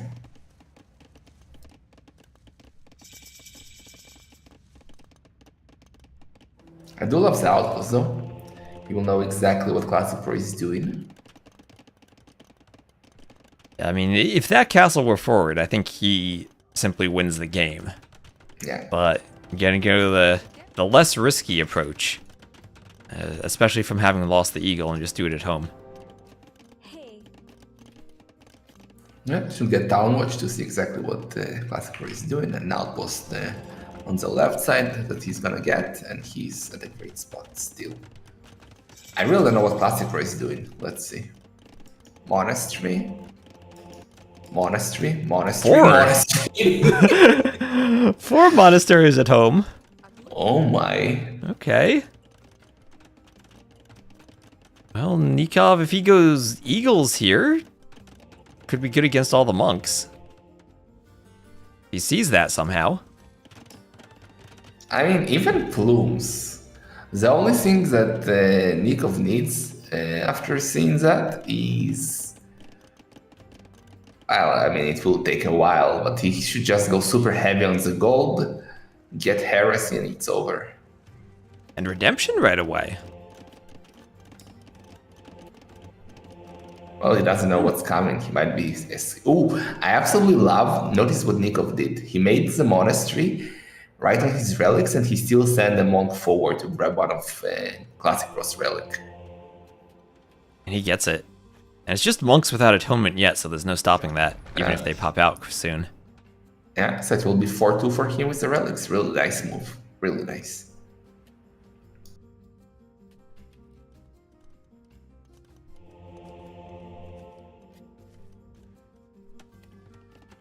He's going to convert the outpost. That's what the redemption's for, the outposts. No, but delete them. Nicov with Mount Side, it's mind... Wait. He doesn't delete them because the plumes are coming. And the monks will be out of juice. Yeah, he wants them to waste the conversions. Oh, that's huge. Because I was going to say the outpost could be really important because now Classic Pro will know when danger is coming. But only 2 monks have juice, but they're so tanky. Yeah, that's why I was worried about the plumes here. No attack bonus against the monks. And, well, if this had been eagles, eagles would be flooding in, picking off monks here. Yeah. Now he's got vision with the outposts. Okay, 2 conversions, 2 monks dead. But he needs Botkin. Like, without Botkin, with only Fletch and against Bengali monks, it will not be easy. Small numbers. No, the Maya do have atonement if he wants to go for a monk war. And they do have heresy too, but that's expensive. It should be Botkin. Try to be a non on the monks, like try to hit and run. And then just go all in on gold and get heresy. Because armor will not matter it. I mean, it will matter a bit, but heresy will change everything. He's coming from behind now. Could do some damage on the wood line. Botkin incoming right there. Yep. He wants to kill Vils, also might need ballistics, and Classic Pro just has to react to this quickly and he should be okay.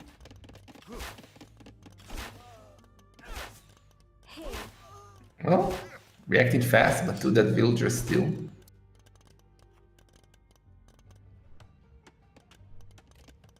How do you push this Classic Pro though? You need to, like, monks are mainly for he can convert houses actually and blacksmiths and stuff, but he cannot push on the TC.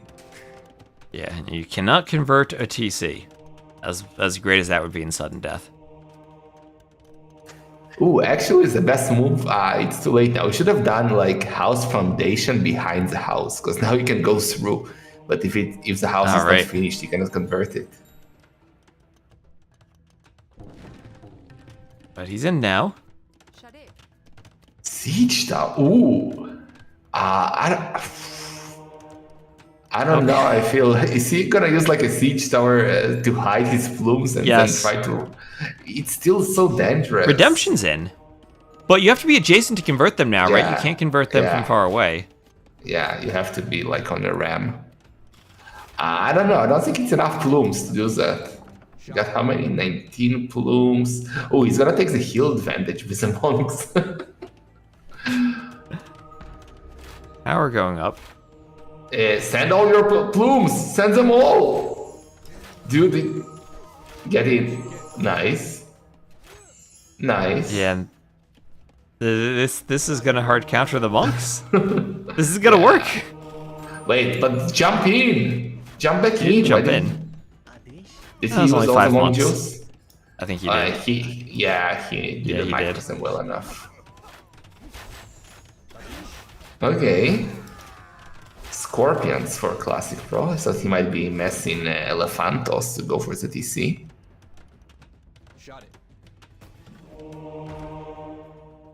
Well, Nicov didn't put enough plumes in the siege tower so far, trying to chase down the monks. But I think at this point this is Nikov's game with that amazing fight, 18-2 KD. Yeah.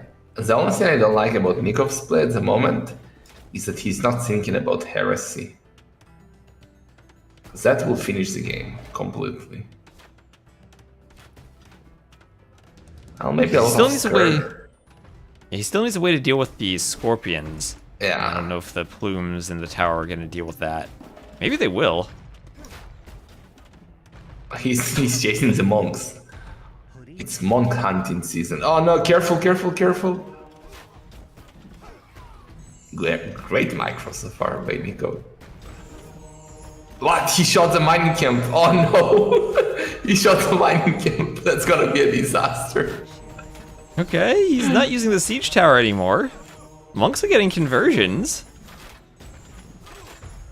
Okay, there go the plumes. And now Nikov's back base is open, almost. And the yellow plumes, the Bengali plumes are coming there. Okay, well that's the counter to the siege tower then. Scorpions, and their plumes can't hop in and out fast enough. Nicov at the front, so gotta get the monks. Nice.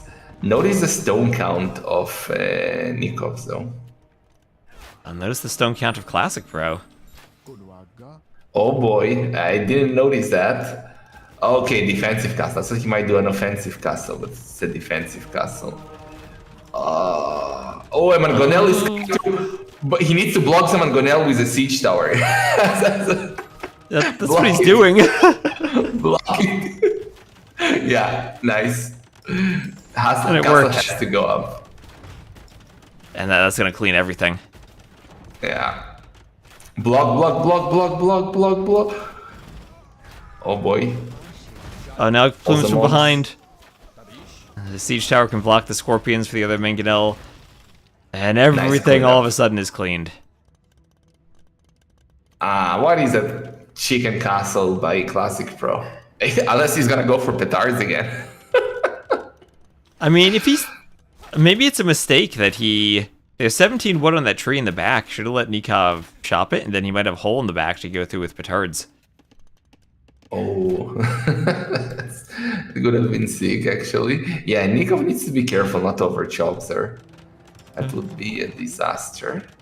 Maybe what Classic Pro needs? He needs a few petards, and then a couple of vills to chop the tree, and then run forward. That would be hilarious actually. Only 17 of it on it, you're right. Okay. Back in the day, talking about metal, he used to do that kind of stuff. Like what you could do, you could send one villager to chop the tree. Then let's say it would collect 10 wood, he will need to drop it. And then you just click on stone and the wood would disappear. Yeah. And then he can chop again. But now you can't do it anymore. You need to drop the rest somewhere.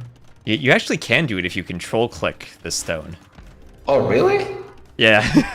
Okay, today we learned. Yeah, they left that in. So... Because that was a thing people could do, so when they changed the resource, they added control right-click on the other resource and you drop it. Okay, we see we are learning, guys. Siege tower under the castle. Nicov has a stone for another castle. Where's he going? Don't do that, Nicov. Don't do that. Why would you do that? Yeah, remember, ranged units need to reload when they hop out of the siege tower now. So it isn't as effective as it used to be in terms of the plume shooting. It's neurons activated time. Both absolutely going crazy on the market. And now they're both up to Nicov 15 seconds faster. Yeah, Nicov in the back with plumes. And there's a tower on the back woodline. Nicov walling the back. He's learned from last game. He's not going to let Petard sneak through. But just make a new lumber camp. You're gonna overchop anyway, so just make it like next to the stone or something. He's even walling the diagonals to be extra sure.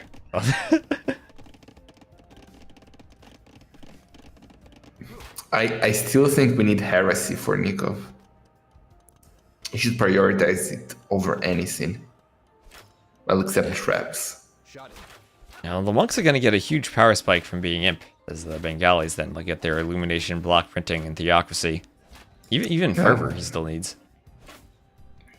Nicov only now doing devotion, about time, but heresy is away. Yeah, Nicov has some plumes by the siege tower. They'll grab a couple of vills.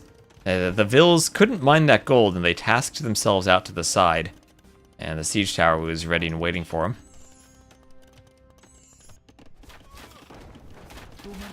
Classic Pro dancing under the tower.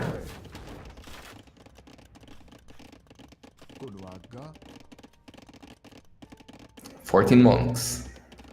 Nicov still no heresy.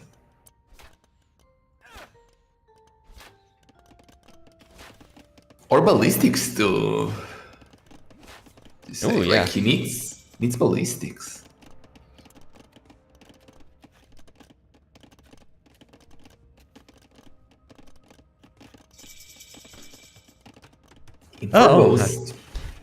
I'm just going through the chat in Capture Age. It says Nicov sold 0 wood for 47 gold. Thanks, Bazzi.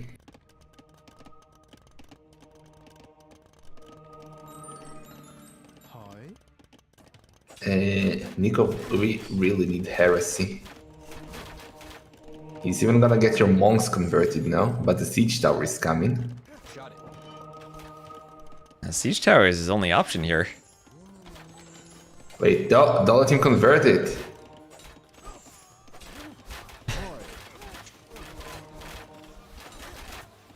Okay. So now I think Classic Pro is going to struggle finding gold access. With all the plumes around the gold sites.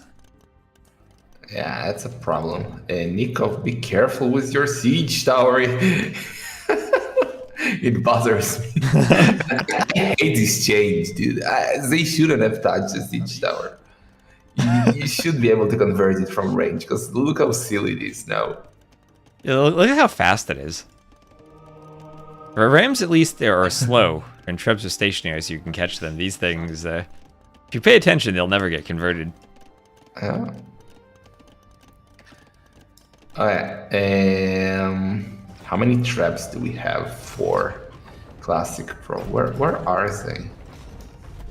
He has 3, and they're all in one Treb fight now, trying to defend the castle. I thought he will send them forward or something to go straight for the TC, but no, we are fighting.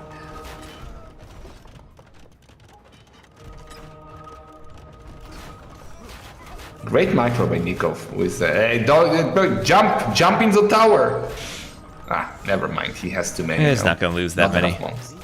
Yeah, GG. GG with game number 5. Okay. The siege tower monk defense from Nicov worked out. Maybe got a bit risky when he then lost some more plumes, but he holds on. 2-2, game 5. Yeah, well played by Nicov. I really doubted him. I thought he really did heresy, but siege tower seems to be better than heresy now, cheaper. Cheaper, yeah, and prevents the conversions. And I don't know, as much as I love the monks, I feel like Ratha for the Bengalis are what you want to do against the Maya. In almost all situations. I feel like they beat the Plumes and they beat the Eagles. Yeah, monks are not good anymore. Thanks, D.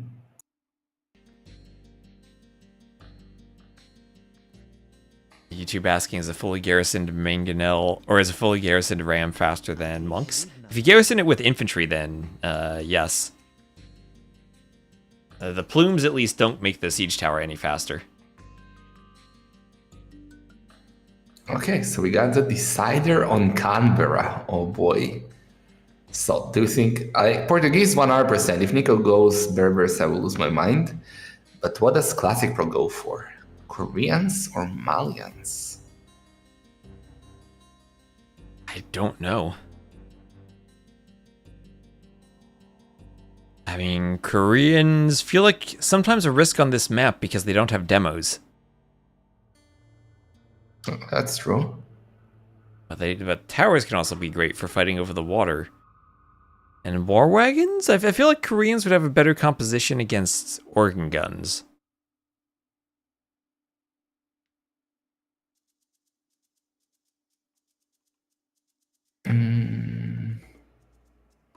I feel like he will go Koreans though, despite the demos.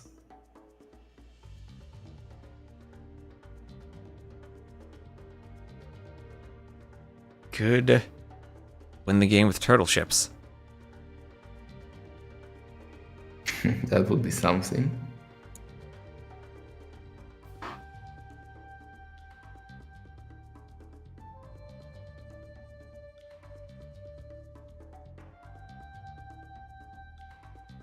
I just expect a lot of towers, like on the fish, but I don't know what else.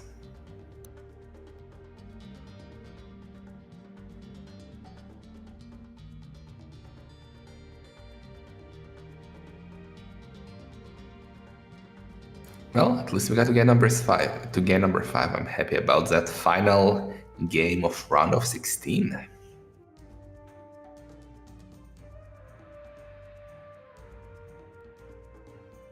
And then we start a round of 8, and then semifinals and finals next weekend. Yeah, quarterfinals on Thursday and Friday, semifinals on Saturday, and the grand finale on Sunday. And they are launching, and it will indeed be Koreans for Classic Pro, so Koreans, Portuguese, all tied up. Okay. Gonna be interesting.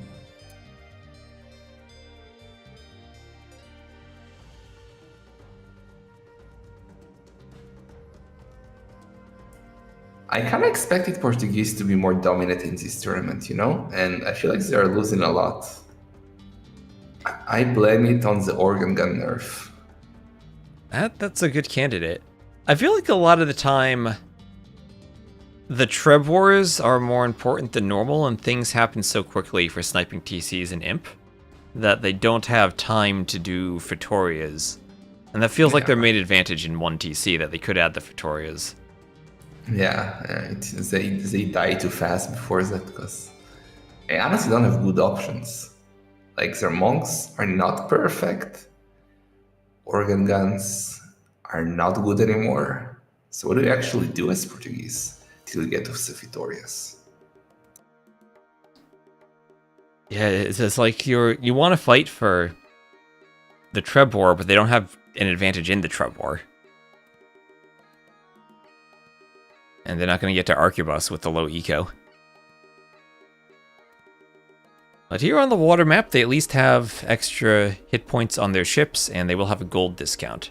Koreans, not as big as the Koreans' wood discount, though. But at least they have access to demos of the full dock.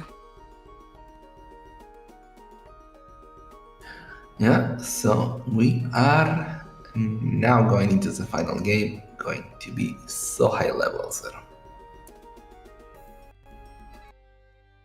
All right, game number 5. We'll have Nicov as the blue Portuguese to the west and Classic Pro as the yellow Koreans to the southeast.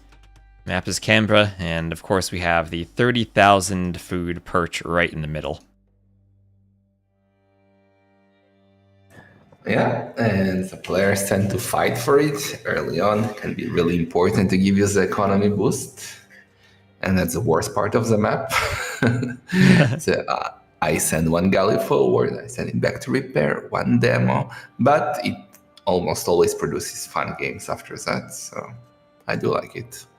Yep, and lots of different ways to contest the water without ships even. You can tower the middle to stop fishing. You can do castles in the middle. We sometimes see that in the Castle Age.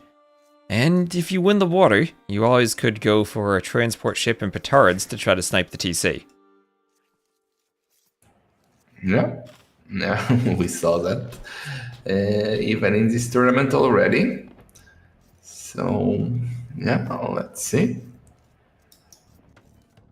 Canberra actually was sudden death in Valhalla too, so players or clowns at least should be quite familiar with it.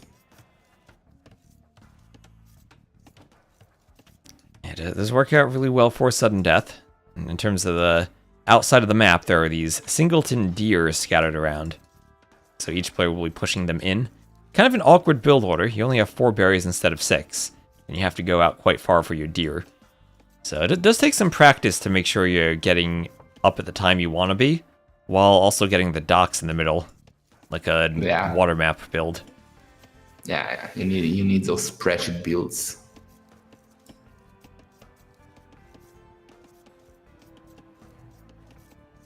Check boars. If you ask him about Nikov's boar, it's behind his gate. He's fine.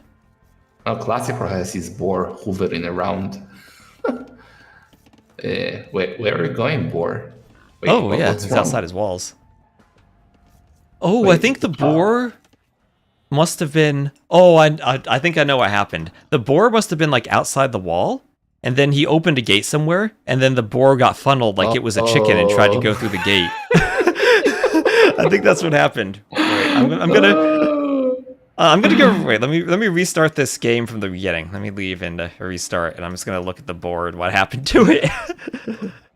Wait, you can press T, no, or is it you don't have the? I don't have that. I'm just gonna start from the beginning anyway. Oh, okay. Yeah. So yeah, that's exactly what happened.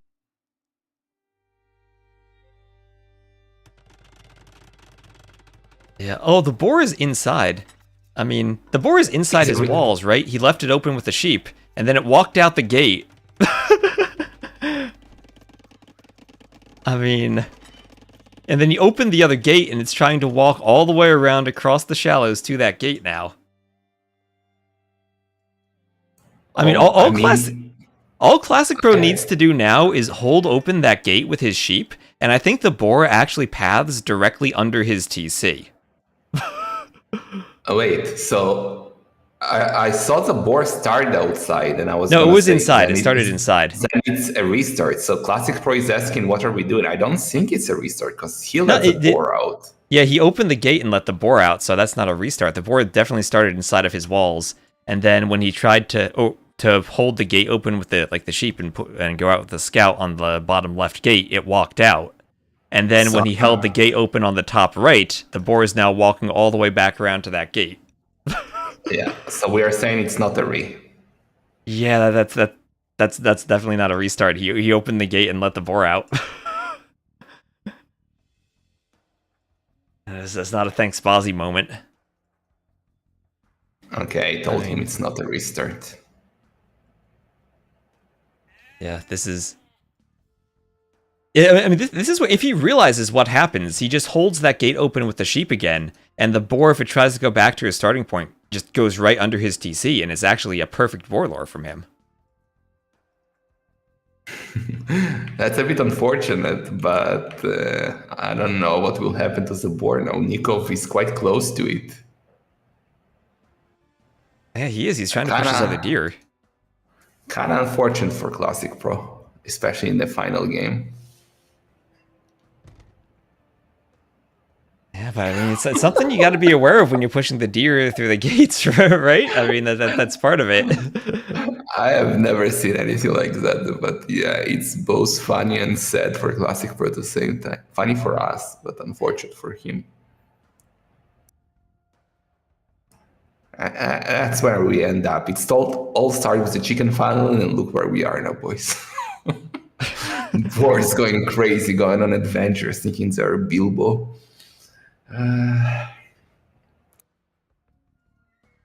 Yeah, like if the boar was outside the walls at the start, like I think that's fair to ask for an admin reader, but it was inside and he let it out, so I think we just have to play this. That's exactly what I thought. I was gonna, if the boar started outside, I was ready to say it's a re, but then you said, wait, it started inside, so.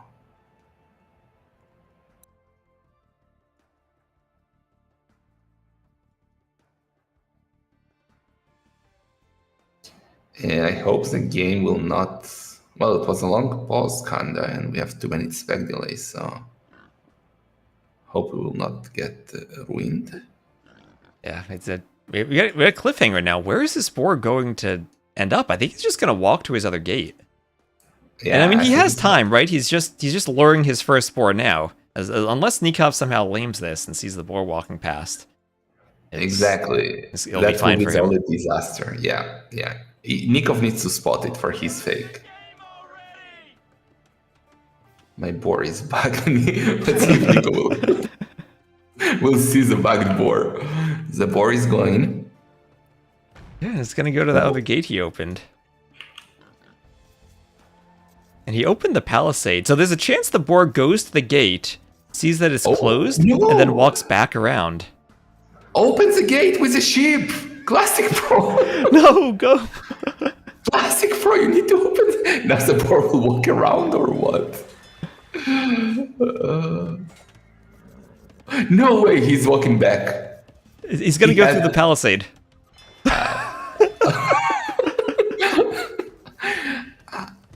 That's one curious boar. What if he goes to the base of Nicov now for some reason? I don't know why, but nah, he'll be going through the palace. I hope he doesn't re-wall. Oh, he's shooting it. Okay, he's got it now. He's got it. Everything's fine in the end. Well, this is gonna be like perfectly timed too. That other boar has 100 food left on it. That's a great clickbait for YouTube title, for YouTube thumbnail. the boar that went on an adventure. The boar funnel.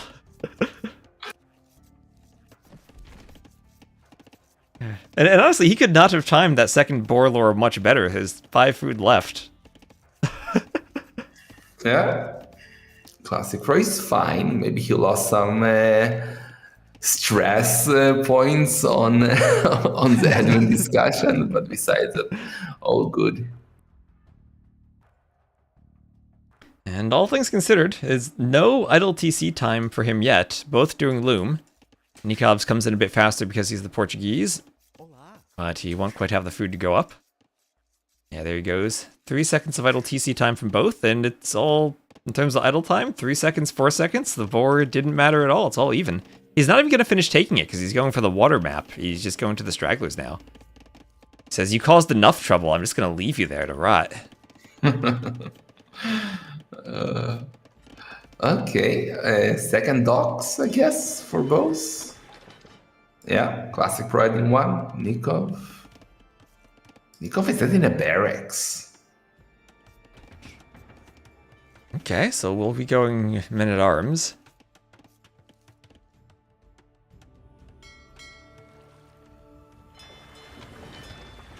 I don't know, I feel like as great as the Koreans' wood discount is, I feel like the Portuguese should maybe be up faster and then have the advantage if they're going fire galleys on the water because of the demos. And I don't think you can get away with going galleys here. Yeah, I must say I'm not a fan of what Nicov is doing, which I guess is archers and towers.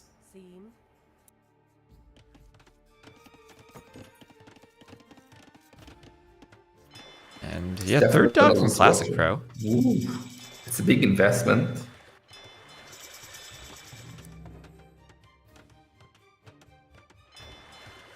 Too much of an investment, even like triple dock. Yeah, so if your opponent's going double dock, triple dock probably means you win the water. But with what Nikov's doing, with the... Well, it's not even men-at-arms, it's just the barracks for the range. Just with the Trush. Then you can get caught overqueuing fire galleys, maybe win the water a bit too much. Oh, And his first tower will be on the water, yeah. I kind of like that now all the water investment of Classic Pro will be like for nothing because he cannot fish unless he takes the tower down.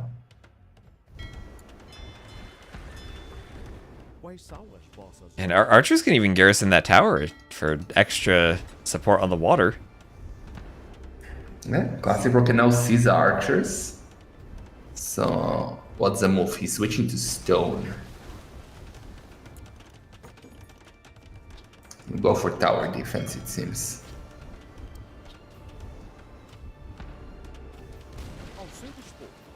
Yeah, and he'll have to bring the fishing ships back to fish on his shorefish for now then.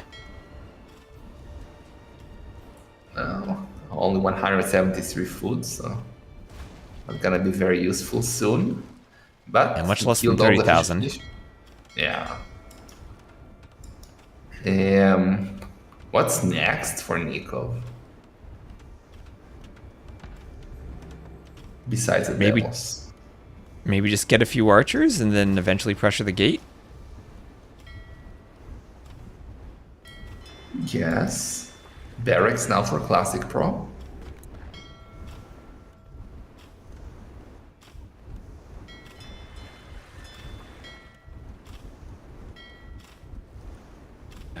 Don't think Classic Pro can pressure the tower, but he can get to the opposite side of the dock and probably just take the dock out. Or he can just delete his, like, mass enough fire galleys, delete his own dock. Then he can kill it with the fire galleys. A Repairville even for Nicov.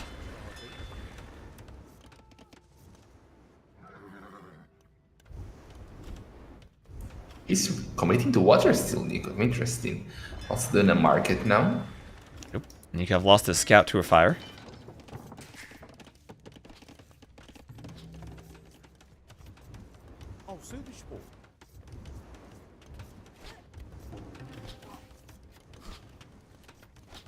An archery range for Classic Pro, so everybody's favorite skirts.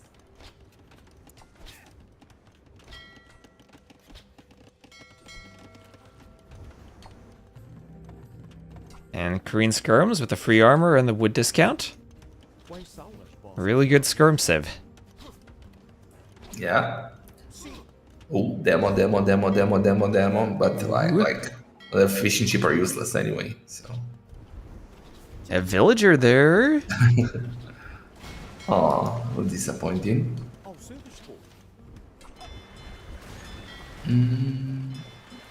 So Rest collected slightly better for Classic Pro, but Nicov is one villager ahead. I don't include the fishing ship because they're useless at the moment.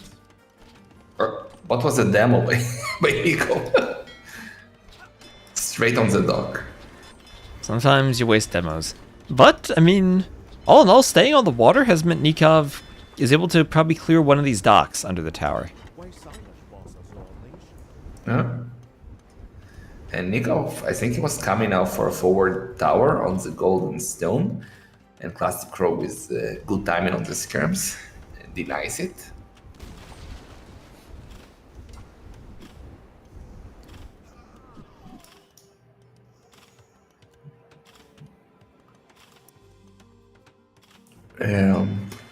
Are we going? Ooh, look how much stone Classic Pro has already. Go drop a castle. Feudal Age castle.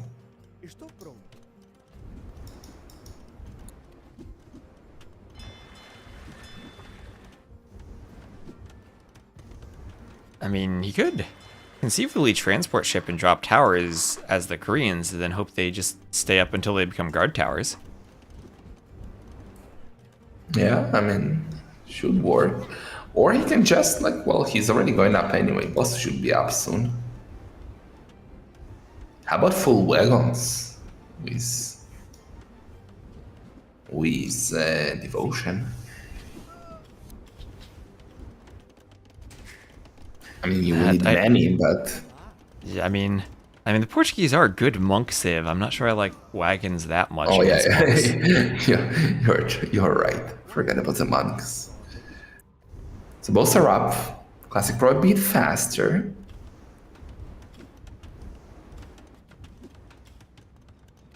Same amount of villagers.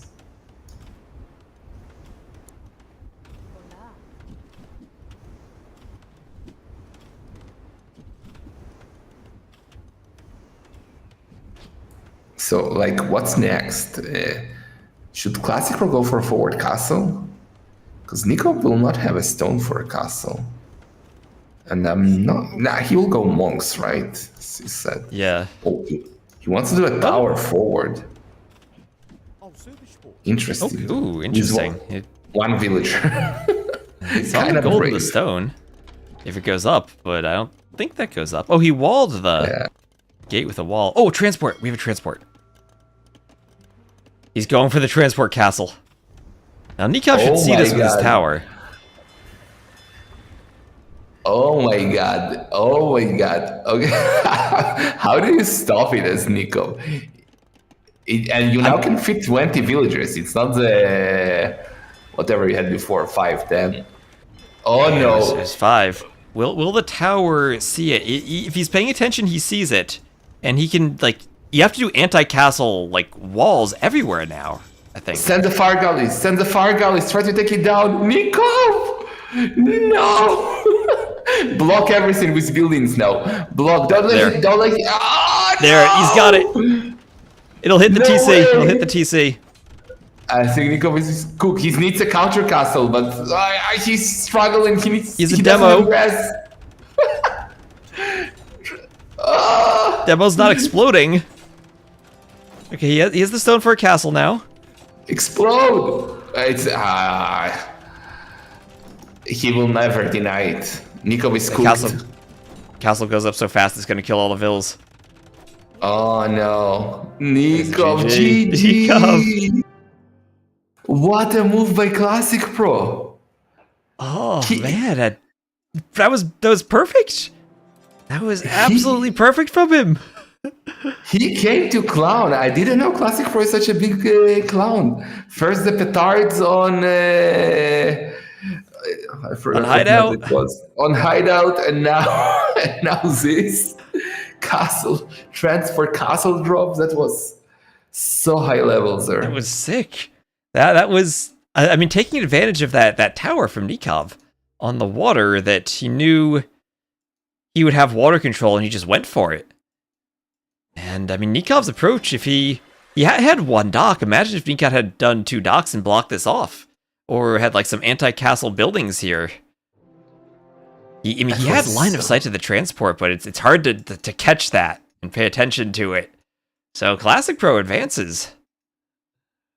Did he have line of sight? I'm just checking the rec. Where is the transport? Yeah, he did. When he first saw it. He first saw it by the tower. For a second, though, he was going through the edges. Like he might have missed it. Like Classic Pro was going right through the edge of the fog of war. He went. He went around. That was well done from Classic Pro. So high levels there. Wow, what a set! And another giant falls. Like with all the giants that fell during this tournament, like Dowd, Jordan, Viper. And now Nicov. So many upsets. I mean, Nicov, Classic Pro is a beast, but Nicov, I would say he was a small favorite for this set. Yeah, definitely I would say he would be a favorite here. And I think we both thought Portuguese maybe a slight advantage in the Civ going into the map, too. Yeah? Also was his home map. Yeah, so Classic Pro is through to the quarterfinals, securing himself $500. And wow, who's he facing? I already forgot. Let me go look at the bracket. Let me bring the bracket up now that we're done with this round. Ooh, he's facing Sorakuma. Okay, so if you would tell me at the start of the tournament that we would have your heart in the quarterfinal, I would buy it. I would say it makes sense. Even the heart had to go through potentially Sito. But if you would tell me it would be Luis, well, Sebastian makes sense. Or Sorakuma Classic Pro, or Dudu versus, well, freaking Andy also kind of makes sense. I would say, dude, you're out of your mind. But these are our quarterfinals. Duduzu, he's a crazy player. Maybe this is the right settings for him. For sure. I didn't know he's that crazy. Yeah, so Yo Hart, 1 versus 8. They've gone through. That's what's supposed to happen. Everywhere else, Sebastian is the only seed that actually went through his part of the bracket as the high seed so far. Actually, no, not even. Barles was higher than he was there. So only Yo Hart, the only part of the bracket where the favorite has won. Oh boy. Crazy stuff. Crazy stuff. Anyway, I have to run. Are you gonna keep streaming or? I am, yes. Okay, so I'm gonna send everyone to you. Thank you for co-casting, Delight. Awesome. We'll co-cast again next weekend. So Thursday through Sunday will be the quarterfinals, semifinals, and finals. And I'll see you then. Yeah, for sure. Bye-bye. Good night. Night. Alright, so I'm gonna need a moment, and then we're gonna swap over. We're gonna cast the Queen's Clash finals. Let me end the shared chat.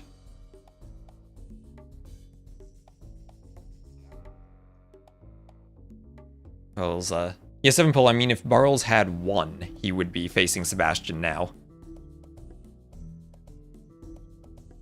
That's what I meant. So this will be.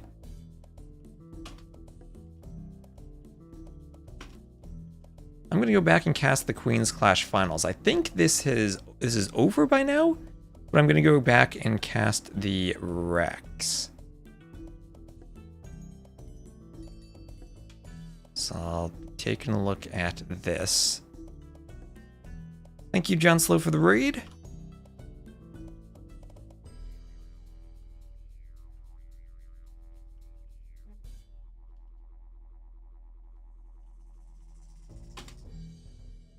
And we're going to shift gears here for a moment. Gotta go to the previous patch.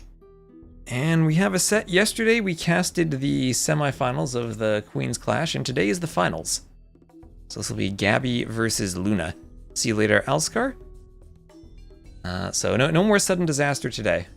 That's going to be continuing starting on Thursday. Thursday, Friday, Saturday, Sunday. Next weekend we'll be concluding the tournament with, Yo is, I guess, the heavy favorite, but we'll see if he can avoid the fate of the upsets that seem to have befallen everyone. So let me swap my overlay around a bit. And so this will be the finals. I think it's a best of 5. This will be Gabi versus Luna.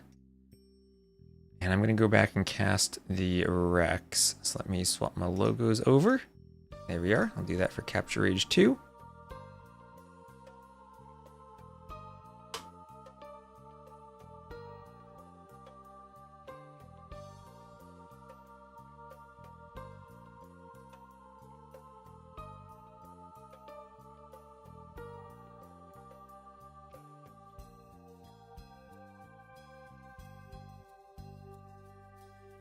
Let me just go through my Discords, make sure I'm caught up on messages and stuff.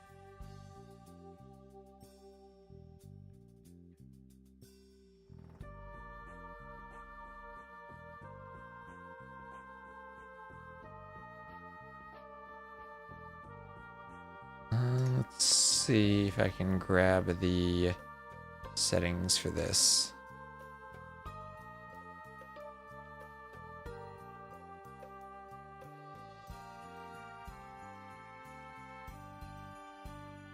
Yeah, they're done, so I'm just gonna go download the Rex, and we'll get started here.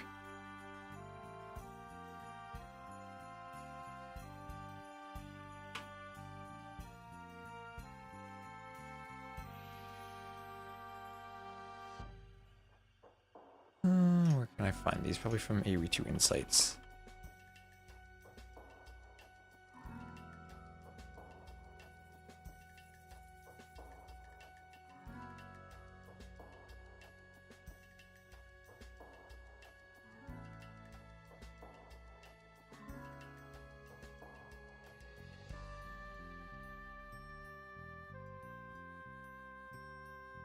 Or actually, I don't see them there. Why are they not listed? Did she play on a different account, maybe?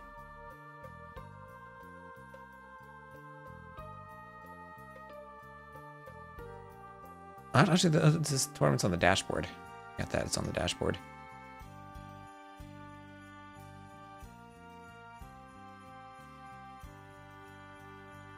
There we go.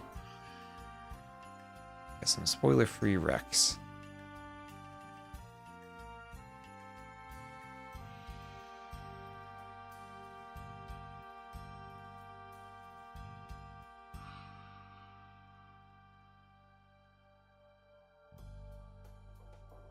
Alright, I'm on the old patch. Gonna hope Capture Age doesn't crash like it did yesterday.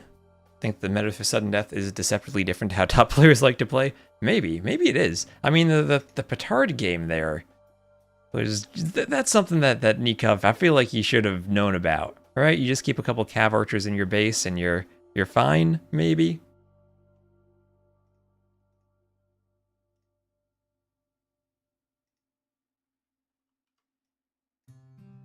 Alright. Apologies, I don't have an overlay for the drafts, but I'm just going to get into the Rex. And we will get started right away with game 1.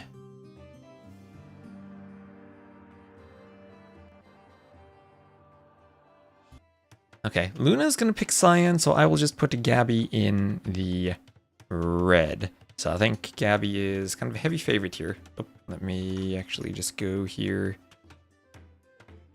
Queens Clash 4, and this is the finals. So Luna has had an impressive run to get here to the finals. The semifinals yesterday against Sunset Fire had both players who had upset Ning and Mika, who both were like 2K1 at some point. Gabi, though, she's been 2K5, 2K5.5, so pretty heavy favorite with Guki not playing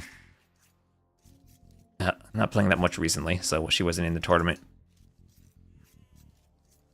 And next we can maybe it is just a Rex, so we can speed the Dark Age up just a bit. This version of Land Madness does have the rock terrain all the way on the outside. It'll be Gabi playing as the Franks against Luna playing as the Magyars, two very good scout civs. Hello there, Spider. I need to update my command list.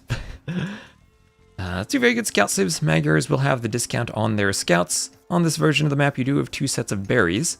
So Franks will like to do a mill and use their berry bonus to the best of their ability. As the deer come in for Gabi. And she'll have 1 set of berries in the back, 1 gold forward. Stone kind of to the side, and the front very open.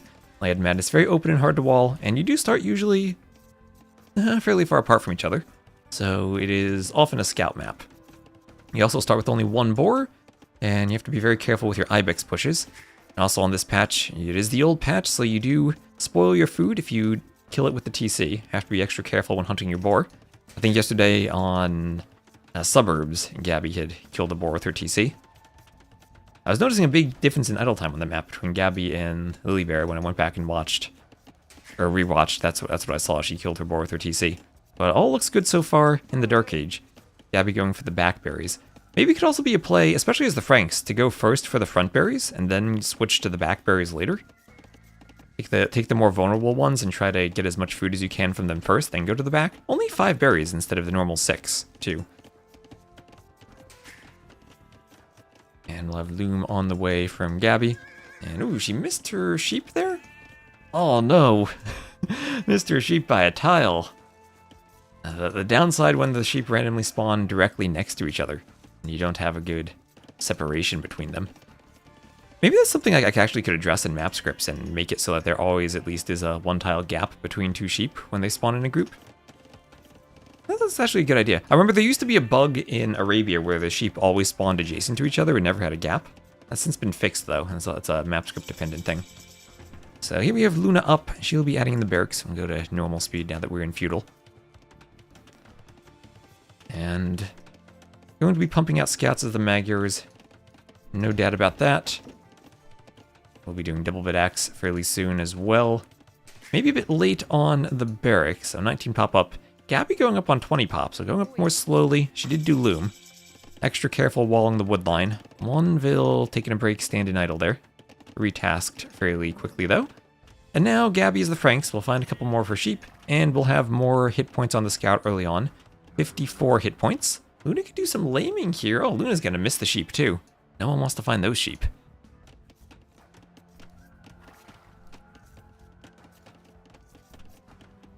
So if it goes late feudal, that's when the Magyars can shine in this matchup. If they get bloodlines, then they'll have 65 hit points compared to the Franks' 54. And they'll also have the discount on their scouts. So Franks, berry bonus and instant and free horse collar. Good for the wood count late feudal, but in terms of pumping out the scouts, Magyars probably have a bigger discount overall. Ooh, and Luna will have a couple of sheep out here. Let's see if Gabi lames them. And yeah, there she goes. This is the tournament finals. Gabi's going to do exactly what she does whenever I see her playing on the ladder. Always aggressive at laming. And by aggressive, it's 11 minutes, but all the same.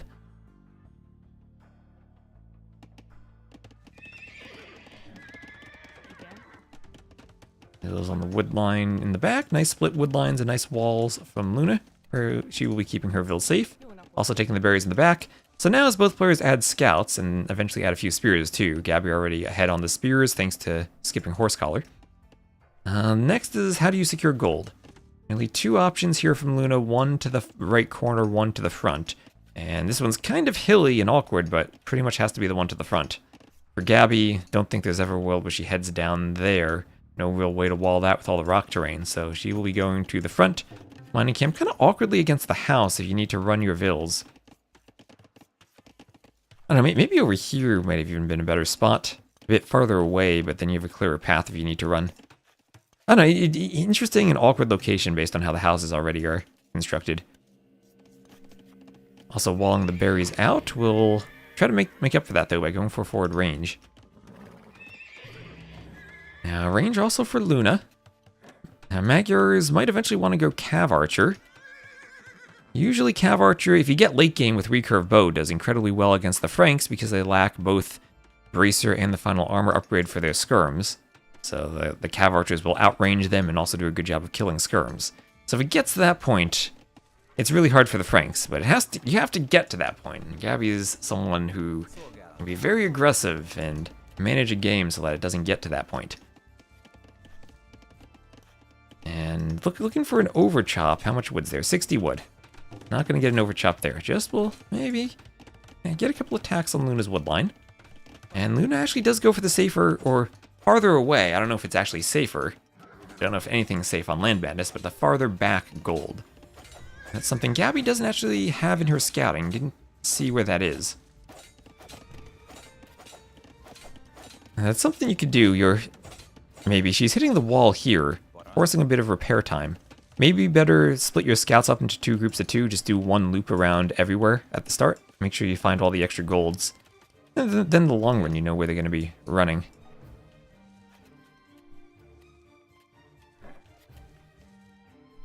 So fletching on the way for Gabi.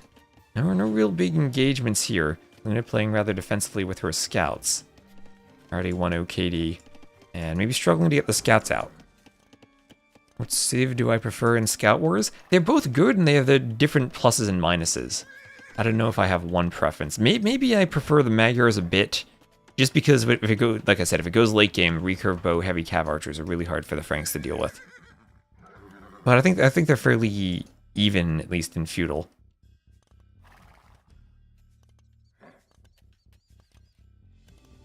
If you're Gabi, you want to avoid a really late feudal fight against scouts with bloodlines, though. That's what you're looking out for. Usually as the Franks, you're trying to be the one to get to the castle age earlier. But she's going pretty heavy for archers. So aggressive for the build, she needs more houses. And Luna gonna start running around. Gabi being extra careful, even with the palisade shift queued undoubtedly after that tree. And spears will run around. We have wheelbarrow and fletching from Luna. Luna going for archers herself. So archers for everyone. And ooh, Gabi getting on the gold. Found the gold. Is there with the archers and the spears. And that is a nice pickup from her. No tower out there from Luna. Was just relying on the golds being secluded. And will be pushed away from it. Now, if the archers come over, it's an awkward position. Gabi's entire army is together, and because there aren't any archers forward for Luna, there's no way for her to pressure over the walls and force Gabi to react other than with spears. Here it's a bit trickier because of the archers that are mixed in. Even just 3 archers, they do have fletching, so they'll have good range on them to hit the wood line. Part of the tricky setup of Land Madness is not only do you have to small wall the wood lines, but your lumber camps don't really have the room for you to cut a big arc on the inside of the wood line and then be safe from archers. And Gabi's winning the fight here really well with the spears fighting the scouts.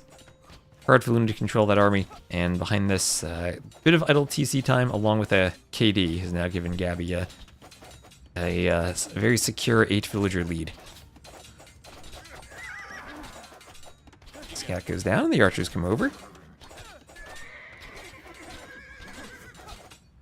My scouts back here will go down.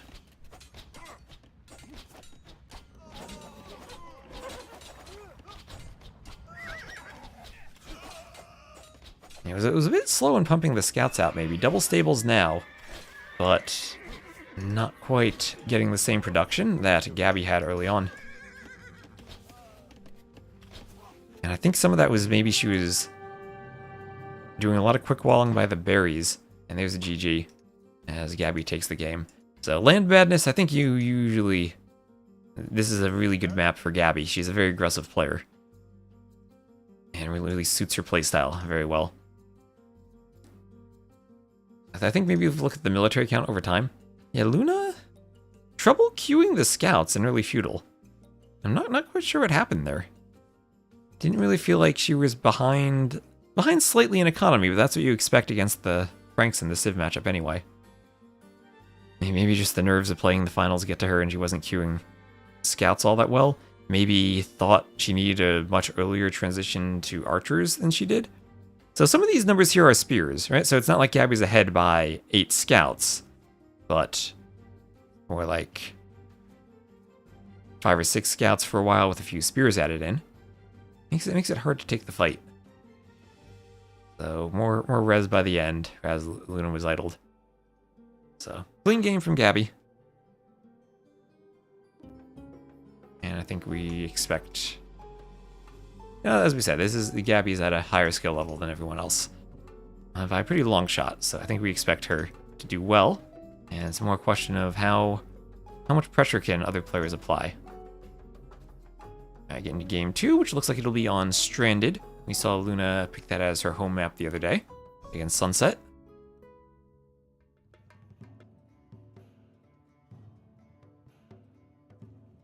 So here we are once more. I'll put Gabi in the red. We'll have Luna playing as the Cyan in the Huns.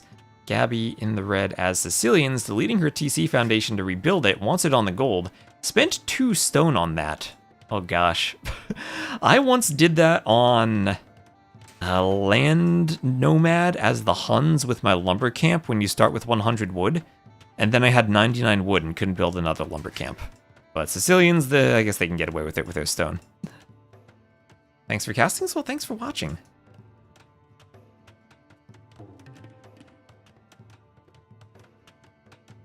And again, we can maybe speed the Dark Age up a bit. Gabi really wanted that double TC on the gold and the wood line.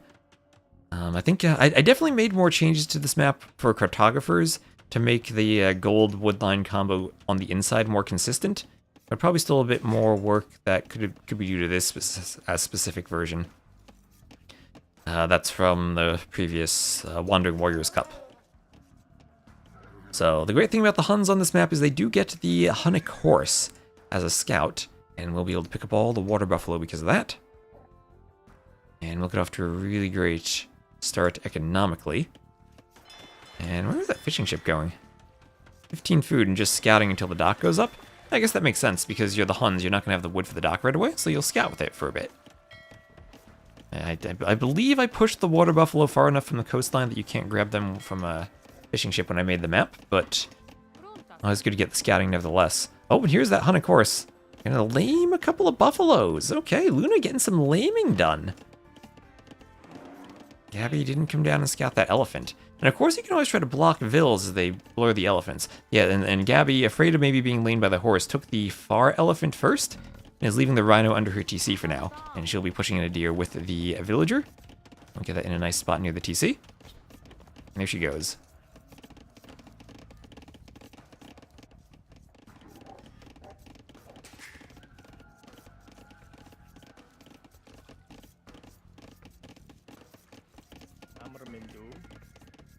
And Luna going for the Lord, no loom.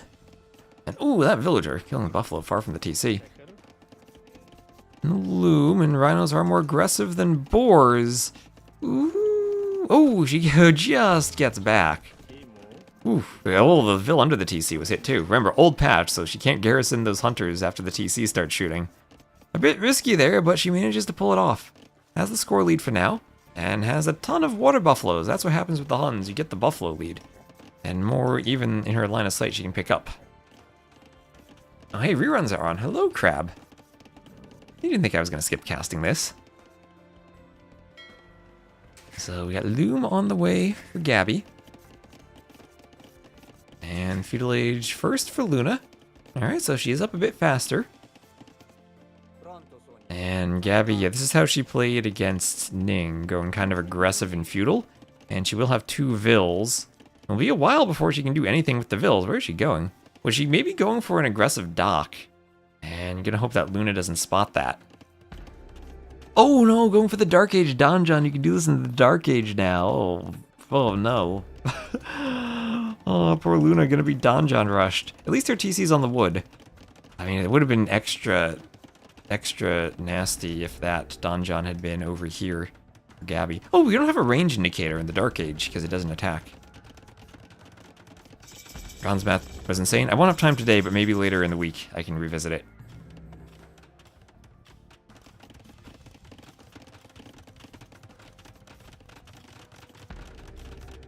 That was what, Lily in Sunset? So, defensive tower here from Luna. It won't quite be in range of the donjon, but will help against the sergeants on the gold.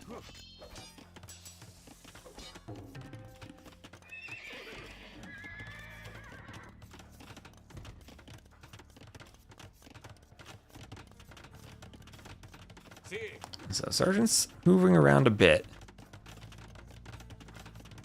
On the water, no warships yet for Luna. We'll have a fire galley just now being queued from Gabi. That'll be in her back dock. The forward villas could always go for a forward dock, and maybe that's where she's headed now. We'll have one fire looping around the outside from home. Maybe another that wants to go forward. Oh, it is a fast castle though from Luna. Okay, fast castle trying to wall out the sergeants. Sure, Luna's played against plenty of donjon rushes before. Well, it is... I don't think I've ever actually played a game against this, but then I haven't been playing too many 1v1s recently. This was a recent change that donjons can be created in the Dark Age. Oh, that's what Gabi's going for. She's looking for stone. Looking for stone. Make up for that little bit of stone she spent on her initial TC. The sergeant's getting in, trying to hit the lumber camp. And one archer now added. So very clean build order from Gabi. Applying pressure on this map. We'll attempt to be scouts from Luna. You know, this is an awkward situation, but I might even be tempted to only wait for knights here. And not commit to the food on the scouts, because I don't think the scouts will actually be able to fight the sergeants all that well. I don't know, it is awkward, because you do want army. The Hunakor is still bringing in water buffaloes. And she has wood back here, so it's not like she has to force the fight. And as awkward as it is in these situations, sometimes you actually want the stable within the range of your TC. Or at least if the stable had been one tile over, the tower would protect it. Yeah, so if you're Luna and you're watching this, you're thinking against the Sergeant Rush, you actually want to make sure, especially if you have the tower, that your stable's covered. Yeah, here she's up, and we're killing a knight, and needing to repair. Not the worst thing in the world to repair, but there are archers there for Gabi. And at the same time, Gabi will be going for that forward dock now as she is forward. That first fire galley will take a fight and try to get back to the repair villager. 2 vills over here that can repair. And she can also use the dock for a bit of cover. It would have been sick if Luna maybe blocked the repair vills with the horse. And she has a scout over there. But the fire going to get the scout, and the repair is there. Oh, repair is there. I think one of the vills went down for Gabi, so at least Luna did snipe a vill. But not gonna get... Oh, no, not another trade cog. Luna, no, your hotkeys. Another trade cog. This would be really short trade. Okay, and Gabi's almost through the stable. And Spear's out there to deal with the knights. You can make spears from the donjons now. And that knight does not have a very long life. There's Gabi up by 9 vills now. And fishing ships over here going to go down.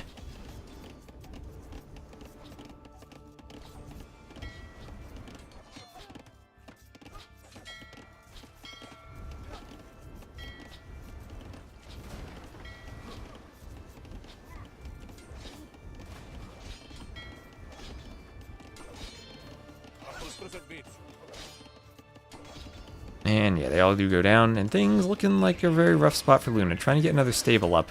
But now with this tower going down, she's not going to have any more gold access. And Gabi adding in her fishing eco in the back, spreading the docks around so she can access more fish. Clean fishing ship economy. Oh, but trading! Trading, Luna is trading. Let's go, 53 gold. Is this intentional? Is this what Luna does on the map? Does she just make trade cogs? I thought it was a misclick. Maybe this is just her plan.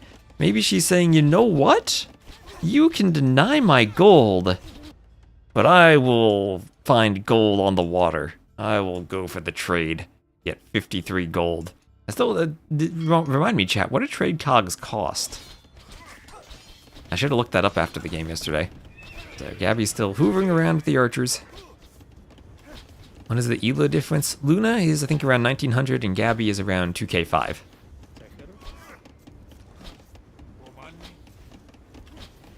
So, kind of a big ELO difference, to be very fair to Luna. She is the player who has the honor of, in all likelihood, finishing second. And there we go! Trade profit. Gabi's up to the castle age. 100 wood, 50 gold. Well, we are at plus 3 gold so far. Same as carts, okay. Now Gabi's up to castle. And as exciting as the trade is, maybe we'll just speed this up slightly while she's up. How come Guki didn't play? I don't know, she just hasn't been playing AoE 2 recently.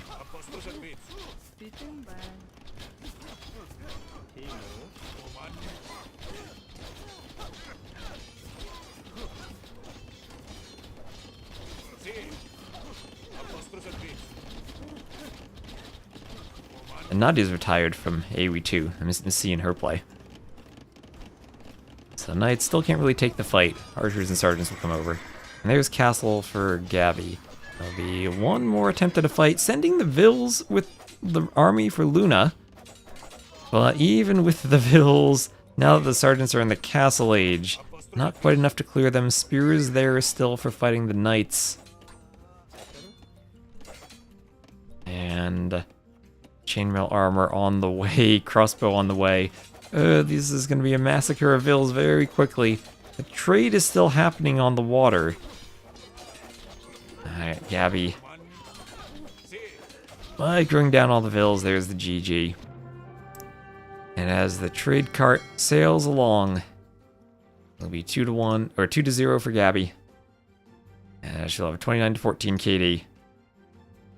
But 105 trade profit for Luna. That is the stat that matters. More than anything else.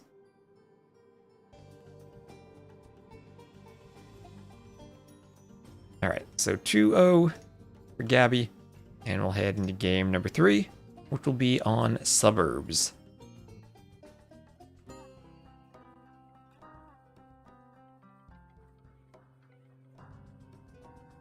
And once more, we'll put Gabi in the red. She will be the Burgundians against Luna, who will be in the cyan as the Celts. Now, I just realized it's a queen, but Capture Age still says it's a king, because it's probably a reskinned king there, so that you can do regicide and still have treason work. Anyway, let's just take a moment. This map is suburbs. We can admire the beautiful Celt castle. In terms of castle architecture, the Burgundians is okay, but the Celt one is really well done. So I'm going to give castle architecture civ picking advantage to Luna. The map will be suburbs, so 1, 2, 3 town centers, and it is regicide and sudden death. So everyone has a queen. If the queen dies, they are defeated. If all 3 of their TCs are destroyed, then they are defeated too.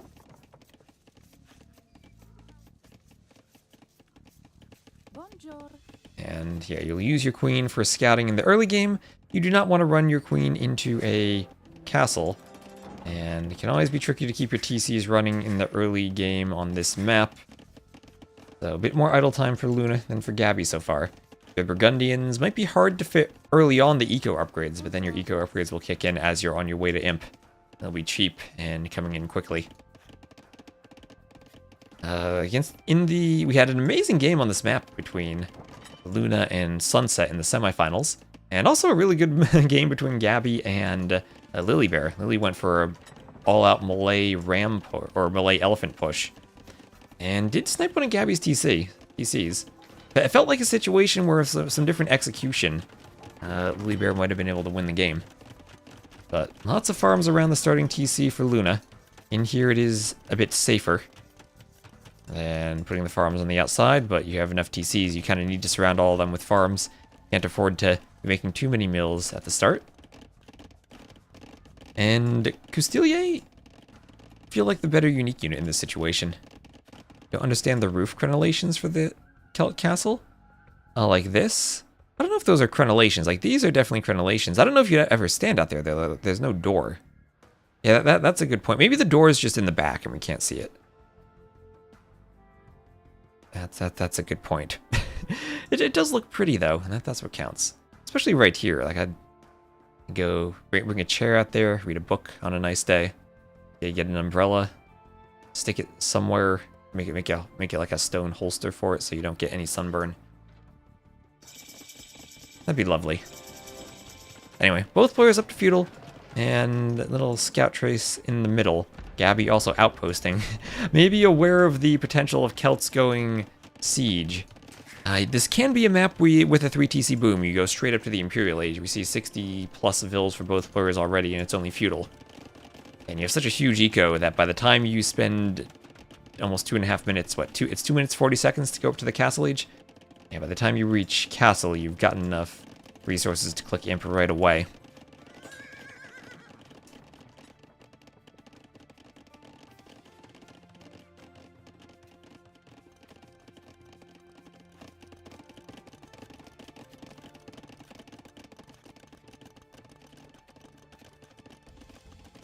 Ooh, scout going down the narrow passage here. If this is based on DE's Regicide Fortress, there are lots of one-tile narrow passages between woodlines. So let's see what's going on here. So Gabi in the back is not going to risk putting her queen in her castle and accidentally ungarrisoning her. She is just walled up around here to put the queen in a protected area. Maybe, if Luna saw the game against Lily Bear, maybe she could be aware Gabi does this and try to go for a snipe. But probably not going to happen. Here, Luna puts the queen in her castle and has to be careful not to ungarrison her along with some woad raiders. And looks like it will just be straight to Imp. Celts, Siege Workshop, or Siege Weapons attack 25% faster. Now that does apply to their trebs, I believe. So it could go up for a good treb war. Capture Age. No, don't crash on me. Don't do this to me. Does apply to trebs. Alright.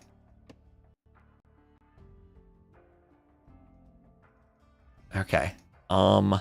Is the stream okay? Did the stream die? Are we here? Are we here, chat? Let me know if we're here. Capture Age on the old patch seems to be bugging out. Should I just cast this in the game? Should I reopen Capture Age?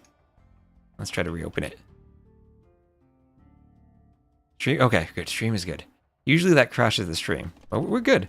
I'll just look at the stats at the end of the game. I'll remind me not to zoom out.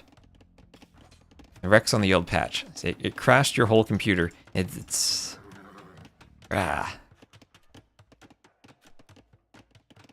Dead? Alright. And also, hello, other Luna on YouTube. We have Luna watching Luna. Yeah, flashbang out. Yeah, but Black is not dead, though. Black is not dead. As long as we don't, like, kick all the viewers away. Yes, she is. So here comes some Custilier going for a raid. And both players up to Imp. We're going to have Pikeman for Luna. And could be Pikeman Mangonel? Well, Mangonel for Gabi. Pikeman Ram maybe for the Celts. Don't actually know what Celts would do in particular for this map. I guess Burgundians... Yeah, just a good eco overall, right? With the cheap eco upgrades, or we already have two-man saw for Gabi, but feel like not particularly suited for this map like some other civs might be.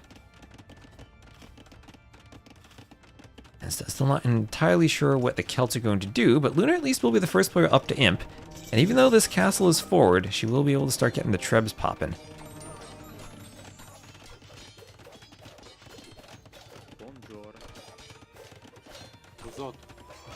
Oh, Vil going down. Ward Raider's doing some raiding. Gabi went Imp a bit later, and therefore will be up by a good 17 Vils right now. Pike, Scorpion, Treb. That might be the answer. I don't see much in the way of workshops, though. I see Rams. So it's going to be Pikes and Rams. Straight up to Imp, though, and maybe hard even to afford those upgrades.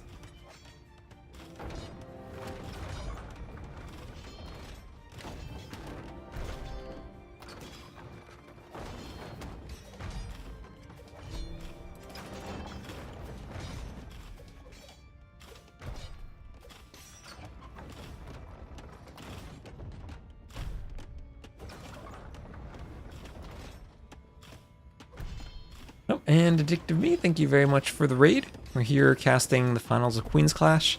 The Age of Queens channel covered these games already. They were played earlier today. I'm going through the recs. This is the finals with Luna, who's gone on an incredible journey to get to the finals against Gabi. There were upsets of Ning and of Mika earlier on. And Luna now trebbing down Gabi's castle. Gabi trying to repair. As the Custilier keep moving around, and we will have scale mail armor on the way from Luna.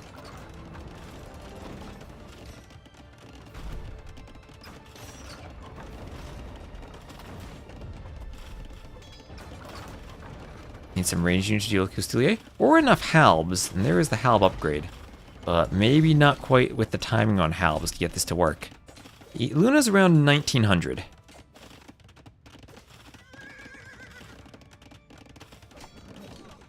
And then I think there's Ning and Mika who are around 2k1, but Luna and Sunset Fire did upset them earlier.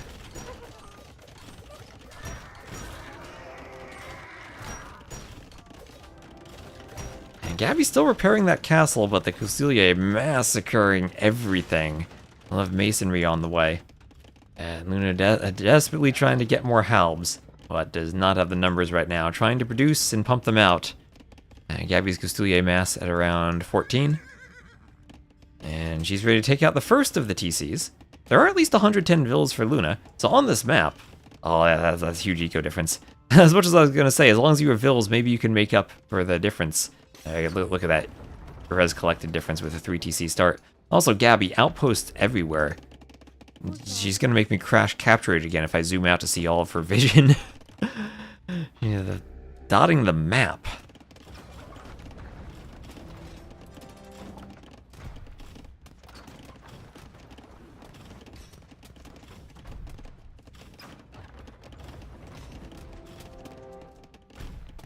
She did not want to be surprised. She does not want to lose her queen, even adding more walls to protect her queen in the back. Walling everywhere. I mean, honestly, Luna obviously doesn't have this vision, but if she sees that this is open, and could 3 petards get in through here, maybe there's a shot, but that's probably not going to happen. She has lost her first TC. Gabi's still repairing the castle. Architecture on the way.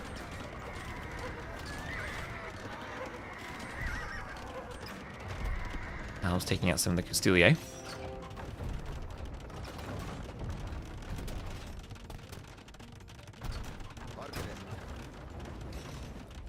And Rams will have halbs inside of them. Nope, you can't make more TCs because this played is sudden death. And, well, hand cannoneers, they do have an attack bonus against the Rams. Siege Ram on the way. Is Fura Celtica in? No Fura Celtica for extra hit points. And trying to repair her castle. Might make a good push here with Rams soon. Once Siege Ram's in, she could maybe afford Fura Celtica soon. She has just about the res for it. Yeah, and there it is. Okay, so Fura Celtica Siege Rams. She's gonna lose her other TC, maybe? Ooh, can maybe defend it with halbs. Check the right side. Oh, here's the right side. Gabi making some Siege Rams herself. Adding in handcart, that'll be the rest of her eco upgrades. And also the queen. The queen is in this castle. So Luna needs to make sure she gets enough stone to repair it. Okay. Gabi going for some raids herself. Still has the Vil there. Might need a military unit. Although I suppose Castilia could run over there after taking out this TC. And here comes the ram push. Luna might be down by quite a bit in score, but she is determined to make a push on this castle. 378 HP on those Celt Siege Rams.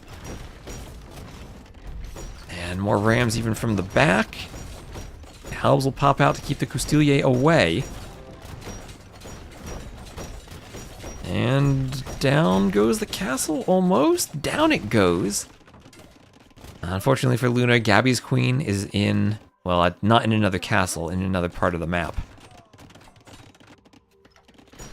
And a ram push now. Oh, full ram push, it's sudden death. Luna needs to notice this, otherwise Gabi will go straight for the TC. Do Burgundians get siege ram? No, they don't. They don't get siege engineers. These are not good capped rams. Luna is housed and throwing down a house. Here come the Vils. Here come the Vils.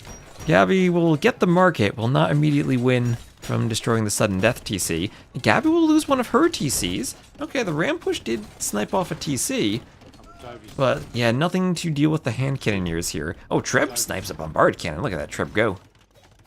Now the Castilier are in. They did run around. Cav units are fairly mobile.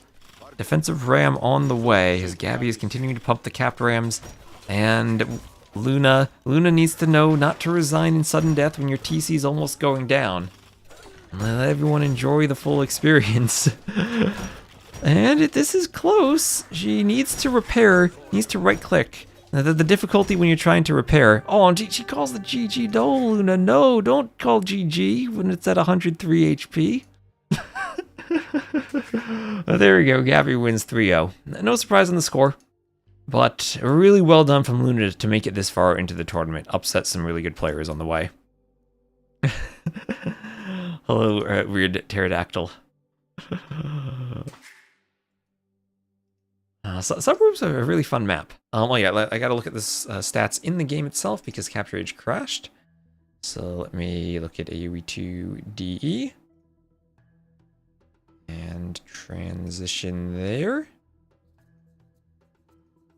G stats. I almost left the stats. Almost clicked too many times. There we are. So that'll be 98 kills for Gabi. She'll be in the blue. That was her actual color. More res collected. Luna did get imp faster at least, but that gave Gabi a better eco as she stayed a bit longer for Vils and got up to 152 Vils. So GG's, and that'll be it for the stream today. Thank you everyone for watching. Let me just give Gabi the 3-0 win on the scoreboard, and we'll find someone to raid on Twitch, and we'll end the stream on YouTube. So see you all We will be on Thursday. Sudden Disaster will continue for the final weekend, Thursday, Friday, Saturday, and Sunday. So I'll see you then.